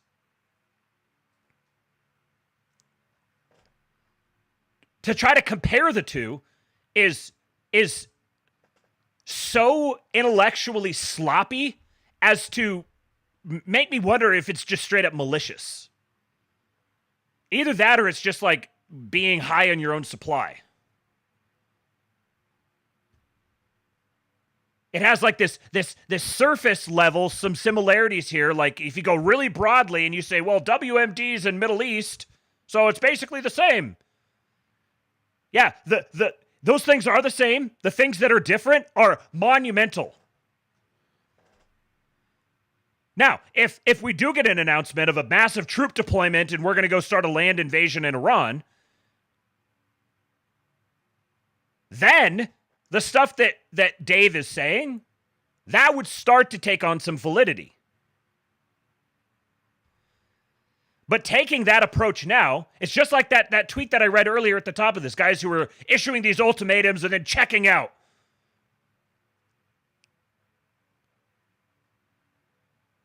It's like telling someone online, I'm blocking you.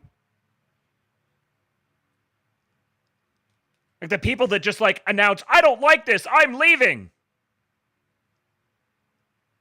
It's petulant and gay. Whereas Tucker's approach, complimentary, deferential, sincere, empathetic, concerned. That's the approach that you take, even if you don't feel that way. Because you're talking about the fucking president. The dude who took a bullet to the head. He's earned the deference. He's earned the respect. I don't think a libertarian is ever going to be able to grok this because it just flies completely against their wiring. Because libertarianism is not just political atheism, it's actual atheism as well. Completely incompatible with Christianity. So libertarianism naturally has a massive issue with authority. It's like daddy issues writ large. So I don't know that they would ever that this would ever land. The idea that you would be loyal to a man or that you would be deferential to a leader,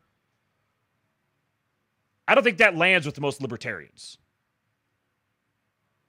And the vast majority of the spurgs who are dooming out about all this stuff are libertarians, like cognitively.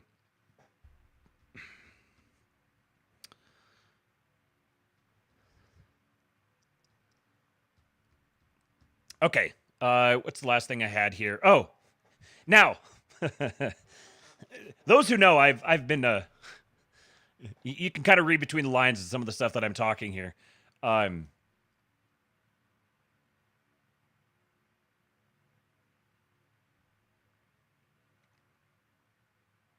Sorry, I'm reading your guys' comments. These are some good ones here.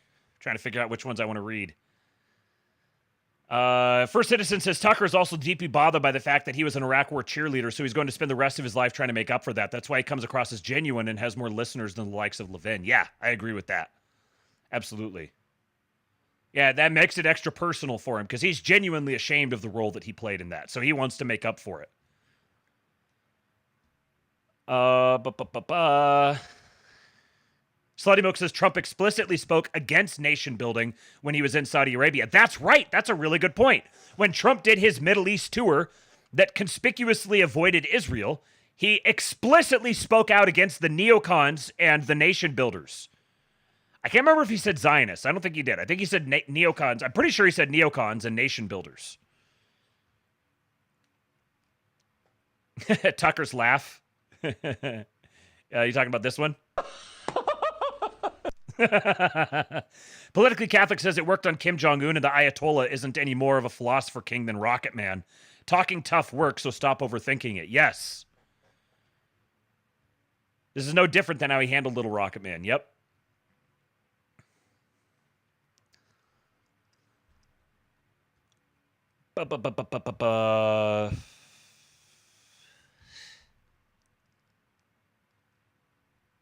Okay, yeah. All right, so we're going to round this off on this. You guys have... I want to make clear. I think that there's a difference between Nick Fuentes and the people who listen to and slavishly devote themselves to reposting him and making their entire personality him online. I think Nick is much better than his followers. Now, I think he allows himself to be dragged down, but I think there's way more there than he has... I think he's drawn into bad stuff because of the audience that he's accumulated, the vast majority of whom are some of the most degenerate, retarded nincompoops that I've ever seen. Literally zero redeeming quality about all of them. I would fully support Palantir coming in and nuking all of them from the internet. That's not how Palantir works. They think that's how Palantir works. But let's just say it just for that. They don't belong on the internet. Get rid of all of them. Deport every single one of them. The vast majority of them are brown anyways. I think Nick is better than they are. And he could choose to be much more than he is. And I suspect that we're going to get a I don't think that there's going to be a big crash out for Nick. I think he's actually going to come around in the long run. Once he's a little older. It's not good for a dude this age to have the sort of audience that he does and to get the sort of slavish deference and stuff that he does. If I'd gotten that when I was his age, I would have been a fucking shit show. But I think that there's going to be a redemption arc for him. This is top tier. This is very, very good. Boston Dude, we Roy have presents so $15. many to Hey, read Nick, still. I just graduated from college last year and currently work as an 8th grade history teacher. How can I subtly red pill them, particularly on the Holocaust? Don't freak. Just don't. I teach 8th grade. How can I red pill my students on the Holocaust? Don't. Like, better yet, get a different job. Who would want to go to school where they're like social studies teachers like trying to subtly red pill them? It's like 12 years old. Oh, my history teacher's really making me think about whether the Holocaust actually happened. Like, dude, you are going to ruin your own life. It's not worth trying to red pill 8th graders. I assure you they don't care that much. That's crazy. How do I subtly red pill 12-year-olds? Dude, that's cooked. Dude, wholeheartedly agree. This is phenomenal. Phenomenal content. And it again reinforces what I suspect, that that Nick is much better than his followers. Just as Trump is much better than most of his followers. All right. Well, that's all I got. I gotta get out of here so you guys can go over and watch Mr. Jason Miranchuk talking about political atheism. One last reminder. The only acceptable political theory is complete undying loyalty to Donald Trump. All right, guys. Appreciate all the super chats. Make sure you go do all the things. Subscribe, follow on Kick. Follow me on Twitter at @RealKingPilled. Download the Cyberbully, the EWBSX and Cyberbully app on Google and Apple. Go join the Kingpilled Discord, kingpilled.com. And go listen right now. Oh, yeah. First Citizen says, join the Discord or you mom big gay. Do you want you mom be big gay? You know want you mom be big gay. Go join Discord. It's damn it, Jeremy agrees. Join the Discord. Kingpilled.com. Stay here for Hulk. And then go join Jason. On Kick. I give you Hulk. When they took a shot at my hero, and they tried to kill the next president of the United States, enough was enough. And I said,